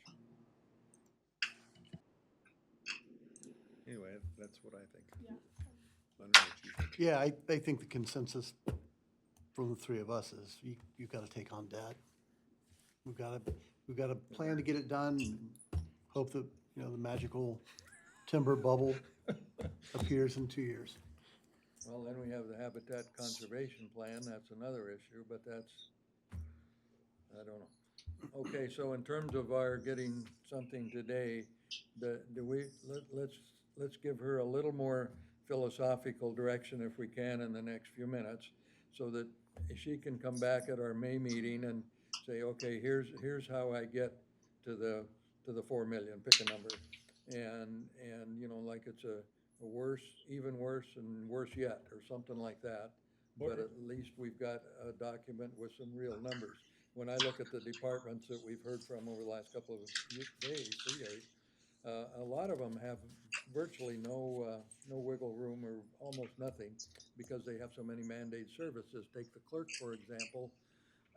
You can't cut elections, you can't cut recordings, and there's some fees in there. You might come up with 30,000 here or 40,000 or something. And the same thing even with the appraisal people. There's not a lot there of wiggle room. The sheriff has more. And keep in mind, the sheriff, for example, and I don't want to pick on him, but the sheriff has relatively few mandated services, less than most people think. There is absolutely no requirement to put cops on the road. There is a requirement for service of documents. There's a requirement to run a jail, and maybe a couple of other things. And Lane County, quite a number of years ago, got into a crack, and they had like 4 deputies on the road for a much larger county. Now, I hope we never get there, and I don't know that I'd ever support that, but I'm just saying some departments have more options than others. Commissioner Olson, I think you probably have a better grasp on this than I do. What is the appetite, in your opinion, of creating a special sheriff's district in South County? Again, we've been down that road a couple of times, trying to find money for increased. We have talked about that, and I think it's possible and the voters might support it. Now, if the sheriff's still on, I'll ask him to answer it, but I'll tell you what I have heard from him, and Mary Faith really should answer that question as well, because she's a liaison. I think there's a reluctance to do that because like the library, you have to renew it every 5 years or from time to time. And I think the police officers, well, the law enforcement has a much greater investment in human beings, training them, outfitting them, equipping them, getting them to know the county than buying 1,000 library books, something like that. Let me turn to Commissioner Bill. Thank you. Well, I think Doug covered it, actually. I think there's not much appetite in the sheriff's office, and if the sheriff is on and wants to talk, I invite him to. I'm certainly not speaking for him, but I've heard him say he would rather not have to ask Tillamook County citizens to pay for an operating levy, particularly if we could, oh, there he is. Sheriff, go ahead and turn on your microphone, and I hope you've been listening to this last couple of minutes. I have been, and Mary Faith, I didn't mean to cut you off. I just wanted to let you know that I was here, and that is correct. I'm very, very hesitant to put another tax forward to Tillamook County citizens. I believe that they pay their fair share for services they provide or get. I think that we need to explore getting tourists to pay their fair share before we go after taxes from our citizens. Now, that being said, it scares the absolute bejesus out of me having to go after money every 5 years when it comes to staff. The example it was maybe Josephine County or one of those counties. They had to lay off the vast majority of their staff, and that's the lives. That's people's lives. And so if for just any reason we don't get it passed on one of those years, I mean, you're ruining people's lives, for one, if you have to lay them off, and two, as Doug mentioned, it is a significant investment for us to get a person trained. I mean, they're not even a viable solo officer for the first year of employment. They don't even get to be an off, like on their own. So it is significant investment. I'm also hesitant about South County specific because they've declined it or turned it down twice, I believe. I'm not sure what will have changed to make us believe that they would pass it a third time. So there's just a lot of question marks. There's a lot of like I said, just as Doug's mentioned a few times, philosophically, I don't think that a citizen should have to pay it. At least until we try to get the tourists to pay their fair share. That's my mindset. I would be more inclined to support a permanent special district than I would a 5-year renewable tax levy. A permanent district is trying to convince them once the funding is permanent, it's a set rate. If it passes, it's set and it's forgot and it's locked in. But again, I still would prefer to get the tourists to pay their fair share before I go lock, stock, and barrel onto adding more taxes to our residents. So that's kind of my mindset. So Sheriff, while we have you, we're talking about, the TLT increase, and that would raise about $1 million, and we're still about 2 million short. So what other thoughts do you have on the tourists paying their fair share that maybe we're not thinking of that would help catch up that other 2 million so that we could, continue to fund and to grow at the level that you need to grow? I think a TID is a very viable option. I know that you mentioned you had a conversation with Nan, and you thought that it was home rule only. That's the first I've heard of that. Mary Faith thought it was city only. I think at minimum there's confusion and no exact determination on what is actually allowed. My hope would be is that we don't just stop because we don't have an answer. I would go after that and figure out legally if we can do it and partner with Nan as quick as possible the county, if we're allowed to do it, okay, hypothetically, if we're allowed to do it, the county has, I don't know how many campsites. And if the county agreed, because it was my understanding that we create some documents, we create this district, then we start going and getting people to sign on. And if the county is willing to sign on and say, yes, I will impose a 2% or a $2 fee per stay or whatever kind of fee, we could immediately see money coming in. Again, I've heard nothing about it, home rule being a requirement. I've heard nothing about only being cities. But again, I think that we should actively find out if we can legally do that. And if we can, partner with NAN, or partner with Tillamook Visitors, or, you know, that is the association, start working on putting that district together. As a county, say, yeah, we'll participate, do an MOU with them, start going after the hotels, get the 700 hotel rooms that are in Tillamook County to sign on, or as many of them as we can, see if we can get short-term rentals and start collecting money. I don't think we should give up on it because we don't know the answer. I think we should get county council to find that out. That's number one. Number two, I think that personally, I think that parks should come back in to the general fund. I think that we should bolster it, as Mary Faith talked about. The fact that cabins are booked 6 months out, we should be building cabins galore and just getting those things booked. We should have our and then bring that back in and let that profit machine, you know, help take up some of the shortfalls. I mean, you know, we're getting close to being in the red here. I think nothing can be off the table. I've got questions about the road construction grant project. You know, what that is, what rules are tied to that. I mean, there's I think $8 million sitting in that thing. What is it used for? I don't know anything about it. Maybe we can't use it. Maybe it's legally required for something. But if we're approaching the red, why wouldn't we grab some money out of that? You know, can we even grab money out of that? I don't know.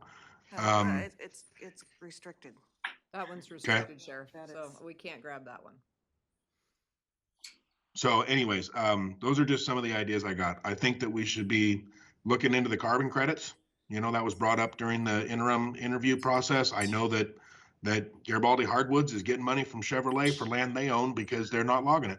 So because Chevy needs to buy carbon credits. County has property, we should be doing that. I know there's money from federal agencies for staying away from riparian zones. We should be looking at that and getting money for that kind of stuff on county-owned land. So those are some of the options I think we should do. But I think that TLT and TID are the two low-hanging fruit, and we should be aggressively going after those, in my opinion. Thank you. Yep. Thank you, Sheriff. Thank you for hanging around. So go I ahead. just want to make a clarification on the law enforcement district. There's two types of districts. One is a special district, one is a service district. The law enforcement district would not be allowed by a special district. It would be a service district, and the board would be the governing body, and you can do a permanent rate.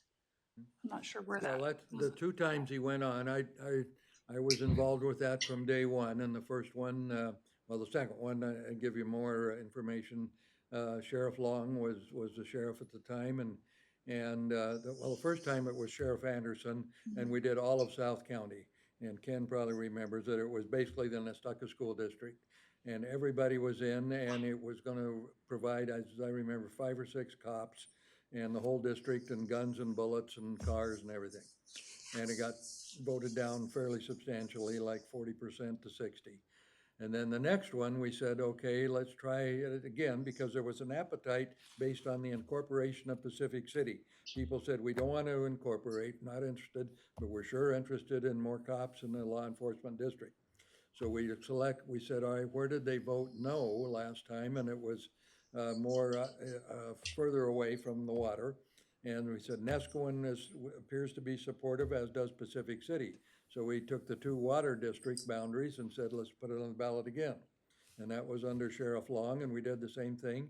And we thought it would be like, based on a straw poll of 60-40. It turned out to be like 45 in favor and 55 failed. It failed, and so we said, well, as the voters have spoken.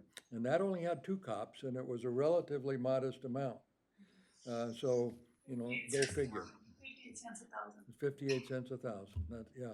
just want to clarify that we could do a permanent rate. We could do a permanent rate, and that's what that would have been. That was not a serial levy, that was a tax base.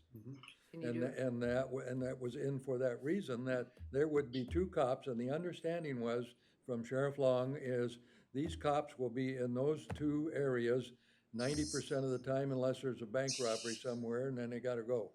But otherwise, that's their home, and they would even talked about building a small precinct, you know, with coffee and donuts and all the stuff that the cops need to keep them going. But that didn't, you know, it got voted down, and there was even a group in opposition. They never got themselves legalized with a PAC, but nonetheless, they put up a bunch of signs and it went down, and the sheriff might remember that, he was certainly down that way. But the answer, long answer, I understand you can create a district with a permanent tax base, not a rotating serial levy like the library. And so maybe the voters, longer term, would say, okay, this does make sense, but there's some other things, like the sheriff just said, maybe need to be examined first. I agree. The sheriff did bring up an interesting point about special district, special revenue funds. Is that no? Well, I'm just thinking solid waste, for example, has a closed landfill fund of $1 million. At some point, the burden of that goes away. There's $1 million up for grabs. They'll just go back to solid waste service district. They're a service district. Because they're on a levy of their own. So we can't bring them back into general fund. They're a fiduciary fund. So they run like a business. That's a bad example. yeah. But I see where you're going. Hold I on, see where you're going. I mean, bear with my lack of intelligence about how this works. But can't we change that? Could we change that? I think it's local budget law, so it'd have to go through the state. Because it's a special district, it's not just a special revenue fund, right? They're a service district, so they are a different animal, but I see where you're going. It's interesting thinking about this. Just kind of rambling here, what the county has done over time is kick these departments out of the we've kicked most of the departments that make money out of the general fund. Because they weren't making money when they were But now- in the general but fund. now they Yeah. are. Interesting. So we want everybody to come back? But I mean, that's kind of what's happened. Well, now, okay, we're past the normal hour, and we can sit here as long as all of you want. I'm good, but maybe just to bring back our focus, can we give Sean a philosophical direction of what to come back and say? And we have a published date, and it's May 8th or something like that. We could theoretically, by publishing, we could have an earlier date, and if you wanted a 2-hour work session or something, we could convene this committee anytime with proper notice. So I found out this year that the headlight changed their cutoff time for legals, Okay, and it's now Wednesday at 4. Last year it was Thursday by 10. okay. The year before that it was Friday. But we could still give notice if, Because I'm past Wednesday, so if I get it to them before, it's won't post until the 26th, I think I looked at, and it has to run for at least 5 days. So. Doesn't get us very much before the It 8th doesn't- of and May. it Right. doesn't Yeah. really- so what you're saying, the time is now compressed to where we might as well stick with the 8th. But we could do a second one set up after the 8th, Yeah. before the adoption in Yes. June, so we could still get 2 workshops potentially crushed in there if we felt we needed them. Well, everybody here, oh, I'm sorry, go ahead, and then, I was gonna ask Sean about, you were gonna consult the insurance people about deductibles. If you did, do you have any idea of how much we might save if the deductibles, that's just so random? Yeah. And would you have that by the 8th? I'm hoping I do, because I meet with Cheryl on the 7th, or at least if I can ask her. At least if I can ask her to give me an idea of what it might be, Right. would be great, because. Because those insurance costs are pretty hefty. Okay. But it's all our autos, it's all the property, it's the lawnmowers that the parks has, it's their golf carts, I mean, it encompasses everything. And we had a, reevaluation here a couple years ago of all of our buildings, so that didn't help. I'd like to ask, sorry, am I interrupting? No, I'm completely. I'd like to ask Sean how much we were talking yesterday about putting something in the budget for the treasurer's office to explore the possibility of an electronic system. So I think what we were talking about was looking at what would it take? Is that how you were? We weren't talking about budgeting the whole thing. No, this was just for, find out, have somebody come in and see what we have now, what we mean, what needs to be done. I don't have that in here yet. But how much would that be? to have somebody, a consultant come in. I don't know, I think I've had 50,000 in there a couple of years going forward. Yeah. I think that was a number that Damien gave me before he left. So here's what I was thinking. I think that's important. I think that's something that should be on our goal list. And I heard the HR director say that if the 50,000 in her budget for the second phase of a project, when I asked her, do you think you would need that if you get the full-time HR generalist and you hire fully staffed with 4 people, could you do the second phase of that project in-house? And she said yes.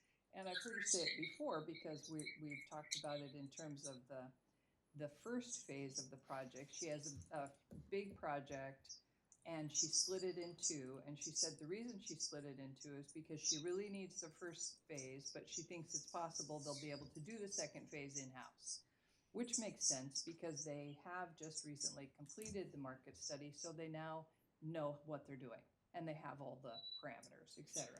So I'm suggesting that we move that 50,000 out of HR and into the treasurer's office. Or I could always just wait to see if she hires that HR generalist to do that. I think we've been hammering the last couple of years of we need to get the market study, the comp study, our job descriptions up to date. I think I'd really like if we get those pieces done once, I think it will really make everything else moving forward a lot smoother. You're not saying that's not gonna happen. No, Jody said that they should be able to do that part in-house. If they find somebody. If we can get somebody hired, right. Which So- it seems like we should be able to get somebody hired. I mean, unless something crazy happens. We hope so. It's a certain skill set we've struggled, but the world's getting better for hiring, so. Right. And it's phase 2, so, it's a ways out. It isn't Yeah. immediate. Yeah, and the goal is just to get it done before we go to negotiation with AFSCME again, and that would be my other concern is just whether or not if we do get somebody hired, can we get it done in time? That would be the only other piece to be there to go to market. The other piece, Sean, that is in here that's a big ticket is our contingency. It's less than it was this time, or this Right, but I can't seem to put my eyes on it at this moment. 1.5. And I did budget, as far as the unappropriated ending fund balance, we talked about having a flat 6.5 to get us the first 3-4 months through the fiscal year. I did bump that up 3% because of inflation. Yeah. Inflation today showed at 3.5 inflation for March. Okay, and my point at looking at the contingency was I think that we went through this year without using it, correct? So far, but we have 3 months left. Right. But we're not likely to use 1.5 million in 3 months. We don't have anything that huge looming on our horizon. Not that I'm aware of. Okay, and is there a best practice for how much we put in contingency? It's usually to help make it balance. Yeah, but it's a finite number. To me, that sounds like that's adequate, but not super adequate. Your cash flow just on the general fund is $30 million. Right. Well, and there's 6.5 that is in that unappropriated ending fund balance that is in our cash flow. So it's not the cash flow piece. No. It's do we go over budget by the 1.7, right? That's part of our beginning fund balance that we're just holding back. Not part of our The incoming 6.5 is the revenue. beginning fund balance, but Yeah. that is intended to run our cash flow. The contingency doesn't run our cash flow. No. The contingency is It's how there. far over budget do we go? Right. And only in the general fund. Yes. So why don't we do this? The person who knows the most options is sitting over here. Let's ask her to come back like she's done in past years, and let's ask her to email it to us, not on the morning of the 8th, but as quickly as you can do it. Literally, I mean, like maybe within 10 days or 2 weeks, something reasonable, so we all have a period of time to look at it. And then we can come back and have a heavy-duty work session on the afternoon of the 8th. And if that doesn't get us where we want to go, in fact, you could go ahead and schedule one the week following, make it work. Well, find a date that would work. Okay. And then give notice, and then we'll just cancel if we solve the problem. In other words, it might take 2 more half-day sessions if this gets really messy or convoluted or whatever word you choose. So would that make sense then if we did that? So we'll have a list maybe in 2 weeks, and we can look through that, think about it, exit out, do whatever you want, and then come back and have a comprehensive, intelligent discussion on the afternoon of the 8th, and maybe we figure a way forward. If not, then we eliminate certain things, and the other things are still to be decided, and we may also have more information in terms of timber and a couple of other variables now that are unknown. And we'll have 2 sessions scheduled. We'll cancel a second if we get it done by dinner time. Does that make sense? I'm just trying to think mechanically, how are we gonna get this done? So I did have a couple of questions. One is the assessor's office said that they had a 61% increase in in-person visitation. And then we heard from community development who said that they've turned that into a profit center. So when someone wants to come in and talk with them, there's a fee associated with that. Can we do that at the assessor's office as well? I see Denise is online, so I will leave that to her to answer if she is actually online or if she just left her computer. Denise, are you there? Did you get that question? Or I can definitely reach out to her and then have her send an email as to why they would or wouldn't do something like that. And the other question that I had, and this is, I completely understand this is very private sector of me.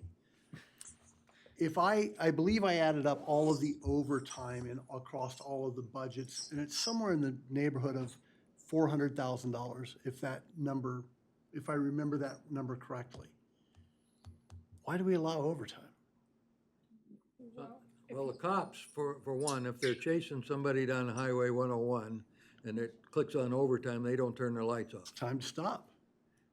Well, and it's So- the vacation. So like you heard the sheriff talk about how he has just enough staff just to cover what he has right now. And so if someone takes time off, someone else has to step in, and they've already worked a full shift, so there's overtime. Most of our departments don't have overtime. At law enforcement, who Public else? Works and the sheriff's office. Public Works, which is gonna happen when you have a tree down across the road or a culvert out or. You don't see some of that overtime because they're exempt employees. They're paid a flat rate and don't receive any overtime. So you're actually not probably seeing all of the overtime hours and costs to the county. So I recognize that there's more from exempt employees, people working more than 40 hours a week. My question, and I'll just stay on the sheriff's department for now. So let's pretend that the sheriff's office has $200,000 in overtime. If it's a matter of cutting positions, thereby we increase the amount of overtime, people aren't working time and a half more effectively, more efficiently. So if we're having to do with less because we don't have the money to do it, why don't we start with overtime? And I realize you don't turn the lights off and the tree falls down. We can never completely get away with overtime. But can we ask the department leads who do have overtime to cut that number significantly? We can make that ask, yes. I don't know, like, in the sheriff's office, I don't know how effective that would be because he's gotta have somebody in the jail. Minimum requirements. Yeah, to meet minimum requirements. Josh, you wanna answer? Absolutely. There's a couple of things here, and kind of what you're, I think, leaning towards, Ken. And we saw our overtime decrease when we switched to 12-hour shifts because our coverage became better. So as we gain more employees, our need for overtime does decrease. However, when a deputy gets called to court, that's overtime. That's per the contract. When we have to have our mandatory trainings, that's overtime. And when a shift ends at 3 o'clock, if they've arrested a DUI at 2 o'clock, that goes into 4 or 5 o'clock in the morning. That's overtime. Those overtimes you will never get away from. We also have mandatory coverage. So if a deputy does take time off, and we need coverage in order to fulfill that mandatory coverage, whether it's in the jail or on patrol, we try to cover it with creative means. For example, we'll use contract deputies to cover as opposed to paying overtime. We may try to get somebody to trade a shift. We can't mandate it. But we do try to get creative on overtime. But in our line of work, I'm not sure how you'd ever cut it, but we do actively try to reduce it by filling overtime shifts with, contract deputies on their normal work days or shifting schedules for somebody if we're able.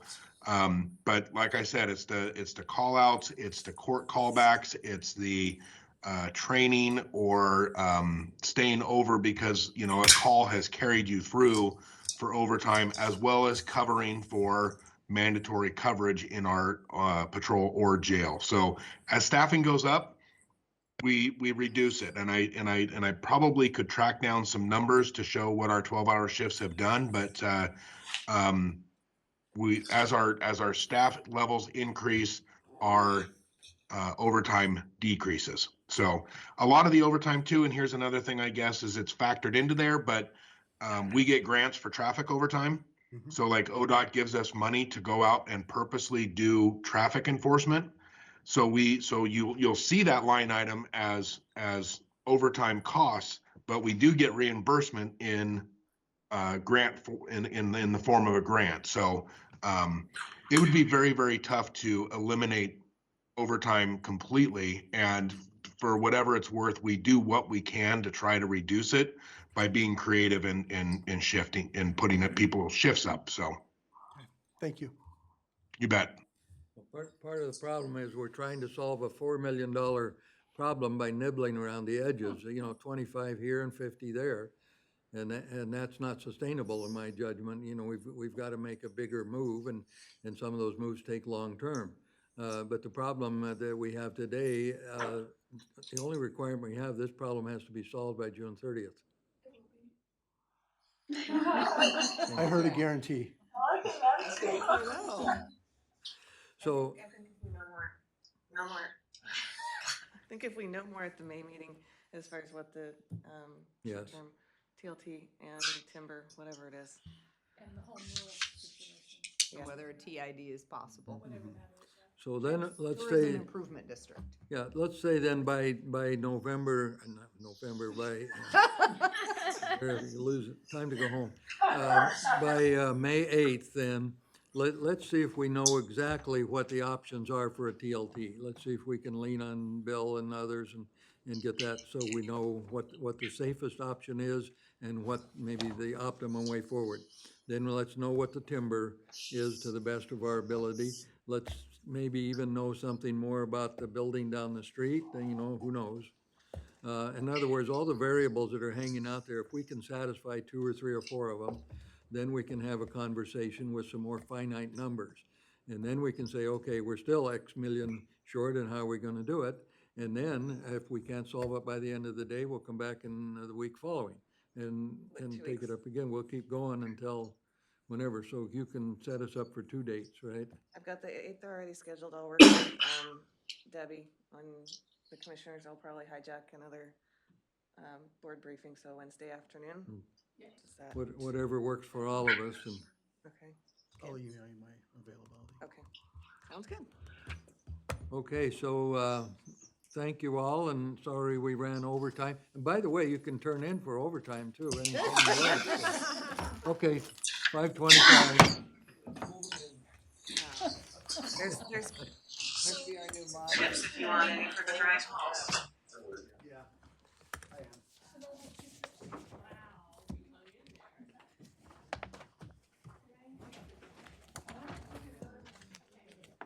I'm gonna leave all these books here and let her fiddle with them.